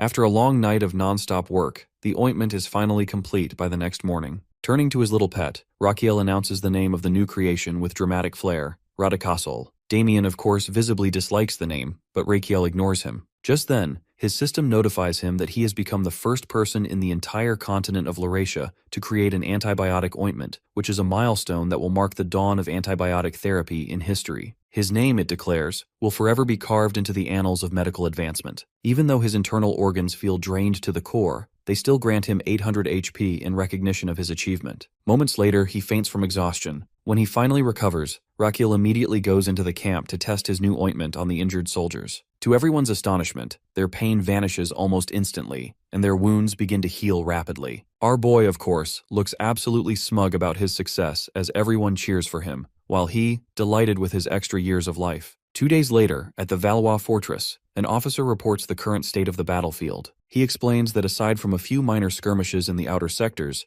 there have been no major conflicts. The reason, he adds, is that the main opposing forces have gathered nearby, clearly targeting Valois Fortress as their next objective. Hearing this, the Emperor concludes that the rebel army will soon confront them directly, which is an assessment confirmed by his subordinate. However, his expression darkens with fury as he brings up Havillon, whose repeated defiance continues to test his patience. Despite favoring the man and keeping him close against the advice of his counselor, Chavillon still dares to rebel against him. Suppressing his irritation, the Emperor demands to know if there's any other report. The officer confirms and mentions a remarkable development, news from one of the injured soldiers' camps. He reports that, over the past 2 months, the survival rate of the wounded there has surpassed 70%, shocking the Emperor into silence. The officer continues, explaining that this particular camp has become famous among the soldiers of every division across the kingdom. Rumor has it that once a soldier reaches the care of our boy in the camp, survival is almost guaranteed, no matter how grave the injury. Finally, the officer adds that the camp is now officially under the 21st Support Battalion,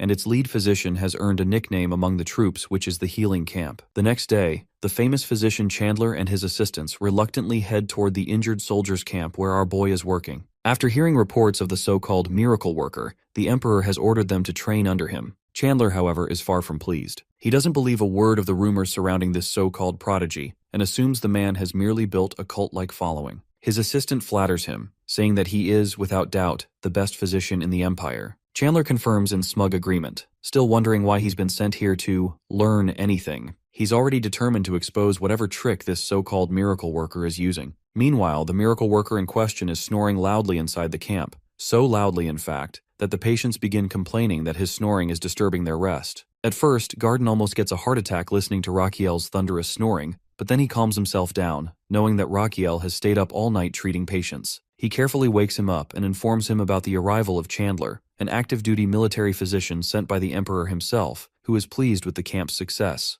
Rakiel is delighted to hear this, as he has been expecting a rookie. He immediately asks where Chandler is. When Garden tells him that the man is outside, Rakiel rushes out, introduces himself warmly, and welcomes the newcomers. Seeing their stiff faces, he apologizes for being too enthusiastic after hearing about their arrival. He asks for Chandler's name, which Chandler provides curtly. Excited to begin, Rakiel expresses his understanding that they must be tired, but insists that a physician's first priority should always be their patients. He asks them to follow him, but no one moves. Puzzled, he wonders why they're not following. Chandler retorts that they should be shown their quarters first. Rakiel is taken aback. He can't believe they want to rest before seeing their patients. Chandler repeats his demand for rest, emphasizing that they've had a long journey and that they're here under the Emperor's command. Instead of agreeing, Rakiel seriously asks Chandler's name again. When Chandler repeats it, Rakiel addresses him directly and asks whether it's inconsiderate to request that he tend to the injured instead of resting. Chandler immediately agrees that it is. Then, in a calm but sharp tone, Rakiel asks whether a physician should really choose rest over treating patients who are waiting for him. In response, Chandler has the audacity to ask whether there are any noble patients in the camp.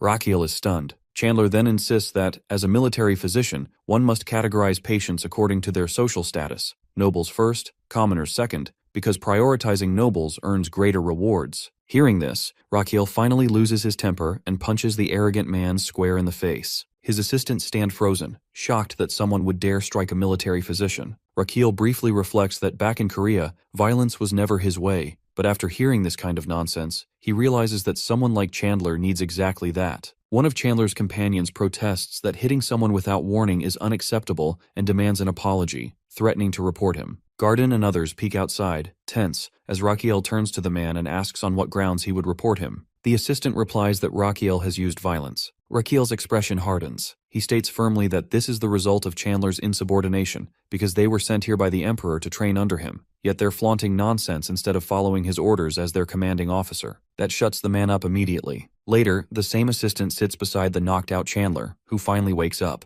At first, Chandler doesn't understand what happened, but his companion fills him in as they move him into a tent. Learning the full story, Chandler seethes with fury, furious that Rakiel dared to disregard him, and even more so that he's been demoted to second place because of Rakiel's presence. His companion informs him about his discovery regarding Rion, which he investigates while Chandler is resting. He tells Chandler that Rion is able to save patients without the need for amputation. Chandler is taken aback to hear about this achievement, a 70% survival rate without amputation. Then the companion explains Rion's skills and therapy methods, which sound completely alien to someone like Chandler. That's the reason Chandler declares that Rion must be a fraud. No one dares to go against him even after he punches him. With new determination, he vows to unravel Rion's truth. His companion asks when he plans to go. At midnight, Chandler sneaks into the injured camp to catch Rion red-handed. He is sure Rion must be asleep by now, as the silence of the night feels absolute. He believes Rion hasn't even bothered to perform the basic surgical care that should be standard, something that only solidifies Chandler's belief that Rion is a fraud. Taking out his scalpel, Chandler recalls how he was taught that patients with injuries or sickness accumulate bad blood.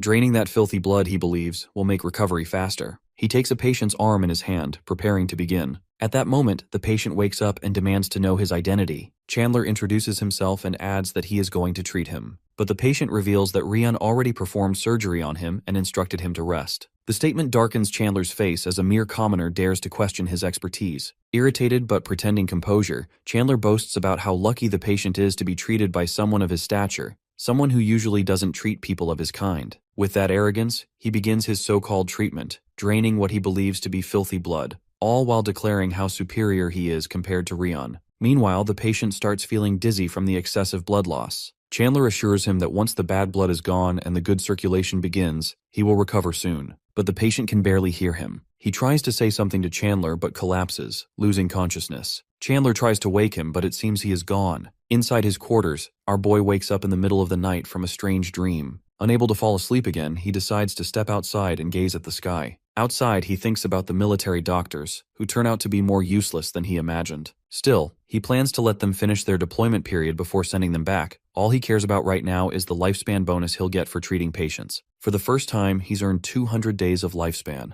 and he's thrilled. He hopes that at this rate, he might save up a whole year of life, a year without the pressure of living on borrowed time. He's practically dancing in quiet joy, relishing the thought of more days to live freely. His happiness is interrupted by Chandler's panicked voice calling out for his patient to wake up. The sound comes from the private room. He rushes there immediately and finds Chandler shaking a patient, desperately trying to wake him. One glance at the scalpel in Chandler's hand tells him everything. Chandler has been performing bloodletting therapy. The moment he realizes what's happened, rage flashes across his face. He storms in, cursing under his breath, and demands to know what Chandler is doing. The two argue. Chandler insists he's treating the patient, while our boy dismisses the barbaric method entirely. Their shouting draws a crowd. People from the camp gather to watch. Chandler's companion has the audacity to ask Rion what he did to Chandler, but Rion ignores him and immediately checks on his patient, Ranz, asking how he feels. Ranz can barely say his name. Rakiel quickly analyzes the situation and realizes the patient's vein is severely damaged. Now he must stop the bleeding at once. He snatches a cloth and starts bandaging Ranz's arm, fuming at the thought that such a disgusting treatment was performed here. Then Chandler accuses him of interrupting his perfect treatment.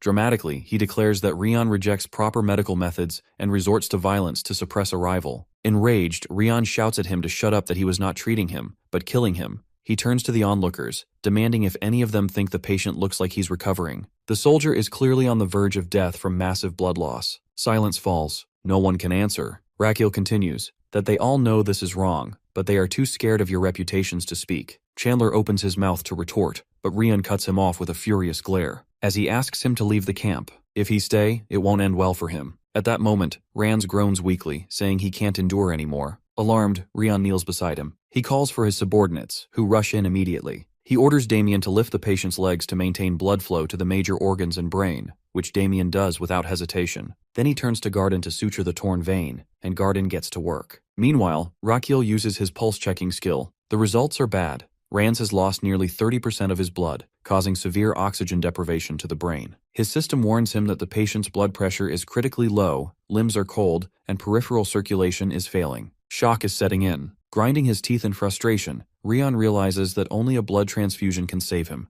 but they have no needles, tubes, or proper equipment. He has no choice. Without hesitation, he grabs the scalpel and cuts his own hand, shocking Garden and orders him go finish the suture. He begins drawing his own blood and his internal organs protest in horror. He shuts them up mentally. He must focus. The organs, both curious and concerned about his sanity, reluctantly send him 100 HP in encouragement. He activates his mana circle slot, channeling his own blood into it. Once it stabilizes, he looks at Damien and orders him to step aside as he is going to transfuse blood using mana. He locates the Yongqian acupoint, which is known as the body's second heart, perfect for this purpose. Holding the patient's feet, he slowly starts the transfusion, channeling only 0.01 liters at a time. Gradually, the flow strengthens. Bit by bit, the patient's body absorbs the mana-infused blood. After a while, the procedure succeeds. His system notifies him that the hemorrhagic shock has been overcome. Seeing Ranz's now stable face, our dude can hardly believe it worked. His system informs him that this selfless act while using his own blood to save a dying man has deeply moved everyone around him. The crowd murmurs in awe. None of them understand the technique of Azrahan Heart or Mana Circle Slot. To them, it's nothing short of a holy miracle. Rakiel, still dazed, knows it barely worked, but it worked. People whisper that the rumors are true, that he truly is a miracle worker. Their voices grow faint as exhaustion hits him, and he loses consciousness. Later, many of Chandler's fellow physicians, awed by what they witnessed, try to approach Rion to become his students. Even Chandler's own companion steps outside, smiling wryly. He understands that it's truth that Rion really is a miracle worker, saving patients with a mere touch. A crow lands on his arm, his summoned familiar. He sends it off to his master, reporting the miraculous feat that took place. Meanwhile, elsewhere, the spy's words are delivered. A man informs his master about the so-called miracle. Rion saved a dying patient with just his touch. The master doesn't believe it at first, assuming it's an exaggerated rumor, but the messenger insists their spy saw everything with his own eyes. Now intrigued, the master, Javelin, thinks about our boy who he calls Saint, decides that such a man would be a valuable asset. He commands that Rian be brought under his authority by any means necessary.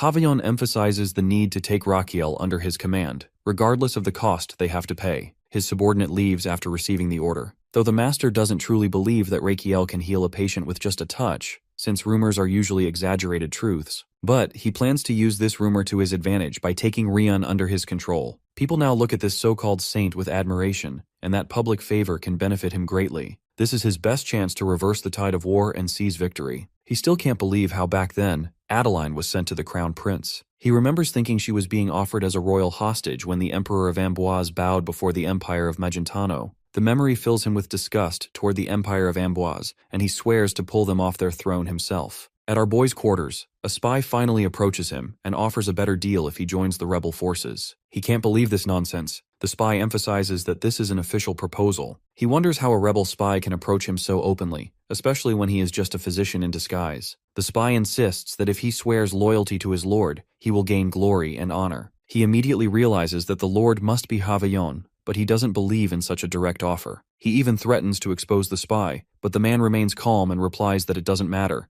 There are many others like him, and even if he is killed, someone else will come for him. He falls silent, thinking about why Javelin would approach him. Then his eyes widen as he recalls the time he saved Rans, and the rumors that spread about him healing patients with just a touch. He reflects on how he has stabilized his condition, and how his lifespan is now increasing at a slow but steady rate, which makes him reconsider Javelin's offer. Finally, he tells the spy to wait for a moment, and turns to his abacus to calculate his potential gains, while the spy begins sweating at his strange behavior. Now his calculations begin, as he has gathered everything possible from the injured soldiers, from bonus lifespan to extra HP and even new skills. Then he analyzes what he can gain if he joins the rebel army for a month before returning to his hometown, the imperial capital. He also considers that he can later discard his disguise, and the miracle physician identity will no longer be needed. As he continues his calculations, he estimates that joining the rebel army could grant him even more lifespan and extra HP. Feeling proud of his own cleverness, he boasts internally about how smart he has become. Finally, he agrees to the offer, which shocks the spy, who never expected him to accept so easily. Raquiel then greedily asks what exactly he will gain by joining the rebel army. The poor spy, who hadn't thought this far ahead, panics.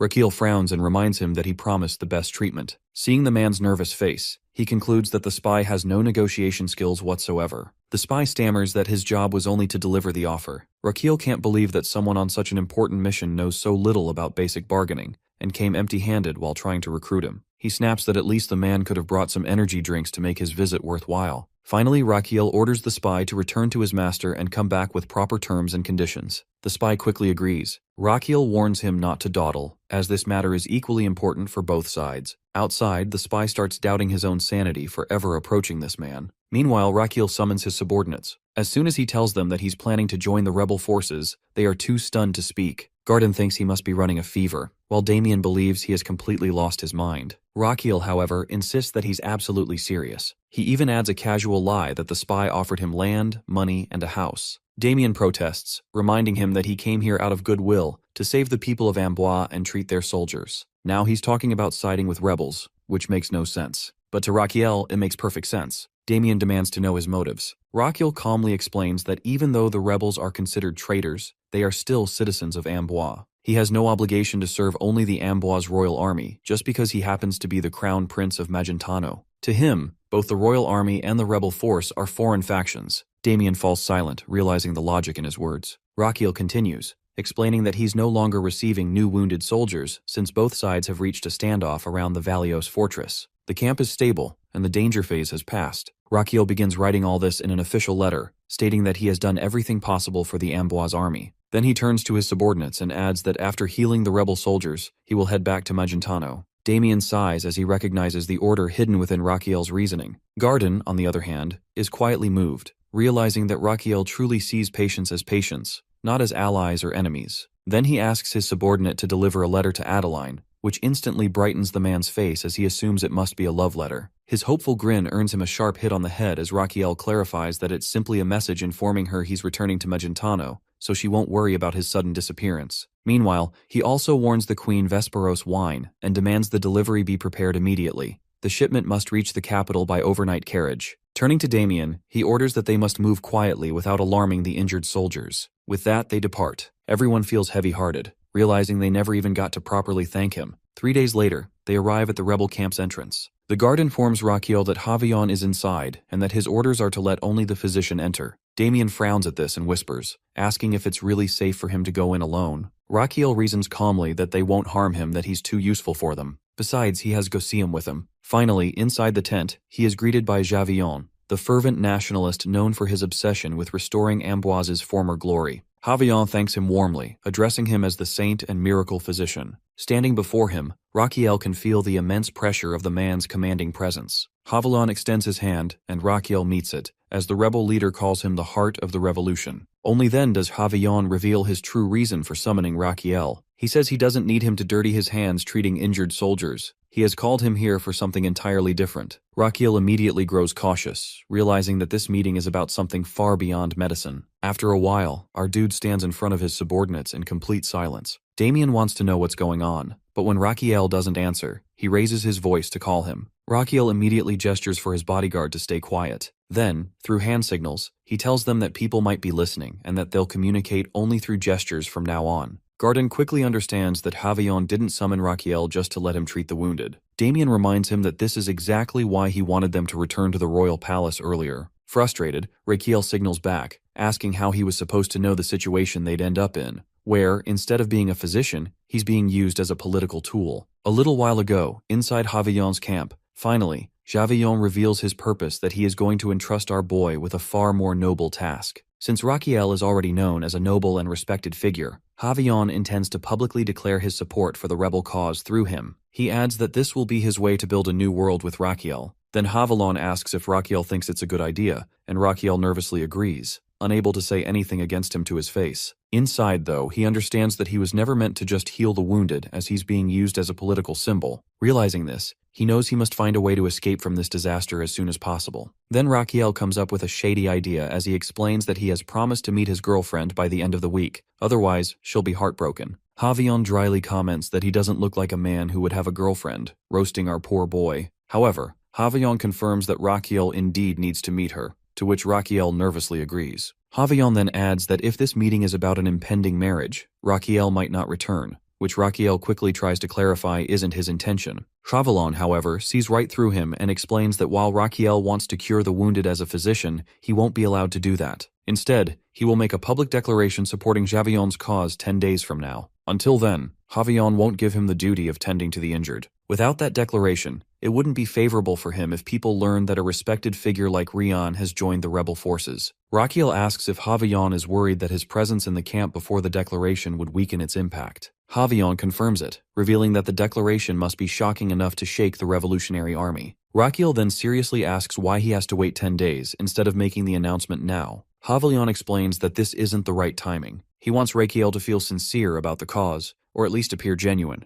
Even a small trace of sincerity will be enough to move people when he makes the declaration, which Javion doesn't sense from him yet. With that, he says Rakiel must first resonate with the people's hearts. He doesn't quite understand his words, so Javion elaborates that during these 10 days, Rakiel will stay close to the people, observe their spirit, and understand their ideals, so that genuine sincerity can take root in his heart for the cause. Then Javion asks whether he feels uneasy about not fulfilling his duty as a military physician. Our boy isn't concerned about that anymore. To show some mercy, Javion appoints him as his personal physician for 24 hours a day so he can still fulfill his role. Upon hearing this, Rakiel tenses up, realizing he's truly screwed. Now in the present, he tells everything to his subordinates, and adds that he must now sleep in the same camp as Javion. Garden asks what his next course of action will be, and he expresses his need to escape and return home. Damien points out that the army's defenses are tight. Escaping, even during the darkest hours, would be nearly impossible. He then writes to him that there's a swordsman hovering around all the time,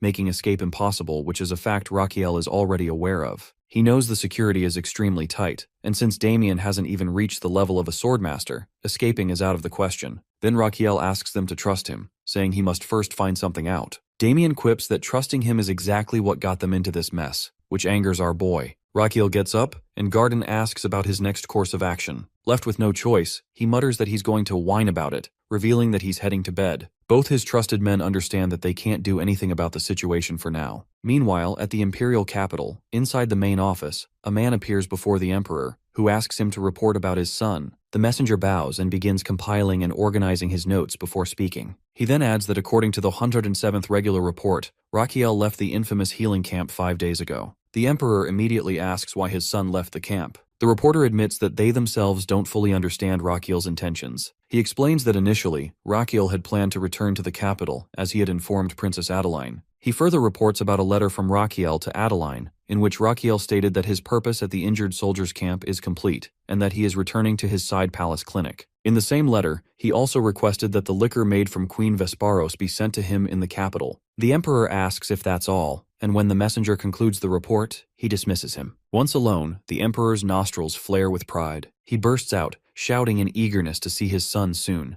safe and sound in the capital, and then laughs menacingly, leaving the people outside the palace utterly confused by his sudden outburst. Meanwhile, in his bed, our boy is silently crying, feeling as though he's never going to return home anytime soon. At that moment, Javion stands beside him and declares that he's awake. Rachiel immediately gets up, deciding to start the morning checkup right away since he's supposed to be under 24-hour surveillance. But Javion denies it, reminding him that as a swordmaster, he knows his body better than anyone else. Rachiel gives a nervous grin, thinking that there's no need for them to share a room since he can't even sleep properly. Javion calmly replies that being a swordmaster means he's fully aware of his physical condition. Then he invites Rachiel to have breakfast with him. During breakfast, Javion finishes first and urges Rachiel to take his time with the meal. Rachiel, however, feels awkward under Javion's constant gaze but continues eating anyway. Once the meal is over, Javion tells him he has a question. Rachiel, still uneasy, asks him to go ahead. Javion smiles faintly and says it's a simple question, one that requires him to suppose. But as he speaks, Rachiel feels an odd sense of déjà vu. Javion continues, asking him to suppose he must choose between two options to revive the nation and its people. Suddenly, Rachiel remembers that this is the same question Javion once asked in the Demon Sword Emperor. Javion presents the first option. Rachiel can sacrifice himself, ensuring the nation's prosperity, but the act will disgrace his family. His descendants will live in shame, and generations of his bloodline will bear the scorn of his decision. Then comes the second option. He can sacrifice someone else instead. In this case, no one will blame him. Rather, he will be honored, praised, and remembered as a hero for generations. Finally, Javion concludes by saying that no matter which option he chooses, the nation and its people will prosper all the same. Then, leaning forward slightly, he asks Rachiel which option he will choose. Javion urges him to answer. Inside, Rachiel knows that if his answer doesn't please Javion, he'll be dead. He turns to his captor and repeats both options that were given, which Javion confirms with a nod. Then Rachiel analyzes everything he knows about Javion from the novel, that how he's an extremely suspicious man who never trusts anyone, not even his closest aides. He always asks the same question to those he wants to keep close to him, but no one has ever managed to give him the right answer. In truth, even Javion himself doesn't know what the right answer is. For him, the worst answer is when someone hesitates between both options. No matter how much he plans to make that person his aide, once he senses their wavering, he kills them immediately. Now Javion asks slyly whether Rachiel can't make a decision. Instead of hesitating, Rachiel bursts out angrily at the absurdity of the question, demanding how a nation can even be reduced to such choices. At that, Javion instantly unsheathes his sword at Rachiel's rude reply, even though he hasn't chosen either option. Rachiel, nervous and pale, quickly explains that he only spoke what was truly on his mind. Javion narrows his eyes, asking whether he really means those words. But instead of fury, Javion feels something strange stirring within him after hearing Rachiel's answer. He doesn't understand the emotion himself. Watching him, our boy immediately senses his confusion, because according to the novel, Javion spends his entire life seeking the answer to that same question, only finding it shortly before his death. Suddenly, Javion dismisses him, startling Rachiel.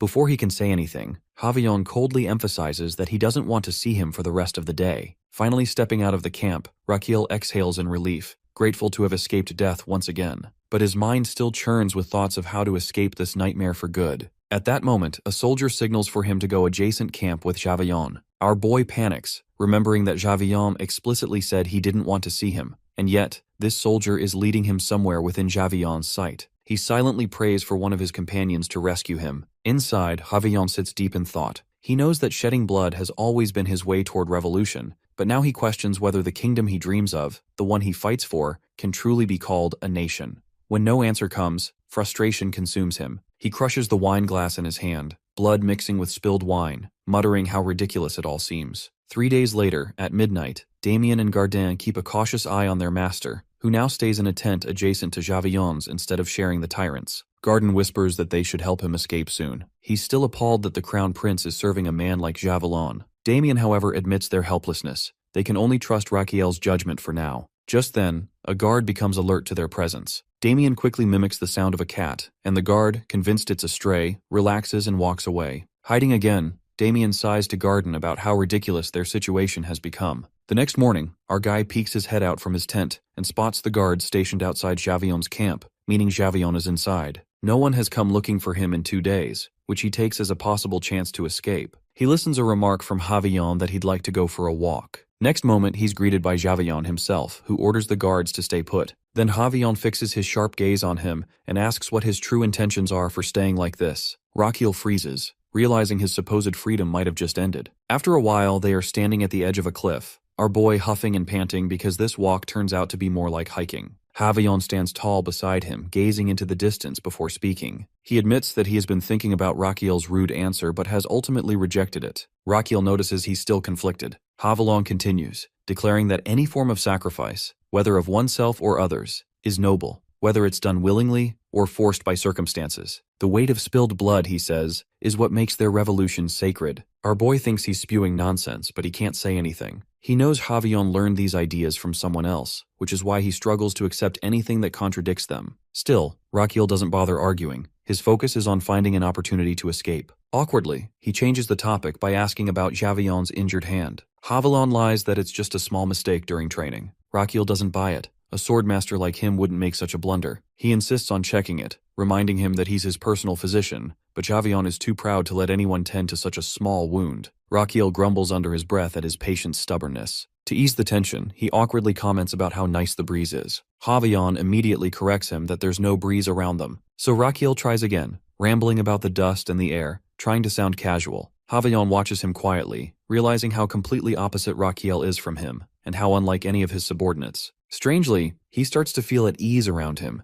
even though they've only spent a few days together. He wonders when he last let his guard down like this, or if he ever has. His thoughts drift back to Raquiel's earlier answer, and he wonders if perhaps it was the right one after all, but he's just too proud to admit it. Looking at Raquiel, he begins to question their relationship. Will this man become a close aide, a trusted subordinate, or something else entirely? A strange idea forms in his mind whether it is friendship. With that realization, for the first time, Javillon opens up. He admits that he once wanted to be a painter. Raquiel is taken aback by the sudden heart-to-heart confession. Staring at the horizon, Javillon reveals that his childhood dream was to pursue art, and he was actually decent at it. Raquiel then asks why he chose to wield a sword instead of a brush. Javillon answers casually, saying it was because of his father's abuse. He reveals that his father used to whip him to beat the art's passion out of him. Both father and son were too stubborn to give in. Finally, Javillon reveals that they made a bet. If he passed the entrance exam for art school, his father would let him pursue painting. If he failed, he'd follow his father's dream instead. Raquiel guesses he failed, but Javillon corrects him. He passed. His father, however, used his influence to have the acceptance revoked permanently. 10 days later, his father died. Raquiel freezes, realizing the implication and wondering if Javillon killed him. Javillon neither confirms nor denies it, only smirking and leaving the truth to Raquiel's imagination. Raquiel finally understands the deeper meaning behind Javillon's words, and it only increases his desperate need to escape. Seeing his troubled expression, Javillon assumes he's simply bored with his story. Raquiel awkwardly tries to deny it, but Javillon isn't someone who believes anyone could actually be interested in his tragic childhood. Then Javillon suddenly extends his hand. The wound is worse than before. Raquiel, caught off guard, tries to play it off, saying it looks fine, but when he examines it closely, his expression changes. The wound shows the early signs of cellulitis. He informs Javillon that he'll need to perform a thorough diagnosis. Activating his pulse check skill, he scans Javillon's body, reading the detailed medical data. His eyes widen in awe at Javillon's insane physique, but then something else catches his attention in the report. A slow smile forms on his lips. He's found it, an opening to escape. He studies the diagnostic report with quiet focus. The readings reveal a severe case of chronic neurogenic migraines that demand complete rest and reduced emotional stress. Yet what captures his attention most is a serious warning that if the symptoms continue to worsen despite consistent treatment, all current activities must be stopped immediately. The discovery takes him by surprise. In the records of Javion's life in a novel, there is never any mention of such an illness. He can't believe that someone like who is great strategist and a financial prodigy suffers from a long-term neurological disorder, and no one has ever known. Our boy trusts his findings completely, for his medical diagnosis have never failed him. At that moment, our guy's organs glance at Javion's with envy. They admire the perfect rhythm of his lungs and the solid build of his body, wishing they could trade places. But before the thought settles, the brain shouts from behind, scolding the stomach and reminding everyone that if it collapses from a migraine, none of them will be able to work. The organs freeze as the brain slams its command through the body. Within moments, they abandon their jealousy, deciding they would never survive living like Javion. Now he then reflects on the diagnosis and understands the deeper cause. Javion's brain seems to punish the stomach through these neurogenic migraines, and he knows from experience that chronic headaches often lead to stomach complications. He realizes that his body has been enduring more than it can bear. He then asks about his head's condition, and Javion admits that his thoughts never rest, always revolving around the battle strategies for breaking through the Valois fortress. He asks him to speak truthfully, and Javion instantly realizes he has been figured out. Our guy confirms it and smiles while Javion expresses that he finally understands why others call Rian a saint. His insight is beyond normal perception. Touching his head, Javion admits he's been suffering from something far worse than an ordinary headache. He wonders how Rian could detect something he never shared with anyone. Our guy simply says it was intuition, leaving Javion stunned. He reveals that as the pain pulses through his skull, he feels as if every breath drives a sharp tool deeper into his head. He soon learns that the pain has been part of Javion's life since childhood. The constant suffering has shaped his temper and hardened his personality. In his early years, he discovered peace only while painting. The motion of the brush and the quiet of the colors once gave him brief relief from the pounding inside his skull. For a time, he wanted to become a painter because painting made the pain fade away. But the path of art was soon replaced by the call of power. The sword took the place of the brush, and along with it came a new realization. When he wields his blade, he feels the strange satisfaction of turning inner pain into outward strength. Violence becomes an outlet for the agony that refuses to leave him. Upon asking, he explains that, even after becoming strong, he feels no real comfort. His suffering continues, only buried beneath layers of pride and control. He accepts this version of himself, believing that the disappointment and cruelty born from pain have built his current position. Rakiel grows curious about the treatments Javion has tried. He explains that he has tested every possible cure, from traditional remedies to modern methods, yet nothing has ever worked. Dozens of physicians have failed to relieve his pain, and many have met fatal consequences for their failure. The thought terrifies our poor guy, though Javion makes it clear that he has no plans to execute him, at least not immediately. Rakiel knows that he must find a way to survive. His mind races and he remembers his own healing skill. He tells himself that if he succeeds, his safety will be ensured. He offers to treat the migraine directly. Javion doubts his words since so many confident doctors have already died trying. To avoid suspicion, he decides not to sound certain at all. He presents the idea as a humble attempt rather than a solid solution. His plea seems genuine enough for Javion to allow him a chance, deciding that failure will only lead to mild embarrassment rather than death. Later that day, the two meet again inside the camp. Javion sits in a chair while he stands behind him, lifting his hands in preparation. He quietly wonders whether Rian can truly relieve pain as he channels his energy, placing his hands gently near Javion's head.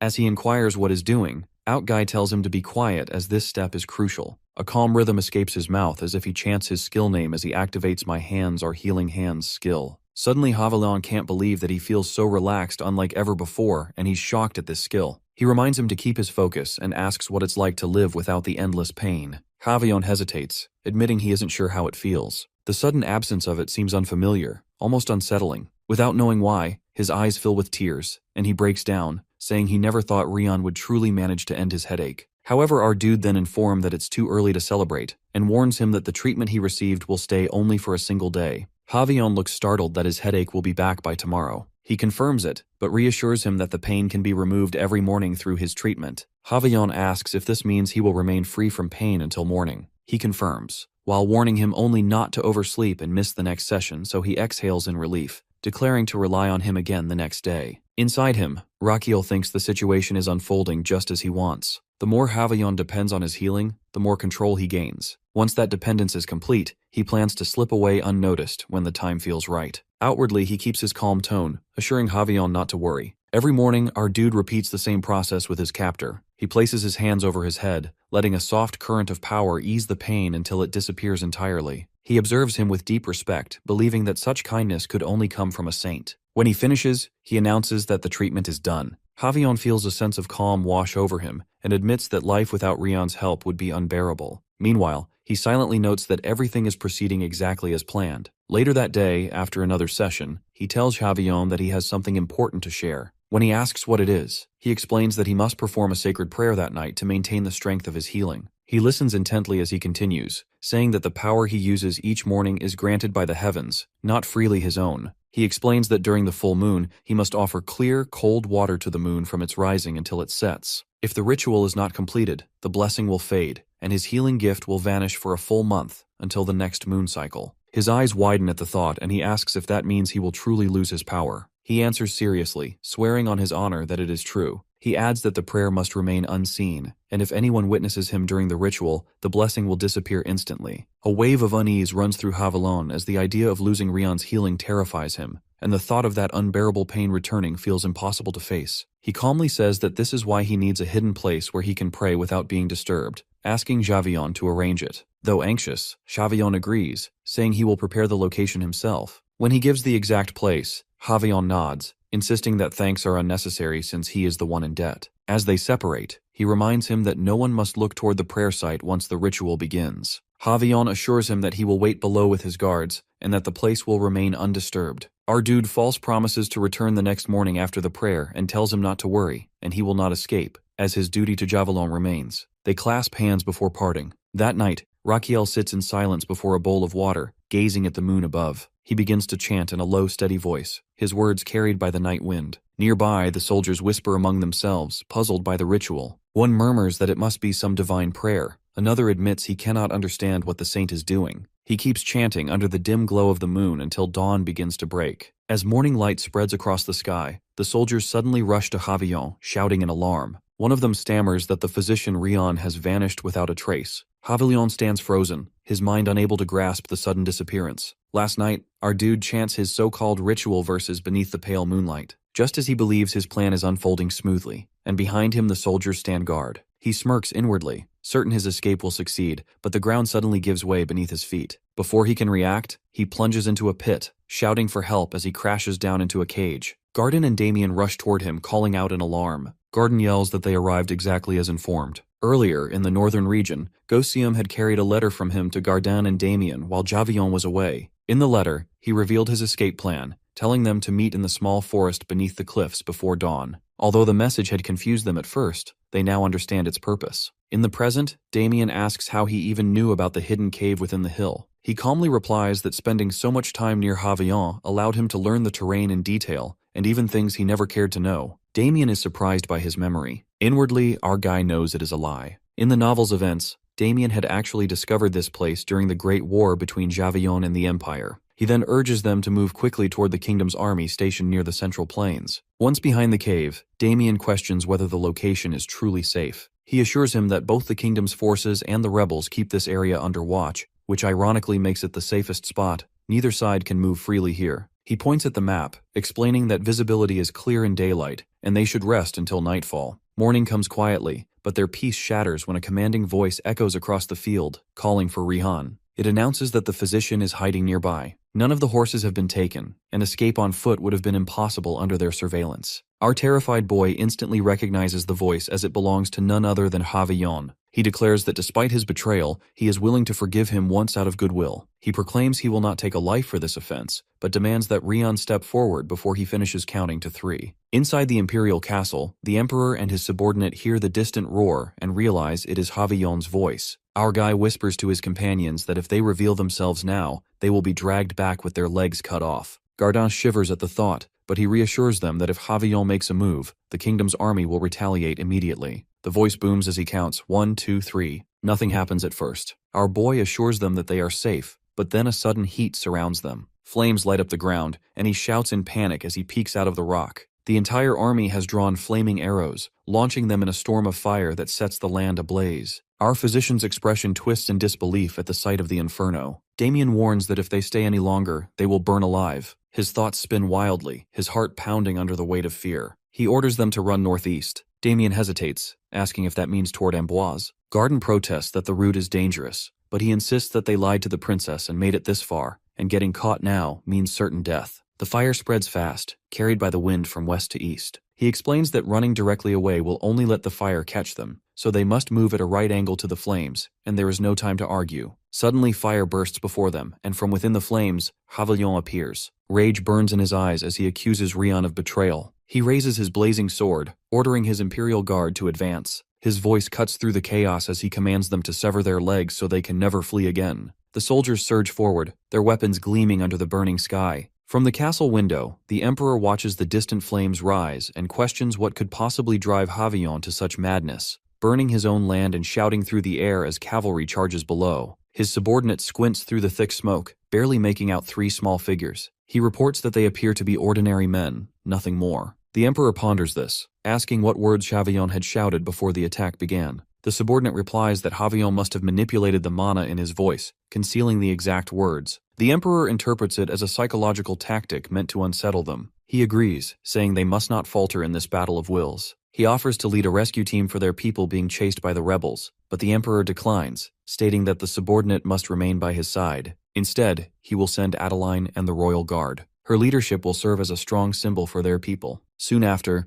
Adeline mounts her horse and orders the Royal Guard to prepare for battle. She unsheathes her sword, her determination burning as she commands them to ride northeast. Her thoughts focus on those she must save. She silently thanks Rachiel for the strength she now carries. Because of him, she has found the courage to stand firm and protect others. No matter where he is, she hopes he is watching her. She vows never to forget the debt she owes him. As she rides through the smoke, her eyes catch a familiar silhouette ahead, a figure with a strong, distinct profile. She recognizes instantly that it is Rachiel. He calls out to his companions, urging them to move together. Adeline calls his name, inquiring why the Crown Prince himself is standing there. Adeline fixes her gaze on our guy who nervously looks back at her. She demands to know the reason for him being there and orders her guards to keep their positions. He forces out a nervous laugh, masking his tension with a casual remark about their unexpected meeting before turning the question back on her. She confronts him for lying and asks for the reason. He tries to justify his actions, saying there were reasons behind everything he did, but Adeline doesn't let him continue. She reminds him that it has been more than 10 days since his last letter.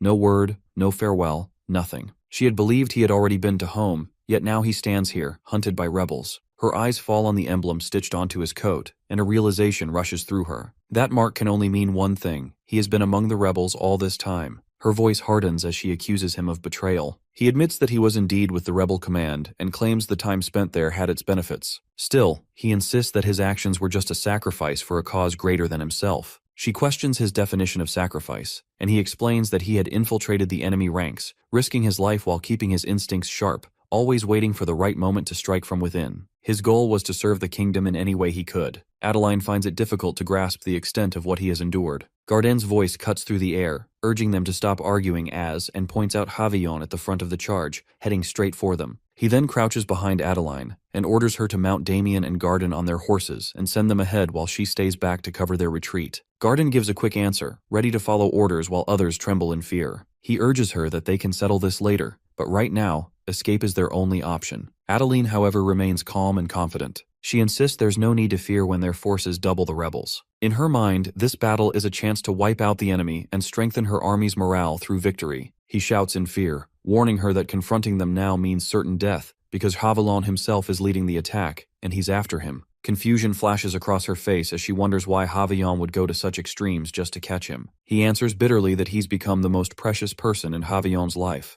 Adeline looks out at the battlefield, the fire spreading fast as the enemy forces close in. The delay has brought them too close for comfort. If Havillon truly leads the cavalry, retreat isn't an option anymore. They'll have to fight. She draws her sword and commands her troops to gather behind her. The soldiers obey immediately, forming up in tight ranks. Our guy catches her arm trembling as he begs her to run, but she refuses, declaring they need to buy time for the others to run. She raises her voice and orders the second and third lines to ready their crossbows. At her command, they aim carefully. When she shouts to fire, a storm of arrows cuts through the air. One spear flies straight at Chavillon's horse, but it rears up, narrowly avoiding it. More arrows follow, striking down enemy riders. Adeline then commands a full retreat. The soldiers surge forward, guarding her as they pull back. For a moment, she believes the attack has bought them enough time to flee safely. But then a noise makes her turn. Her face goes pale when she sees Havillon stepping out of the smoke, with a cold smile on his face. Our dude feels his chest tighten as Havillon's grin looks completely deranged. In the next instant, he vanishes from his horse. He yells that Havillon disappeared, but before she can react, the ground erupts in front of them. Havillon crashes down with explosive force, shaking the earth. Both of them tremble in fear, and Havion's burning eyes lock onto him as he demands to know if tricking him was worth it. Drawing his flaming sword, he vows to make sure Rian never runs again. Then with terrifying speed he lunges forward. He feels death closing in, his entire body trembling, but before Havion can strike, Damien leaps in front, blocking the attack. Their blades collide with a blinding flash and a burst of power. Havion studies him briefly, realizing this opponent is strong but not enough, perhaps only a mid-level swordsman at best. His sheer force pushes Damien back, but he holds his ground and attacks again. Havion meets him head-on, his sword slicing through the air as Damien barely dodges. High above, Rakiel hovers momentarily, helpless as he watches. He knows Damien can't possibly win against Havion and should run while there's still time, but he himself is in no condition to help. That thought barely forms before he loses balance and drops, falling straight into Adeline's arms. She steadies him and commands him to get up and explains that the soldiers are buying them time.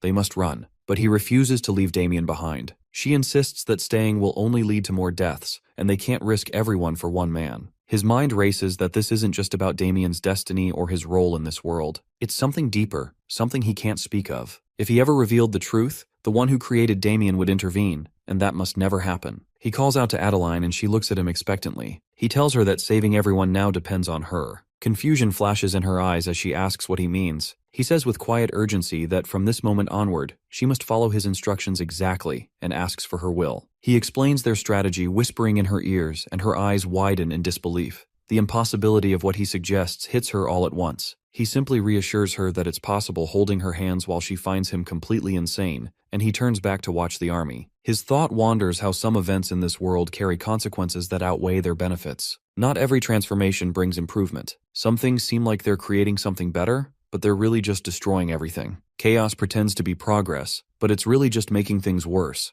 The Dark Sword Emperor represents both ruin and rebirth, with Damien standing at the very heart of this cycle. Amid the wreckage of a collapsed empire, where order no longer exists, Damien grows stronger. He shatters the world again, reshaping everything from the fragments. This burden becomes his destiny, and he accepts it completely. Rakiel's thoughts drift back to his strategy. He realizes that abandoning Damien's development, trapping him in an inescapable crisis, might trigger his true awakening. Once that being emerges, the entire world faces its end. This understanding drives every decision, creating fake excuses to keep Damien away from the arena, maintaining him close by at all times. He endures countless chaotic situations, but keeping Damien nearby prevents him from facing the same trials described in the novel. Despite all these precautions, the situation still spirals toward disaster. Rakiel forces himself to regain composure as fear serves no purpose now. The chaos in Cremo pales in comparison to what Damien's awakening might unleash. He turns toward the princess, checking her readiness. She hesitates briefly, needing just another moment, then confirms she's prepared.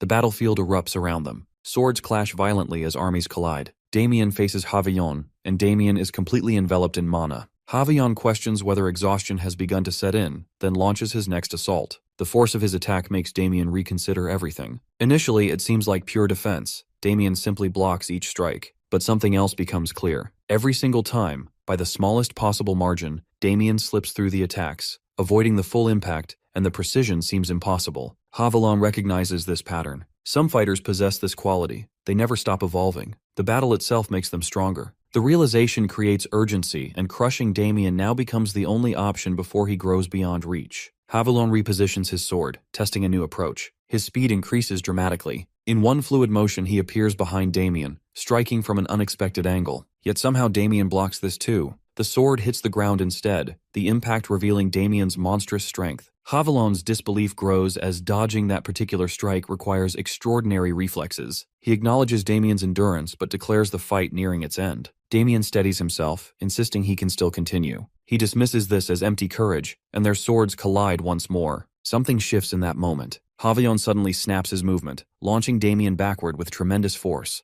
Damien crashes into rock, and Havion approaches to finish things, calling the entire exchange boring. As Damien lies against the stone, Havion raises his weapon for the final blow. Strange thoughts fill Damien's mind. Never did he imagine dying in such a place. Yet as the sword descends toward his heart, something feels wrong. Time seems to freeze and the weapon moves closer, but fear doesn't come. Instead, an odd calm settles over him. Havion notices the oddity too. Damien's mana flow changes, becoming irregular, unfamiliar. The sword reaches Damien's heart, and tremendous amounts of mana begin radiating from him. The energy patterns make no sense. At that moment, a voice cuts through everything. It's our boy calling out to the princess. She appears, holding an enormous stone above her head. With complete force behind the motion, she hurls it toward Javion. He scoffs at the attempt, questioning what anyone expects to accomplish with such a simple tactic. Rakiel moves quickly while the stone travels through the air, flying forward. The healing hands technique activates, and he begins chanting its verses. Javion shouts at him, outraged at his audacity. He hits the ground but continues the technique without pause. He channels everything into the healing hand spell until completion, and immediately Javion suddenly starts feeling refreshed. Our dude plan succeeds perfectly. Javion senses the immediate change as his aura vanishes without warning, leaving him confused. Rakiel, however, understands the situation completely, that Javion doesn't even realize what the headache meant to his entire existence. Cognitive dissonance grips him now, throwing everything off balance in ways he can't comprehend. From the very first pulse check, he knew the truth about Javion's condition. Every single time Javion swung his weapon throughout his entire life, pain shot through his skull. This agony accompanied him from birth, becoming something he endured through willpower alone. Gritting his teeth through the pain became part of his routine. The suffering never left him, even after he reached Swordmaster level. The headache and his determination to push through it became deeply ingrained in his swordsmanship and mana techniques over the years. They formed part of who he was as a warrior. Now that part suddenly disappears, leaving him in cognitive dissonance. Our dude immediately approaches Damien without a second thought, instructing him to come back to senses. Damien stares at him in disbelief. Rakiel demands to know what just happened. He struggles to describe how, at the instant everything seemed finished,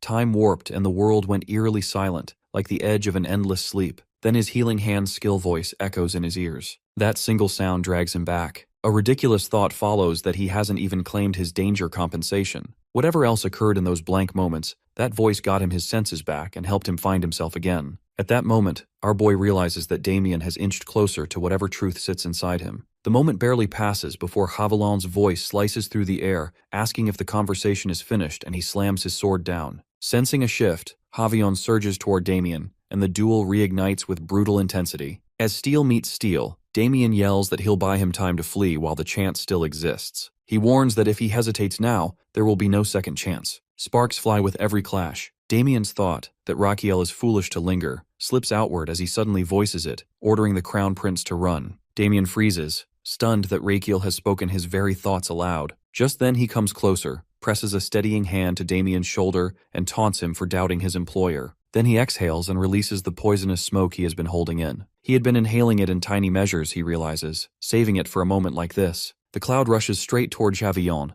meant as a surprise strike. Even a small breath of it into Chavillon's lungs could be enough. Rion yells for the princess to enact Plan 119. Adeline answers immediately that Plan 119 means securing the Crown Prince, and she charges with her troops. Our boy informs Damien they may have 5 seconds to form up. Just then, Chavillon appears and scoffing that nobody leaves until the end and strikes, flinging Damien backward and then slamming into him. Both of them lie on the ground, and blood comes from his nose as he looks at him with blurry vision, realizing that he must not faint at this moment, or everything will be over. Scene flashes back to before he left the palace, as the royal mage had come to Rakiel and informed he would cast a disguise. Rakiel had doubted whether it would hold, but Xenakis in a mischievous way reminded him of that lightning he once fired at him, and asked if he truly mistrusted such a simple glamour. Rakiel relented and trusted him. Xenakis, however, added a warning that one condition exists that will shatter the spell. He explained that a physical blow strong enough to render him unconscious will break the charm. His mana will form a protective shell that absorbs the first heavy impact and keeps him from blacking out, but that safeguard works only once, so caution is essential. Back in the present, a brilliant light blooms before Javillon as Rion in front of him shifts back to Rakiel, bathed in radiance. Javillon's face twists with disbelief as the saint is the Crown Prince of Magentano. Troops begin to surge forward, but Javillon draws his sword and warns them to stay back if they want to avoid seeing the Crown Prince being dead. He slams his blade into the ground with a shout, and an explosive shockwave throws everyone, including Adeline, off their feet. Rakiel measures his escape options and wonders whether his title affords him any protection here. He concludes that Javillon could not care less. At worst, he will be taken hostage, the rebellion will claim victory, and the royal family of Magentano will have no leverage. For now, he forces himself to rise and wait for the exact moment to slip away. Then he recognizes something else. He just endured a direct strike imbued with the force of a first swordmaster. The Azrahan Heart method, engraved in him, analyzes the blow and adapts. It identifies an ability to observe external impact and lessen physical harm. An HP conversion function unlocks inside him, and Rakiel reels at the implication, and it can turn the stored health in his organs into usable life force. Javillon accuses Rakiel of betraying him and declares that he once considered him a friend, and that he has mocked his kindness. Rakiel answers with scorn. He points out that Javion is merely a rebel leader from a minor kingdom offering hollow goodwill to a crown prince. He asks whether he still views him as the simple physician Rihan. The old kindness was never friendship. It was possessive, obsessive behavior disguised as care. He tells Javion to stop humiliating himself and back away while he still can. Javion responds that he never wanted things to end this way, but warns him that in this city, no one will recognize him as the crown prince. He raises his sword, declaring that if he kills Adeline and her guards, no one will remain to witness it. Raquiel asks about his intention of cutting his legs still, but Javion insists he can keep him captive forever and bring down the empire. Raquiel calls him insane. Javion demands to know why Raquiel doubts him. His aura of darkness as he raises his blade, but just then, his hands begin to tremble. Raquiel meets him with a calm smile and answers with a single word: unbreakable. Raquiel activates the Azrahan breathing technique option called Immovable, which provides him with 5 minutes of protection. The firm durability of his mana circle shields his nervous system completely,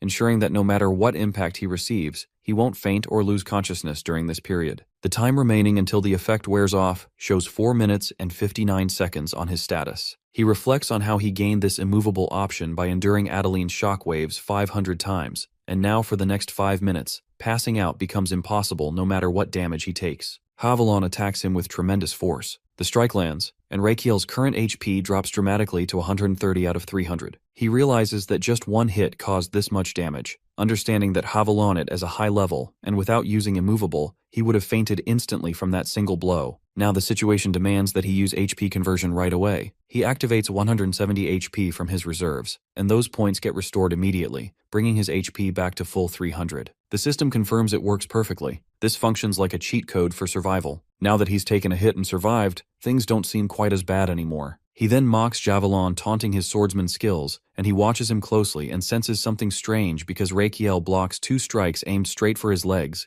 each strong enough to sever them instantly, yet no mark appears where the blades meet. Then our boy mocks him with loud taunts, claiming that for a supposed swordmaster, his strikes seem weak. Deep down, Raquiel knows he only needs to keep Javion distracted for a little longer so Damien can recover. He continues to provoke him, urging him silently to stop holding back and show his true strength. Javion rushes forward with incredible speed, claiming he won't fall for such simple tricks. His sword lands with tremendous power, and Raquiel's HP drops sharply, falling to 190 out of 300. Without hesitation, he activates his conversion technique, restoring 110 HP instantly and returning to full strength. He smirks to himself, thinking that a real man always fights at full HP, no matter how dangerous things get. Suddenly, a barrier forms before him. He feels the shift in temperature and realizes that Eternal Frost has activated again. The Azrahan breathing technique automatically generates this barrier when infused with mana. He understands that to control it properly, he must draw in mana from the surroundings and reinforce the ice barrier. He focuses his breathing, letting the mana flow into his body, through his muscles, fascia, and nerves. His senses heighten sharply, and every sound and movement becomes clear as crystal.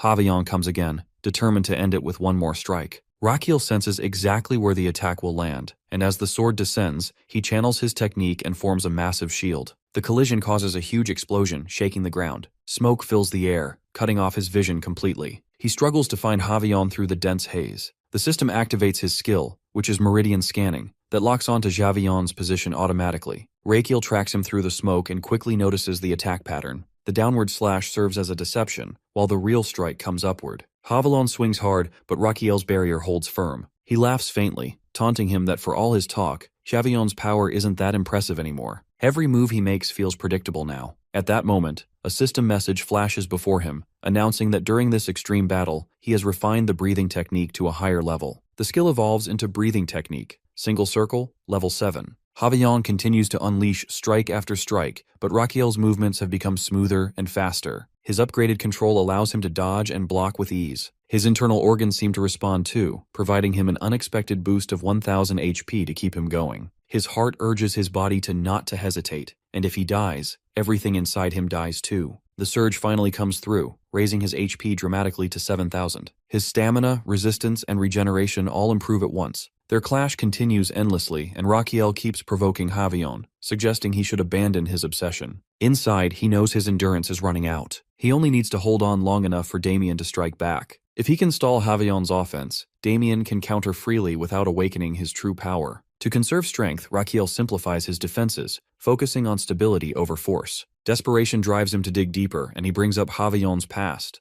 mentioning how he spent his life hiding behind the story of losing his father. His tone stays calm, but the words strike deep. Javion freezes, eyes widening in silence. Raquiel pushes further, implying that Javion didn't hate his father enough to kill him, that it was just an accident. Rage bursts from Javion as he screams for Raquiel to stop and slams his fist against the barrier. Raquiel realizes that he was right all along. He had assumed it based on Javion's sleep-talking during his time with him. Judging by his reaction, he's hit the truth perfectly. He keeps pressing, saying that no one expected that clumsy first strike of his can actually kill his father, not even Javion himself. At that moment, both father and son discovered his true, terrifying talent. Javion's fury explodes beyond control. His aura burns like wildfire, his sword blazing with violent energy. Raquiel braces himself, feeling the immovable skill fade away. A nervous smile crosses his face as this was never part of the strategy. The ground shakes as an enormous blast erupts, shrouding everything in smoke and debris. When the haze clears, Raquiel sees Javion approaching through the dust, sword raised for the final blow. But before it lands, another blade intercepts it with a sharp clash. Turns out, it is Damien facing Javelin head-on, and Javelin taunts him for not giving up.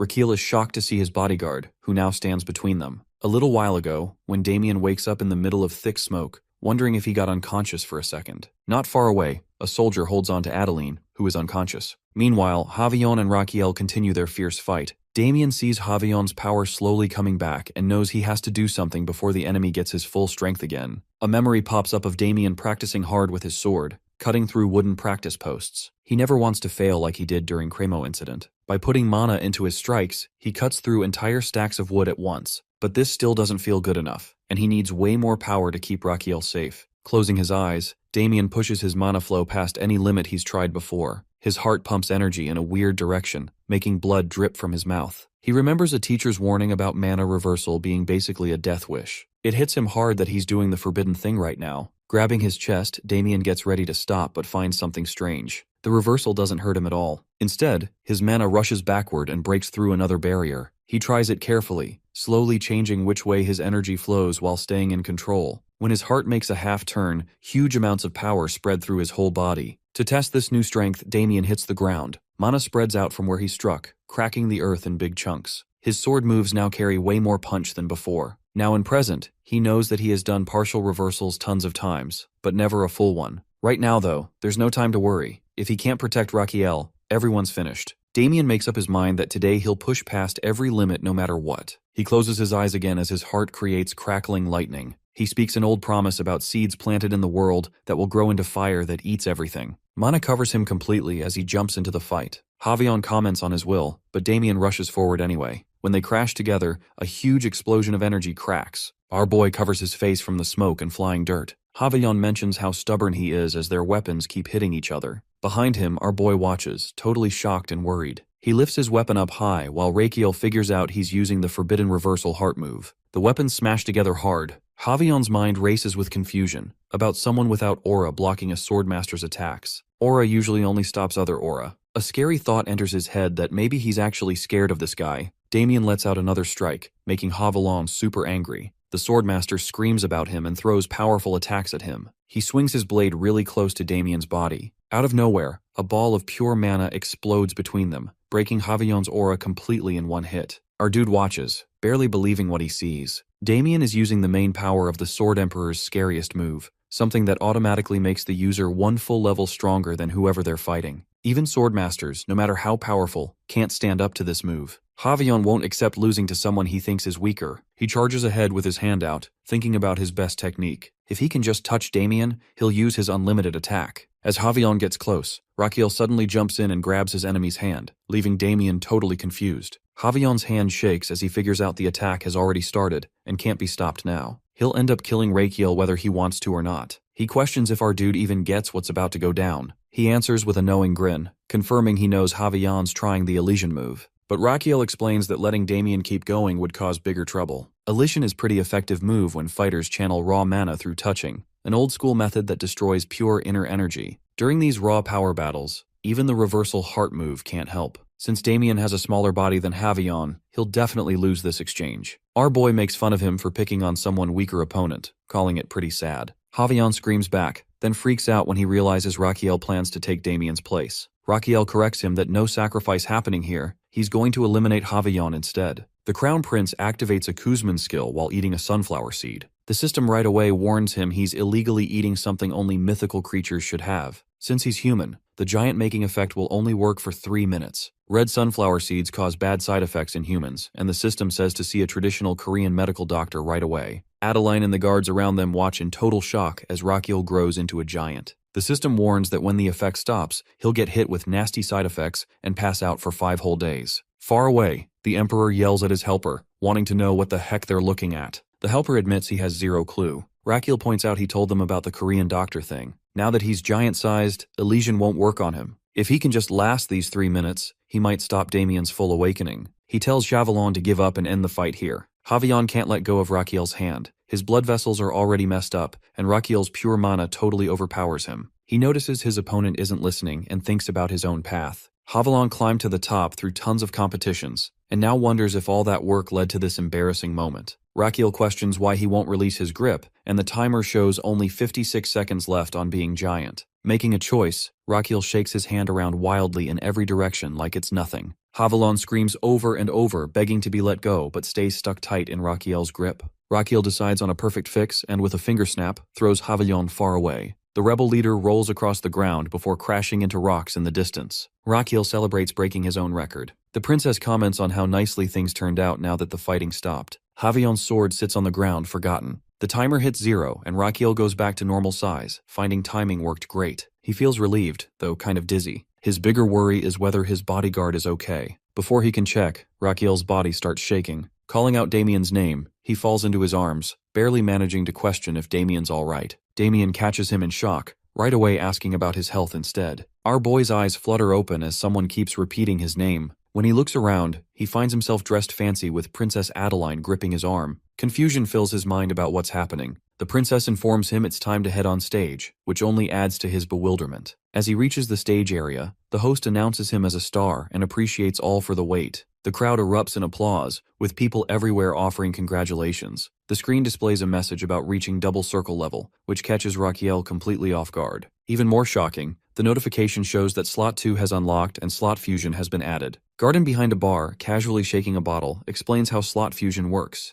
The feature lets users combine materials stored in different slots accurately. He demonstrates by creating a glass of wine effortlessly. Our boy's mind races, wondering if this whole thing is some kind of dream. The scene shifts abruptly, and he now stands in an empty hall facing Damien, who questions what Rakiel did to him. Rakiel nervously denies doing anything wrong. Damien presses harder, demanding answers about what happened while holding a blood-stained sword, and accuses him of knowing everything from the beginning. Rakiel tries explaining that he only wanted to keep Damien safe. Damien moves closer, repeating his demand for truth. Our guy attempts to respond but discovers his mouth feels taped shut, preventing him from speaking. He realizes this isn't really Damien, but something inside questions him. As Damien raises the sword, Rakiel understands what's coming. The blade slashes across his throat, making him think about his death. The vision shatters and Rakiel jolts awake, screaming nervously as he shoots up from his bed. His shouts fill the room uncontrollably. Damien sits nearby on the bed, questioning if Rakiel did this deliberately. He makes a nervous face while wondering if Damien is still in an awakened state. Damien, covered in injuries and bandages, mentions that the nightmare just now won't make him forget about his hazard pay. This comment shocks Rakiel, but also brings relief that Damien's first thought involves getting money from him.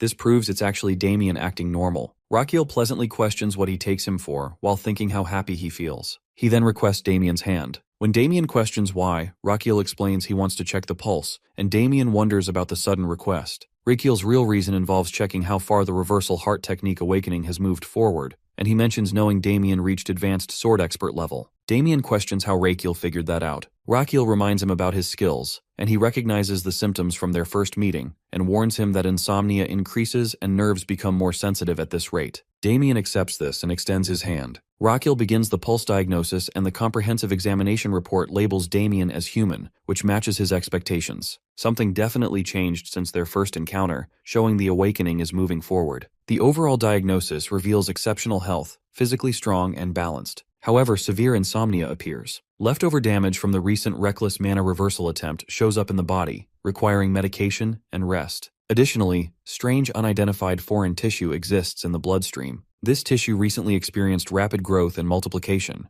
but for unknown reasons, its expansion has stopped now. Watching these results, Rakiel thinks at least the awakening paused for now. This probably happened because he took the hit from Javellin's secret technique instead of Damien. As long as it doesn't move forward anymore, things should stay manageable. He firmly tells Damien never to attempt mana reversal again. Damien protests that he feels perfectly fine, but our dude refuses to accept this excuse, warning him not to be so stubborn. He adds that trying mana reversal one more time will finish Damien for good. He calls it wrong, and Rakiel suggests he should become the crown prince if he dislikes the rules. He then casually yawns and mentions that since the checkup finished, he needs a report covering everything that happened during his unconscious period, including what happened to Javillon. Damien starts explaining, but another voice interrupts, offering to handle the explanation instead. Both of them turn and bow down as the Emperor of Amboise enters. He requests to speak with the Crown Prince alone. Now sitting before the Emperor, he listens as the ruler first expresses sincere gratitude for delivering justice against the cruel ruler who hurt the people. On behalf of his family, the Emperor offers thanks and welcomes him. This makes him happy, and a notification pops up mentioning all these things as the royal family expresses official gratitude.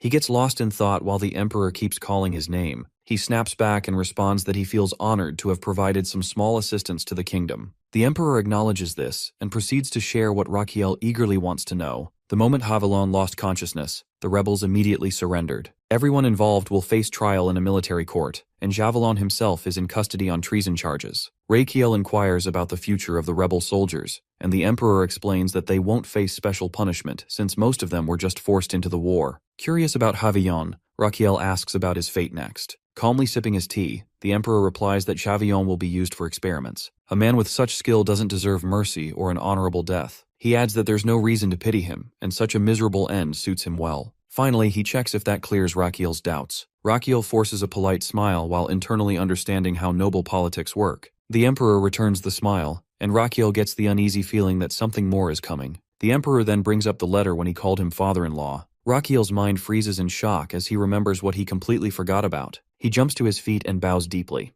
apologizing for his disrespectful behavior. He admits he was serious back then, but after spending time with the princess, he realized they were better off as friends. The Emperor remarks that sending his daughter to the capital turned out pointless then. Rakiel bows even lower, admitting he has no excuse. The Emperor suddenly laughs, saying that being young is a wonderful thing. Rakiel is stunned by the sudden change in tone. The Emperor continues, "He was once like this, passionate and losing interest just as quickly." He assures Rakiel that he holds no grudges, then wonders if his daughter ever treated him poorly. Confused, Rakiel thinks about what the Emperor means by poor treatment. The Emperor says his daughter may be quiet, but she has an angry side, asking if she ever attacked him. Rakiel admits she did, around 500 times with her full strength. Outside the room, the princess overhears everything. Her face turns red with anger when she hears it. Furious, she storms in, pushing past the guards. The loud slam of the door makes both men turn as she shouts Rakiel's name so loudly that nearby birds scatter. 3 days later, Rakiel prepares to leave for Megentano with Damien and Garden. Both bows before the Emperor to say farewell. The princess confirms that Rakiel is really leaving this time,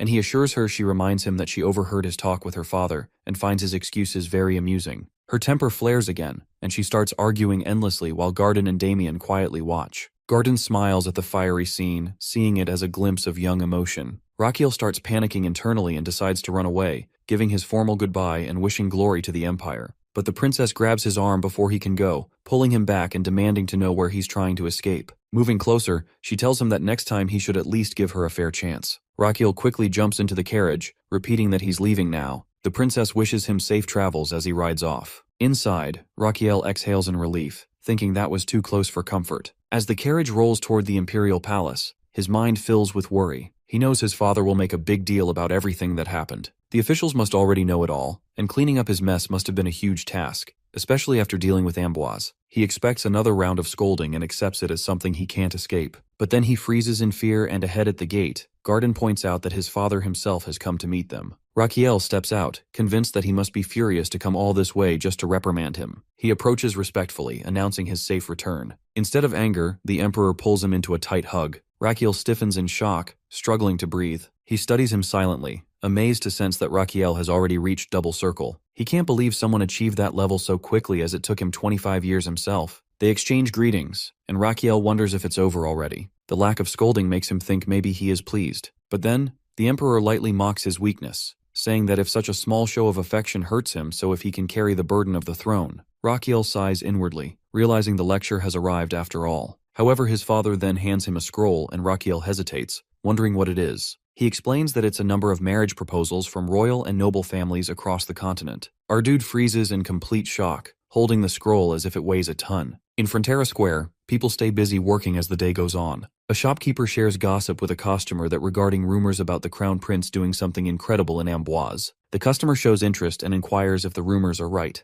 The shopkeeper gets excited, confirming the story is real. Based on what folks are saying, the Crown Prince defeated the rebel group and took down their master using just one finger. The customer points his own finger, finding this claim hard to believe. The shopkeeper insists he's not lying and quickly adds that piles of marriage proposals have started arriving for the Crown Prince, from princesses all over the continent. The customer remarks, believing the Crown Prince was too weak to ever marry, so all that worry was for nothing. The shopkeeper snaps back, saying the customer should be more concerned about his own life instead of royal gossip. Offended, the customer grits his teeth and demands an explanation. The shopkeeper calmly points out that he should probably find a work before dreaming about marriage. He turns red with anger, saying he never asked for advice and that he always talks this way, and demands an apology. But he reminds him that he still hasn't paid his rent. Hearing that, the customer's tone changes instantly. He bows and admits he was wrong. That night, Raquiel lies inside a moving carriage, feeling worn out from the day. Damien's voice catches his attention and he turns to him. Damien gestures toward a stack of letters and asks if those really are marriage proposals. Raquiel confirms that every single one is from someone hoping to marry him.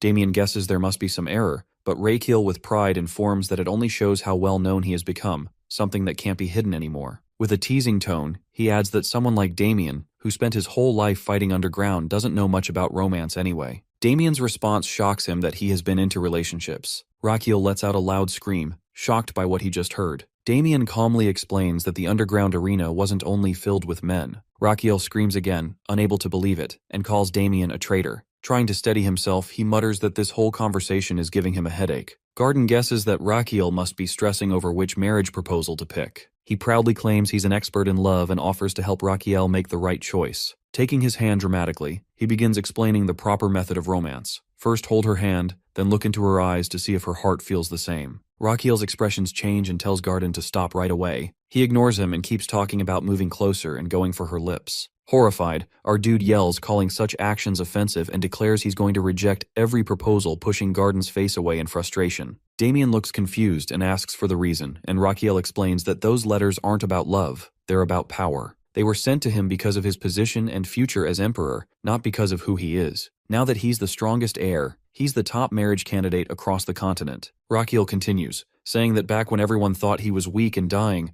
nobody sent him anything. They all sent their proposals to Theodore instead. Garden is shocked that he already knew about it. Raquiel answers that he's not surprised as he heard everything himself. He also learned that Theodore refused all those offers, declaring that Raquiel had to come first before him. Reaching into the box, Raquiel picks up one letter and remarks that thanks to Amboise, he's suddenly become the most sought-after groom. Garden points out that people now finally recognize his abilities and bright future, so rejecting all the proposals seems like a waste, and Raquiel gives no explanation. Inside his mind, the real reason becomes clear. He has no intention of becoming emperor. Staring at his reflection, he smirks and thinks his only goal is to live long and peacefully as royalty. He already knows the emperor is plotting something with these proposals, and if there's a benefit to be taken, he plans to seize it. With sudden energy, Raquiel shouts for the carriage to head to the Theodore's palace. Garden looks shocked, asking if they're really going there this time. Damien jokes about demanding extra pay for a night shift. Our boy yells again to turn around quickly, thinking that this will be his first time seeing Theodore since their duel. Maybe he should have visited while checking on the emperor, but sending letters or flowers just isn't his style. Then a strange thought hits him that he isn't even the real Raquiel, so he wonders what happened to the real soul. His heart answers sarcastically, asking why he's only thinking about that now after all this time.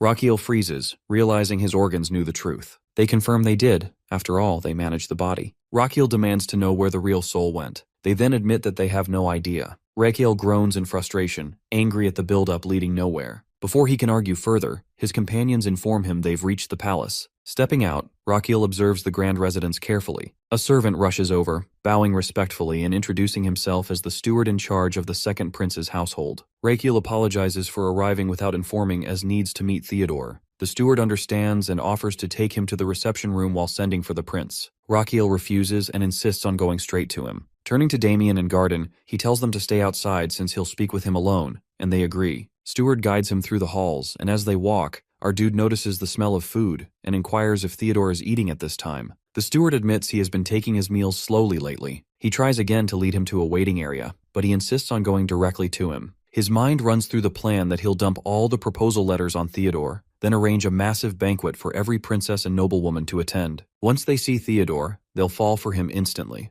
The second prince is tall, handsome, athletic, and has no bad traits. Rakiel feels proud of his genius plan, imagining how perfectly it will work out. They stop at a large door, and the steward announces their arrival before opening it. Rakiel enters with enthusiasm, greeting Theodore, but the moment he looks up, he freezes. The person eating at the table is a fat guy. Rakiel is convinced he's walked into the wrong room. He starts to step back and close the door when the man speaks, calling him by name. Rakiel stares, refusing to believe it's Theodore. But the man insists he's really him, and Rakiel screams in disbelief. Approaching to take a closer look, Rakiel's mind races in panic. His grand plan to pass off the proposals has completely collapsed. He wonders what on earth happened to Theodore and if he's all right. Theodore casually informs he's fine, adding that people always say a man should have a strong build. Rakiel stares blankly and Theodore keeps eating, then admits that ever since losing their fight, he lost motivation to do anything else, and eating is his only escape now. Our boy's thoughts click together that he is binge eating from stress. He brings up the idea of losing some weight. Theodore asks about it, and Rakiel explains that he's talking about getting slimmer and shows his worry for his health. Theodore replies that he's comfortable the way he is. Rakiel understands but still insists that this isn't good for his body. Theodore admits he knows that, but since he's not harming anyone, he is okay with it. He orders dessert, and the steward immediately obeys. Watching this, Rakiel realizes his brother has lost all motivation or self-control. Getting him to change will take a smarter plan. After thinking for a moment, Rakiel softens his expression and says he spoke too harshly earlier. Theodore brushes it off, saying it's fine, but Rakiel continues that there's something he must tell him. Theodore looks puzzled, and Rakiel leans close, lowering his voice to whisper a lie that he doesn't have even 12 months left to live. Theodore's reaction is instant and explosive. He shouts so loudly that Rakiel falls flat on his back. The overweight prince stares at him in shock, demanding to know if it's really true. Lying there on the floor, Rakiel smirks. Theodore pulls Rakiel up from the floor, desperate to know if the shocking news he heard is really true. Rakiel confirms it without hesitation, and his heart organ jokes that his acting deserves an award, which oddly makes him smile. But Theodore still argues that Rakiel is strong, he won the duel, and he became the hero of the Amboise Civil War. Rakiel admits the situation must be problematic and apologizes for revealing it so suddenly. He says Theodore would have learned the truth sooner or later anyway, so hearing it now might be better. Then he quietly adds that he has less than a year left to live, his voice trembling as he speaks. Worry takes over Theodore's face, but our dude continues calmly. He explains that this short time is the reason he spent his days treating the wounded and caring for people in Amboise. Every act of kindness he did was for Theodore's sake, a small hope that his good deeds would someday bless his successor. Tears fall from Theodore's eyes as he realizes Rakiel saved lives for his sake. Rakiel gently confirms it and apologizes, admitting he never understood how much Theodore was suffering inside. He adds that instead of fighting for the crown prince's position, he should have just handed it over, and dramatically slaps his own face and calls himself mean. Then running to the window, he curses himself for being worthless and says he deserves to die. But his brother rushes over and grabs his arm, stopping him. He insists none of this is his fault. The real problem is himself, because he never noticed Rakiel's pain. He lost once and let that failure destroy him, acting like a fool all this time. He kneels, taking all the blame. Rakiel denies it as Theodore's fault, but he refuses to agree. They go back and forth, each taking the blame, until Rakiel finally smiles and places a hand on Theodore's shoulder. He supplies that if Theodore really feels sorry, then he should make it up by doing something meaningful, and he agrees instantly. Rakiel asks what he plans to do, and he replies with sudden determination that he'll lose weight within 2 months. Rakiel looks at him and thinks this proposal project might finally be moving forward again. The next morning, Theodore is running laps in the arena while Rakiel sits nearby, watching. He finds his energy impressive but knows he's still carrying too much weight. Getting fit will take months, not weeks, but Rakiel doesn't have that much time to wait. He can't find any solution. Just then, a subordinate informs him that a delivery from the Princess of Amboise has arrived. Curious, Rakiel rushes off, thinking it must be the famous Vesparos Queen Bee liquor. He bursts into the annex and calls out for it. But when he sees the delivery, his jaw drops. The container is massive, so big it has a ladder attached to it. Guardian appears nearby, panting heavily, and explains that moving the barrel nearly killed the soldiers. They all stand around exhausted. Rakiel thanks them for their hard work and tells them to rest, and Guardian collapses immediately. Rakiel climbs up the ladder and peers inside. The liquor looks and smells fine, so he takes a sample to analyze before drinking it. He pulls out his companion, the immortal sunfish Pobok, telling him he'll be the first taster since he's Rakiel's best friend. Excited, Pobok jumps into the spoon and starts drinking. Moments later, Pobok activates its skill. It then revives, gains a growth stack, and starts writing in his diary. Rakiel stares in disbelief, wondering what just happened. He opens the diary, where Pobok complains that the delicious liquor Rakiel gave him was actually awful. It had too much L-carnitine, making it taste salty, sour, and greasy all at once. It angrily writes that Theodore's fatty acids got activated and its belly fat was stolen, calling it robbery. Rakiel reads further and realizes something. L-carnitine is a strong fat-burning ingredient. Normally, more than 2 grams a day can't be taken safely, but this brew breaks that limit. Unlimited fat burning with no side effects. It's a miracle. Rakiel's eyes widen that if he gives this to Theodore, he could not only help him lose weight, but also turn it into a powerful diet supplement worth a fortune. He shouts for Theodore, announcing that it's time to burn fat. He drinks the liquor and immediately starts exercising, though he complains he can't run anymore. Rakiel pushes him to keep going and then makes him take tonic afterward. 2 months later, Theodore's hard work pays off and his body is strong and lean again.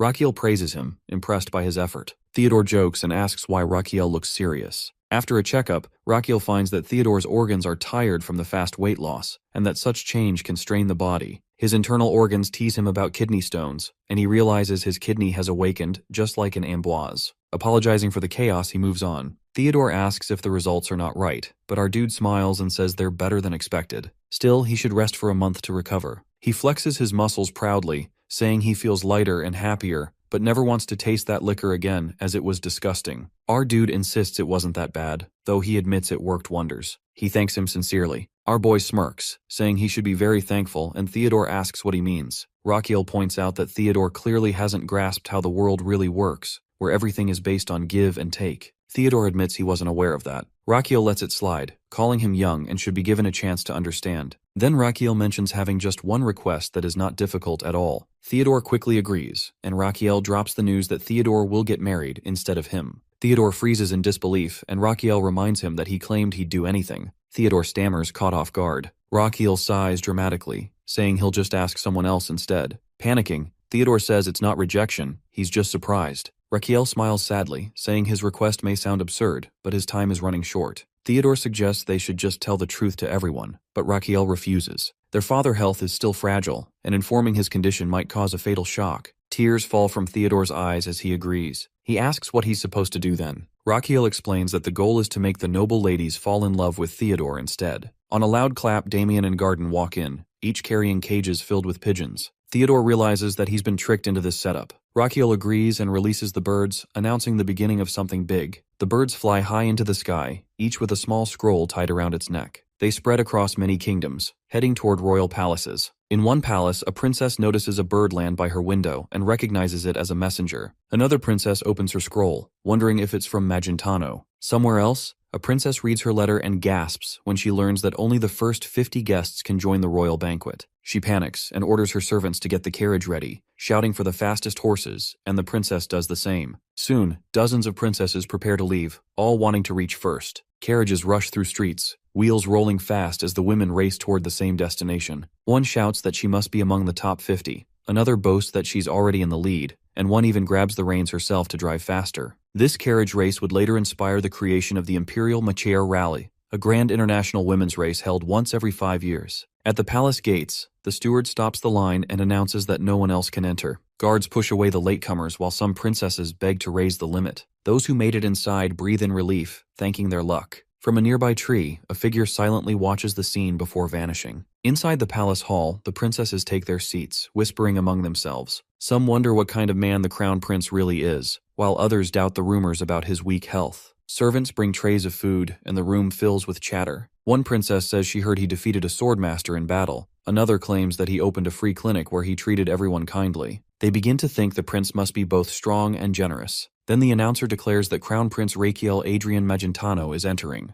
The princesses look toward the door with excitement, but when it opens, an old-looking man walks in slowly, leaning on a cane. Everyone freezes in shock. Rakiel, hidden under disguise magic, stumbles forward as if weak and tired. The princesses whisper to each other in disbelief, wondering if this man is really the crown prince. Some feel cheated for traveling so far, while others can only stare in confusion. While he feels pleased that Sir Zanetti's magic works perfectly, he pretends to fall, letting Damien catch him, and thinks the act is going as planned. He stays calm, used to getting such shocked looks before. He decides to speak, introducing himself as the host and thanking everyone for coming. The princesses murmur again, some complaining about the effort it took to get there, others thinking about leaving. Rakiel then says the banquet's venue was kindly offered by someone he wishes to introduce, his younger brother, Prince Theodore Palermo Magentano. Theodore walks in and he's tall and handsome. The princesses gasp in awe and rush toward him, asking for dances or offering drinks. He asks them to wait, but no one listens. The crowd grows louder as everyone fights for his attention. Raquel calls out to him but can't be heard over the noise. Damien quietly laughs, noticing Theodore's total distraction. Raquel realizes his plan worked, and the proposal dumping mission is a success. Now that the princesses are chasing Theodore, he can finally slip away. He tells Damien he's going to get some air and asks him to prepare a drink. On the terrace, Raquel takes out a small bottle, opens it, and drinks alone. His disguise fades, returning him to his real form. The night air feels calm, and he enjoys a rare moment of peace after months of chaos since Amboise. Suddenly, someone covers his mouth from behind and presses a sword to his neck. His body stiffens in shock. He realizes it's an elf and wonders how she entered without Damien's notice.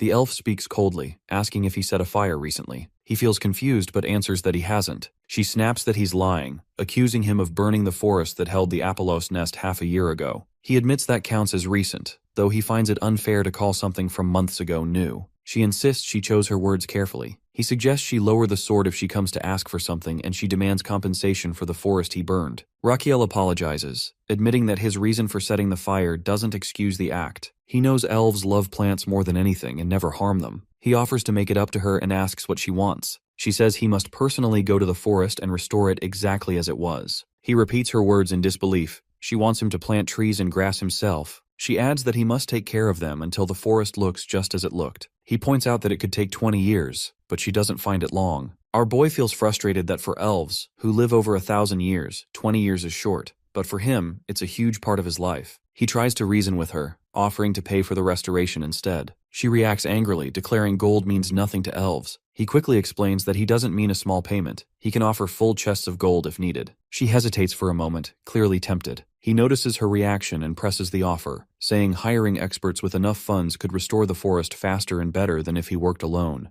The elf finds his reasoning sneaky but can't deny it makes sense. She decides to think about it. Raquel encourages her to take a short break before deciding. She agrees and informs about her return after thinking it over. He smiles, calling it a good choice, and promises to wait at the annex. When she disappears, Raquel exhales deeply and mutters that it's time to start his own preparations. The next morning, the steward comes in and calls Theodore. He slowly opens his eyes, drooling at the corner of his mouth. As he sits at the table, the steward tells him it's time to get up. Theodore informs him that had a lot of drink last night. All the princesses are also still drunk and scattered around the hall, some sitting and some lying down. He asks about Raquel, and the steward informs that he returned to the palace early in the morning and seems surprised. Elsewhere, Raquel sits on the bench yawning. He feels that the time he's been waiting for is near. Damien, standing beside him, wonders who he's waiting for. Raquel answers that it's an uninvited guest, and realizes that if an elf managed to sneak past Damien's senses, and even though Damien is a swordmaster, then she must be extremely skilled. A strong wind suddenly blows, and from the fountain, an elf appears gracefully and lands in front of them. Damien gets ready to attack, but Raquel quickly stops him. Damien assumes this must be the uninvited guest, and our boy silently confirms it, ordering to take the weapon back. Damien senses something strange that he can't figure out how strong she is. The elf speaks first, saying that before starting negotiations, they should at least know each other's names. She introduces herself as Sylvia. Raquel notes she arrived earlier than expected, but Sylvia says waiting longer wouldn't have changed anything, so she came right away. Raquel guesses that money alone isn't enough for her and feels that although his offer is nice, something about it feels incomplete. Sylvia clenches her teeth but stays quiet. He can tell she agrees deep down and says he will improve the proposal he made yesterday. Sylvia doesn't understand what he means by it, so he explains that he will let her live. Sylvia is startled and asks what he's implying. Raquel calmly answers that it isn't a warning, that even if he does nothing she won't have a long life. He had noticed something strange about her the night before,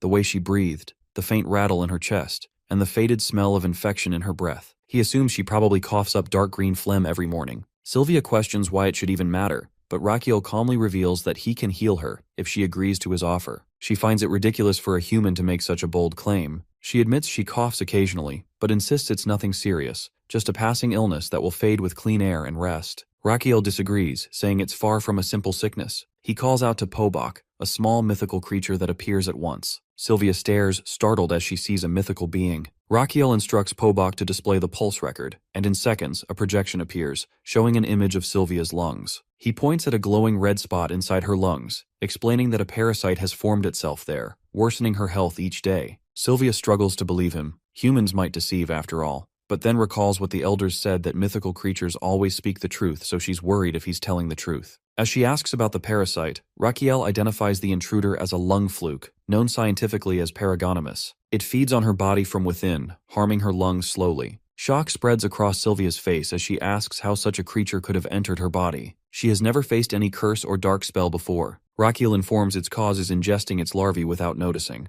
As she asks for its possibility, he explains it happened through the food she eats, raw meat, likely. The larvae were swallowed and made their way into her lungs and stayed there. The smell in her breath shows inflammation, and the slight rattle in her breathing could already be the start of pneumothorax. He adds that cysts, worm sacs, have started forming inside her lungs. When she asks what cysts are, Raquel tells her simply that they're nests for worms. Her eyes widen in disbelief, and she asks if it's really that serious. He lists the symptoms: fever, chills, blood in her cough, exhaustion, and even mental strain, each one worse than the last until it ends her life. She realizes she's felt many of those already but had blamed them on working too hard. Raquel advises her to accept his offer if she wants to live. She hesitates, asking what happens if she refuses, and he answers plainly, then she won't receive any cure. Her mind spins, and she imagines the elders' disappointment for accepting mere money as repentance, yet the thought of dying terrifies her. She has worked for centuries to earn her position as an agent and still hasn't even got love. Tears well up in her eyes as she silently apologizes to the elder and decides to accept. With tears in her eyes, she asks about the treatment, noticing the faint herbal scent on Raquel's clothes. She guesses he'll use a potion made from rare plants. Raquel shakes his head, saying there won't be a single leaf or root in what she drinks. She brightens at first, until he gestures toward a massive minotaur grazing nearby. He explains that the creature feeds on lacquer trees, and its dung is used to brew a rare drink known as luwak coffee. 1 cup, he says, is all it will take to heal her. Sylvia goes pale, realizing what he means. It's made from cow dung. She covers her mouth, horrified and speechless. Raquel admits it sounds unbelievable, but it truly works. The dung comes from a beast nourished by powerful medicinal trees. Still, Sylvia looks uncertain, fighting the thought of drinking such a thing. Our boy can't blame her, and even he wouldn't want to try it if he didn't know the proof behind it. He then remembers standing on the terrace last night, when his organs seemed to celebrate in a strange way. His lungs were being praised for their achievement in identifying the parasite. His heart asked who knew the lungs had such skill. The kidneys laughed, wondering who would have thought to negotiate with a lung fluke in the first place. Inside Sylvia's body, her lung fluke enjoys itself while dancing at a party. Our boy's kidneys approach it playfully, pretending they also came to dance. The fluke blushes shyly and joins them. Together they sway, and the kidneys tease her, asking if she likes meat or fish. She agrees to both, and then they lean in closer, asking what she dislikes most. The fluke whispers softly into their ears, revealing her secret. It reveals its dislike for Urushiol, and the visitors acknowledge this and prepare to leave. However, it suddenly announces she'll accompany them while they grin at it. Back to the present, Raquel remarks that Urushiol serves as the primary component in lacquer. When herbivores with resilient digestive systems consume and break it down, this compound transforms into something the lung flukes find irresistible. Sylvia appears confused by this information. Raquel asks her directly whether she can handle drinking boiled water mixed with cow dung. Her facial expression shifts dramatically. Understanding her reluctance, he moves closer and shares something he had deliberately withheld earlier, worried it might frighten her. The parasites don't limit themselves to lung tissue alone. She grows anxious and questions where else they might spread. He points toward his skull, explaining the creatures can migrate through the optic nerves, traveling from the brain directly into the eyeballs. Her shock intensifies as she repeats his words about these lung parasites. He continues detailing the consequences: seizures, severe headaches, persistent vomiting,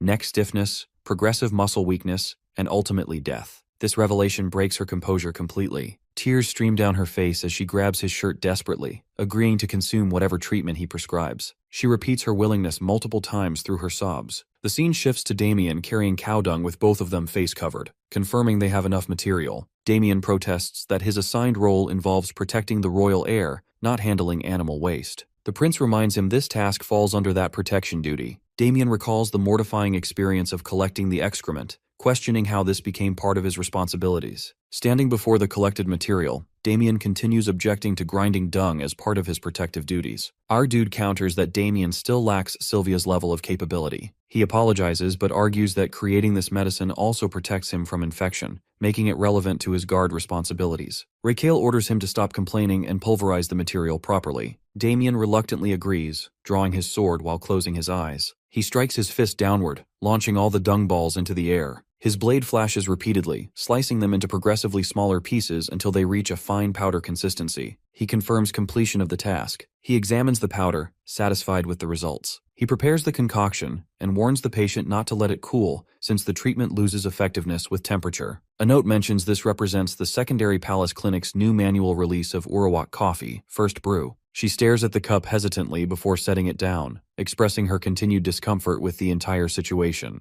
She pushes it toward him and she slides it back. She nervously pushes again, refusing. He lifts the cup and reminds her of her earlier promise to do anything necessary for recovery. She accepts it reluctantly, mentally repeating that this isn't actually dung while attempting to take a sip. The first taste hits her hard and her eyes bulge as she realizes she cannot swallow. The stench overwhelms her senses. Raquel places his hand over her mouth, forcing her to gulp it down. After finishing, she sets the cup aside and questions whether this will actually eliminate the parasites. Before receiving an answer, violent coughing seizes her body. She collapses to the ground, trembling uncontrollably. Fear grips her as she wonders whether he has poisoned her instead. Mental images flash through her mind of him admitting he tricked her with poison. She vows revenge while still shaking, then notices something unexpected. Colorful fluid pours from her mouth. He confirms this outcome with satisfaction. She accuses him of further trickery, refusing to be fooled again. He responds bluntly, directing her attention to the expelled material. He points out specific elements within the vomit. These represent the lung flukes from her respiratory system. She questions whether this proves genuine treatment rather than poisoning. He emphasizes he never jokes about medical procedures. She asks whether recovery is now complete, and he awkwardly admits it isn't finished yet. This response triggers her anger as she reaches for her weapon. He advises against looking so distressed about swallowing waste. His comment only intensifies her fury, and he clarifies that she needs to consume this mixture twice daily, morning and evening, until no more parasites emerge. This information devastates her emotionally, and tears flow freely. The treatment continues over subsequent days, each dose producing more expelled flukes. He encourages her progress consistently. A system notification appears, confirming administration of Urawak coffee brew to the patient using herbal decoction skills. Medical efficiency rises by 14%. Another message reveals the patient was suffering from progressive lung fluke infection that would have proven fatal within 3 years without intervention. The coffee successfully eliminates all parasites. Medical expense claim level 2 activates. The treatment extends her life expectancy by 7.3 decades. However, the system detects non-human status and halves the life expectancy reward. Calculations convert this to 68 bonus days. Her expected remaining lifespan now totals 376 days. The prince feels satisfied with this outcome, noting this confirms his expectations about elves. He congratulates her on successful treatment completion. She questions whether she must continue drinking the coffee. He confirms the parasites have been eliminated. Gratitude washes over her despite the horrible taste. He inquires whether anyone in her community exhibits similar symptoms. She wonders about his motivation for asking. His internal thoughts reveal his desire to increase his bonus lifespan further by treating others, though he frames it differently aloud. She admits lacking knowledge about her people's health conditions. Her explanation surprises him. She hasn't returned home in approximately 3 decades. He questions whether she ran away from her community. She clarifies her role as an executor handling external affairs. He questions why she doesn't return between missions. She explains the Great Elder dispatches them like dandelion seeds on the wind, and they simply follow wherever assignments take them. Disappointed by this dead end for finding more patients, our dude shifts his focus. He refuses to let compensation for forest fire damages slip away easily after working so hard for that money. Every coin matters to him. He transitions to settling the medical bill. Her confusion shows as she asks about payment. She believed the treatment came free of charge based on what everyone claimed. He slams his hand on the table, demanding to know who spread this misinformation. She responds that public consensus established this belief. He corrects her understanding, and his earlier statement about providing treatment never included making it free. He produces a letter, explaining that anyone completing a medical registration slip receives free care. Since she never filled out this registration form, standard charges apply. She questions whether such a registration slip actually exists. He confirms its existence and demands payment immediately. His subordinates rush into the room as he accuses her of planning to leave without settling her account. He expresses disappointment that an elf would behave dishonorably, especially after he paid her forest fire compensation without complaint and treated her properly. She asks about the total cost. He states 100,000 magens. This astronomical figure shocks her completely. She requests installment payment options. He questions whether she has any money whatsoever. She admits she carries no funds at all. He emphasizes this creates a serious problem. Growing a Rushiol containing lacquer trees costs enormous amounts. The equipment and tools for brewing the coffee also required substantial investment. A subordinate interrupts with information that they're operating at a loss, warning they might need to pawn the prince's belongings again. She suggests the imperial family could cover the expenses. He explains she doesn't understand the emperor's approach. His Majesty provides no financial support, claiming this restriction fosters independence. She asks whether alternative payment methods exist beyond monetary compensation. He confirms another option remains available. She can settle the debt through physical labor. Raquel sits confidently among chests overflowing with gold coins. He shares his amazement with Damien about everything selling out within a single night. Suddenly, Sylvia bursts through the door, her face twisted with rage. She storms toward them, accusing him of deception. Her fury centers on broken promises as the agreement only required her to stand still as a model, yet somehow she ended up participating in an elaborate scam. She declares him a fraud rather than legitimate royalty. He defends himself against these accusations, rejecting the label of scammer. He prefers identifying as the prince who specializes in selling medicine. Meanwhile, at the second prince's residence, music fills the air. Several princesses gather around him, urging him to continue drinking with them. He protests that days of continuous drinking have already passed. He worries further indulgence will cause muscle deterioration. One princess dismisses his concerns, insisting the celebration has barely begun. Another questions why he refuses when things are going so well. The second prince responds with confusion. A princess claims ownership over him using possessive language. He challenges this assumption, suggesting her reasoning has become clouded by excessive luxury. She fires back that his own thinking seems impaired. Both princesses simultaneously accuse each other of weight gain. The argument escalates as one defends herself, claiming she's merely bloated rather than fat. The exchange continues with bickering about vineyard survival if drinking continues at the current pace. One princess announces her intention to marry the second prince. Her rival immediately counters with the same declaration, offering to relinquish claims to the crown prince position in exchange, and the other matches this offer. A voice interrupts their squabbling, thanking everyone for attending the gathering. The speaker turns out to be our boy as an elderly man, with Damien supporting him physically. The princess's thoughts reveal annoyance at this interruption disrupting their pleasant atmosphere. He acknowledges his royal status while commenting on their intimidating expressions. He announces plans to present everyone with a remarkable gift and opportunity. The princesses quickly shift their competitive energy, each declaring they'll yield the crown prince to the other. His internal thoughts reveal indifference to their declarations. He only needs to execute his part of the plan,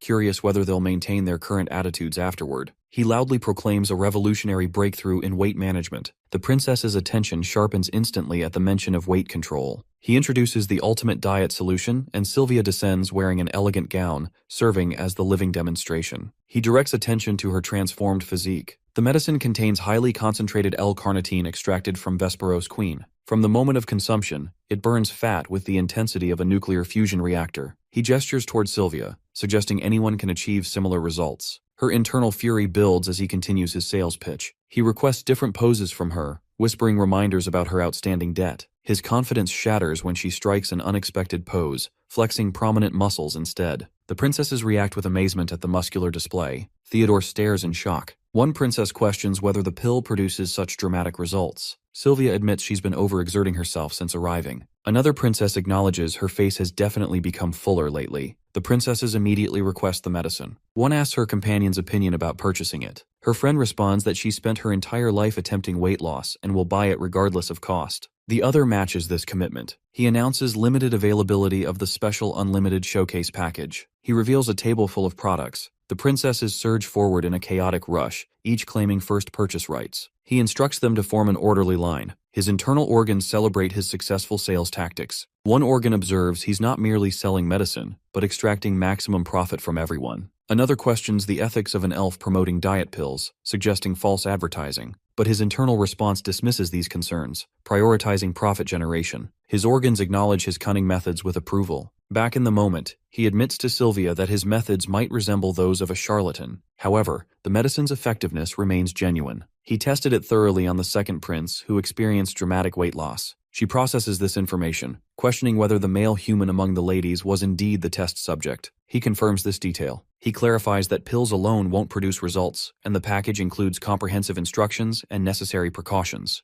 A specific clause guarantees full refunds if customers follow the diet plan without success. She questions how anyone proves adherence to the program. He points out that the burden of proof falls on those making claims. He advises her to stop worrying excessively. Her compensation will be handled appropriately. The previous night's sales generated substantial wealth. The wealthy customers purchased special packages at premium prices. After covering damage payments, remaining funds will finance his next venture. Her internal thoughts rage about how all this money should constitute her medical fees. She forces a laugh despite her anger. He invites her to rest at the palace for as long as needed, mentioning he must now meet with the emperor. She questions this meeting. He confirms the emperor summoned him that morning and expects to receive a scolding. She observes his lack of concern despite anticipating reprimand. As he departs wearing his jacket, he explains that today's scolding serves as a necessary component for his next plan's smooth execution. The emperor confronts him upon arrival, demanding explanations for treating arranged marriage proposals like trivial games. The emperor labels this behavior pathetic and questions whether the prince thought his recent activities went unnoticed. His internal thoughts confirm his expectations about this test-obsessed ruler. Passing this test will result in granted requests, so he must endure the criticism. The emperor expresses disappointment at the prince's choices. Important marriages with powerful families were treated as jokes, pawned off to his younger brother. The previous night's medicine sales at the banquet hall, complete with contract signings, crossed acceptable boundaries. He responds that he doesn't treat imperial marriages as jokes. The emperor already understands this truth. The emperor's eyebrow furrows as he questions whether he has discerned his true intentions. He confirms his understanding. The emperor asks when this realization occurred. He explains his awareness developed shortly after receiving the initial stack of marriage proposals. The emperor never genuinely intended for him to accept any of them. The emperor challenges this assertion, questioning the source of such arrogant certainty. His reasoning unfolds logically. If the emperor truly wanted him married, grandchildren would already exist. Strong heirs could have bypassed his frail constitution entirely. From the beginning, succession wasn't the actual plan. The preparations merely accounted for potential early death. If he collapsed while a young heir remained a child, and an empress came from a powerful family, that family would manipulate the child as a puppet to seize throne power. This outcome contradicts the emperor's desires. Therefore, none of those ladies represented genuine candidates. He simply executed what the emperor had already decided. The emperor acknowledges that rejections were handled while providing cover and justification to deflect criticism. He confirms this interpretation. The emperor admits the prince's perceptiveness exceeds expectations. At that, he humbly accepts this praise. The emperor's internal thoughts reveal astonishment. The child who once tore at his heart has developed remarkable insight and maturity. He ends the philosophical discussion, demanding to know what he actually wants. He wouldn't have appeared so promptly after summoning otherwise. At that, his internal confidence builds, believing he's correctly identified the emperor's intentions and will receive approval for nearly anything requested. Based on accumulated achievements, he requests the title of honorary professor at Magenta Imperial Medical University. His internal thoughts question whether approval will come while he maintains his bowed position. The emperor delivers a single-word response, no. This rejection shocks our boy completely. Our guy thinks through his plans while asking for the title. His clinic's growing popularity will create serious problems. He and Garden can only treat a number of patients daily. They need more doctors, but there's a huge problem that he doesn't have a medical license. This makes his clinic illegal according to imperial law. Illegal clinics can't hire licensed doctors, and real doctors won't work at illegal places. Two options exist: get a medical license or receive honorary professor status that works like a license. Either way, he can then hire doctors in different fields. Building a full hospital would help him collect bonus lifespan more easily. These happy thoughts vanish when the emperor says no. Raquel protests, listing all his achievements, and someone with his success surely deserves the title. The emperor agrees but wants to see more effort. Walking away, he realizes this won't work. He needs a better approach. He turns around and kneels before the emperor, and he speaks about wanting to save more lives. This changes the emperor's expression. The emperor gives his command that instead of honorary professor, the crown prince will join the medical university's final year and take their graduation exam. Our boy looks completely shocked. The emperor asks if this bothers him, and he smiles for real and accepts, thinking his father always does this, creating tests. Later, as he sits in the medical institute, frustration sets in over what could have been quick now taking months. Like it or not, he must do this to build his hospital. The extra money would be nice too. A man approaches, introducing himself as Belvedere, dean of the medical university. He greets the crown prince formally, apologizing for not providing proper reception due to an urgent patient requiring attention. Raquel responds that physicians must prioritize patients above all else. The dean expresses gratitude for this understanding. His internal observations reveal the dean's cold reaction. The dean likely assumes royal power will manipulate the system. The medical university probably believes Raquel practices questionable, unorthodox medicine. Proving competence through skill becomes the only viable strategy. He requests being shown around the facility. The dean offers a university tour, but he declines, preferring information about the graduation examination he'll be taking. The dean agrees to this arrangement. Damien receives instructions to return elsewhere. The prince's confidence builds regarding graduation exams. His previous achievement as second in class at Seoul National University Medicine provides a substantial foundation. Approaching a laboratory filled with various instruments and skeletal diagrams, numerous students occupy the space. These represent the graduating class. The dean announces the crown prince's presence formally. All students become attentive, though their reactions mirror the dean's icy demeanor. The atmosphere feels decidedly frosty despite forced smiles. The dean introduces His Imperial Highness Raquel Megentano, Crown Prince of the Empire, who will join the graduation program. Students should provide assistance as needed. The students respond with disinterested acknowledgement. Not a single genuine welcome occurs despite his royal status. One student raises his hand with a question about the Crown Prince taking the examination without attending coursework everyone else completed. The dean responds that the Crown Prince might find coursework unfamiliar, suggesting mutual assistance during graduation would prove meaningful. The student, Kellod, objects that this contradicts founding principles they've learned and practiced. Qualification must precede responsibility. Earning qualifications first demonstrates proper responsibility. Our boy observes this dynamic with interest. During his introduction, no mention of the secondary palace clinic occurred, yet they challenge him directly to his face. This approach actually pleases him. Medical professionals should possess such conviction and stubbornness. The dean announces this year's graduation exam assignment. Teams of 6 will receive one assigned patient. The goal involves curing the assigned patient through cooperative treatment. Lot drawing will now form teams. The dean explains a box contains balls of 5 different colors. Drawing occurs in turn, with matching colors forming teams.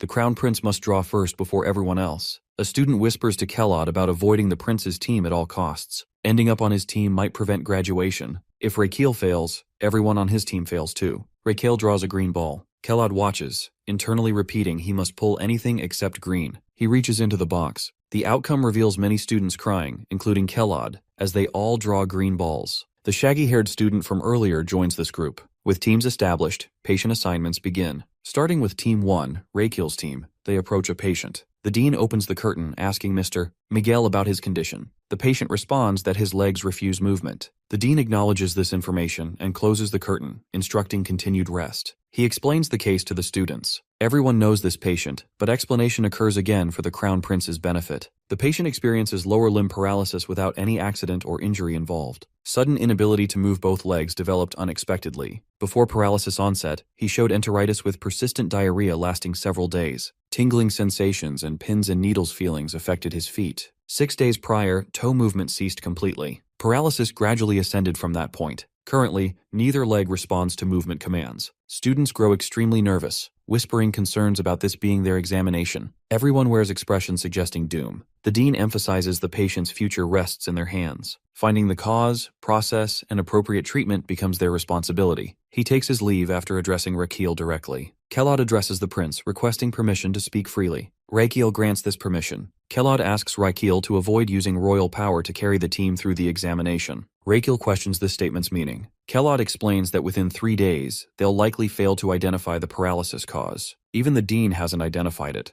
Before facing an impossible task and failing the graduation exam, the team refuses relying on tricks. Raquel confirms they're asking him not to abuse authority, so every graduate receives fair evaluation. They confirm this accurately represents their concerns. Raquel finds himself increasingly impressed by their integrity, acknowledges understanding their position, then questions what should happen now. He already knows the cause of the paralysis. Kellod responds with shock, questioning whether this claim holds truth. Raquel confirms that hearing the dean's explanation triggered immediate recognition. He begins explaining the stem of lower limb paralysis, then stops abruptly and declares that information won't be shared freely with a smirk. He refuses to share information without compensation, and Kellod questions whether they are being played with, wondering if he will withhold critical information. Raquel counters by questioning why he should provide valuable knowledge without rewards. Kellod steps forward, emphasizing that a patient's future hangs in the balance. Raquel observes these students carefully before posing his own question, that if he identifies and treats the paralysis cause, would he get all the honor of that? They couldn't even determine what caused the paralysis in the first place. Nervous tension fills the students, and Raquel points out the consequence that they all fail without graduating. Kellod's anger builds internally, and he views this as Raquel using authority to force his way into their group while practicing questionable medicine for personal amusement. His fist clenches tight, but fellow students restrains him from behind. As Kellod turns toward Raquel, ready to speak, he suddenly stops and accepts the terms. Raquel reminds them that regardless of the patient's recovery outcome,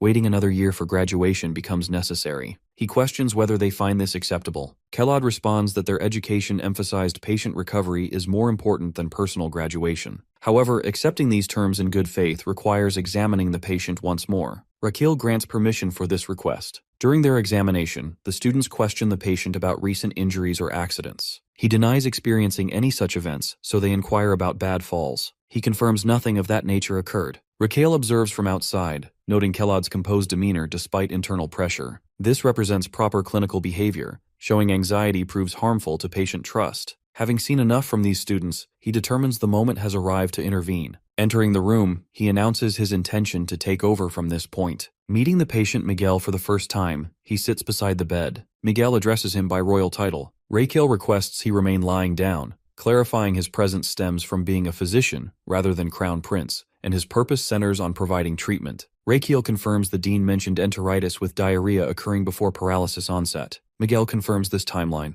The toes experienced prickly and numb sensations before paralysis started there. Raquel verifies no severe blows occurred to the head, neck, back, or waist. Miguel agrees, tears forming as he expresses confusion about why this happened, despite initially thinking tiredness caused everything. Raquel asks precisely about the start of the paralysis, and Miguel places it around 6 days prior. He acknowledges this information and requests permission to check his pulse by holding his wrist. Pulse reading reveals a fundamentally healthy body. However, demyelination of motor neurons due to focal inflammation shows up clearly. This pattern matches acute inflammatory demyelinating polyneuropathy, AIDP, perfectly. His suspicions receive confirmation, and he concludes the examination for now. Stepping outside, he addresses the students in the next room. They immediately request information about the paralysis cause. Raquel identifies it as Guillain-Barré syndrome, an autoimmune disease affecting the peripheral nervous system. Students repeat these terms with confusion: autoimmune and Guillain-Barré. Kellad questions why this condition develops. Raquel admits the true cause remains unknown to everyone.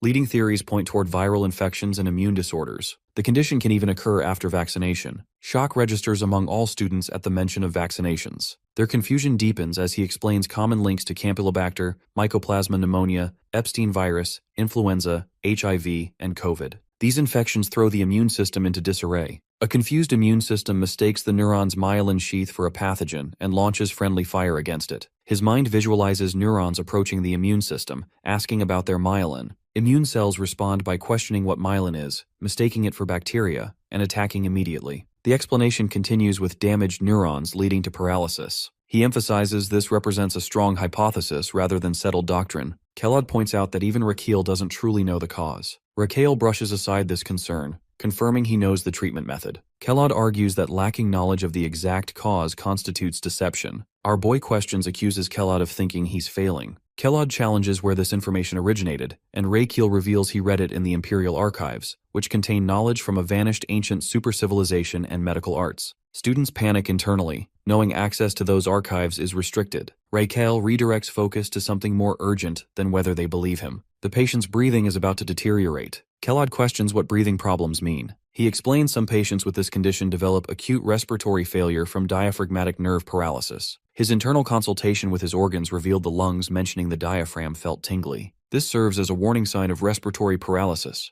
Deterioration could worsen rapidly, requiring ventilation. He instructs Kellad to monitor the patient while he retrieves a ventilator. Students whisper among themselves, confused about why a ventilator becomes necessary. Raquel demands to know why they're waiting instead of checking the patient, and they immediately agree and rush off. Standing alone, Raquel begins searching under the bed, then sits on it looking around the room and checking the window. Confirming no one is nearby, he announces it's time to meet a new companion. He produces something from his belongings. Outside the window, behind a tree, a man hides. He nearly got spotted moments earlier. He belongs to the Magenta Imperial Special Intelligence Bureau as Agent Number 3. Observing him again, he notes the pattern of talking to himself and staring at windows. Raquel appears to be communicating with mythical species. The agent reflects on how Raquel spent 10 years restricted to bed rest and now never seems to rest. He wishes he would take things easier so he could clock out from surveillance duty. Questions arise in his mind about whether Raquel genuinely talks to ghosts. Suddenly, bright light erupts from the window, leaving the agent shocked by its unexpected appearance.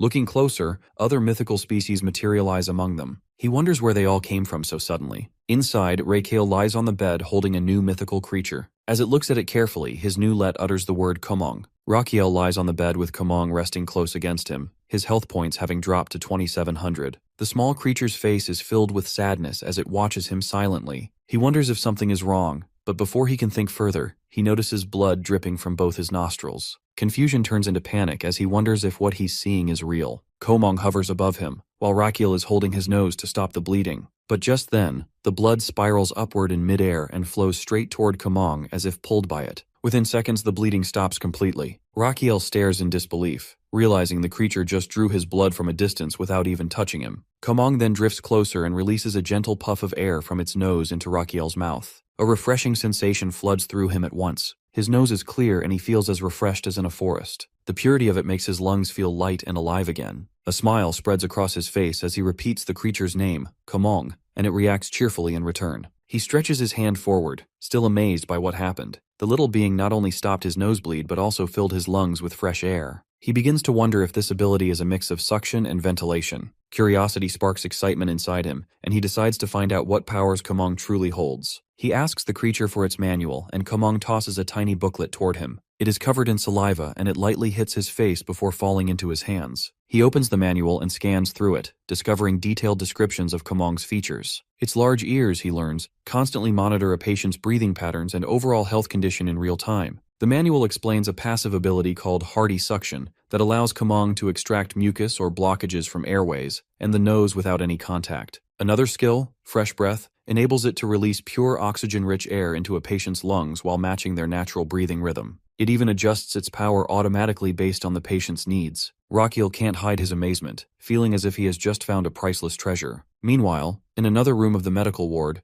Kellod walks in to check on a patient named Miguel, who lies motionless on the bed struggling to breathe. As Kellod examines him, he realizes the man's respiratory system is failing fast. Miguel opens his eyes weakly, attempting to speak, but his voice fades to a whisper. Kellod urges him to stay still, refusing to leave his side. Miguel's chest rises shallowly, and his trembling hands show how serious his condition has become. Kellod immediately recognizes the signs of acute respiratory failure. He orders the nurses to lift the patient's upper body to ease his breathing. They follow without delay, yet Miguel still gasps for air. Some of the staff suggest trying a herbal formula, while others warn that it could make things worse. They argue over calling the dean for help. Amid their confusion, Kellod feels his mind go blank, realizing how powerless his knowledge feels at this moment. The tense atmosphere breaks when our boy enters the room, and he tells everyone to stop being loud near the patient. Kellod quickly explains Miguel's worsening condition. Without hesitation, Rakiel steps forward and asks them all to stay away. He assesses the situation instantly before he calls for Komong. The small creature appears and lands gently on Miguel's chest. With a soft hum, it activates its ability and releases a stream of clean air into Miguel's mouth. Within moments, Miguel's breathing stabilizes. The medical team watches in stunned silence. One doctor whispers that the creature must be mythical, while another recalls old tales about beings that could heal through air. Kellod feels deeply humbled. He had doubted Rakiel's skills before, dismissing them as nonsense,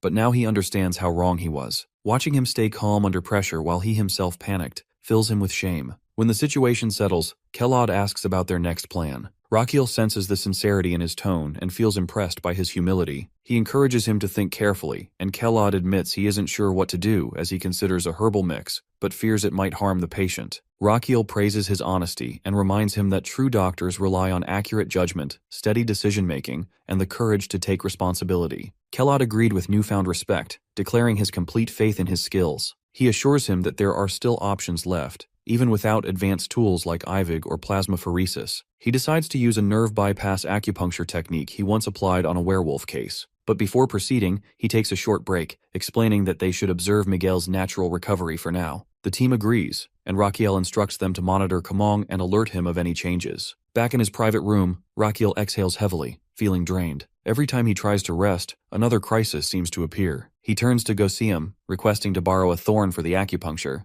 His body aches with exhaustion, so he decides to perform the procedure himself instead of delegating it. He notices Gosum looks equally tired and promises to be gentle this time. He begins the acupuncture process, inserting the thorn at the Dayton point to stimulate his liver. The organ responds with warmth and renewed strength, and his health points start rising. Encouraged, he moves to the Taichung point, but as the needle touches his skin, a sudden burning sensation spreads throughout his body. His face flushes in pain, and realization hits that he accidentally grabbed the K-flavor thorn. Pain explodes through his veins, his muscles tighten, and he screams as energy surges uncontrollably. The system flashes a notification confirming he used a thorn infused with the K-flavor effect. His body convulses as the intense reaction pushes him into a hyperactive recovery mode.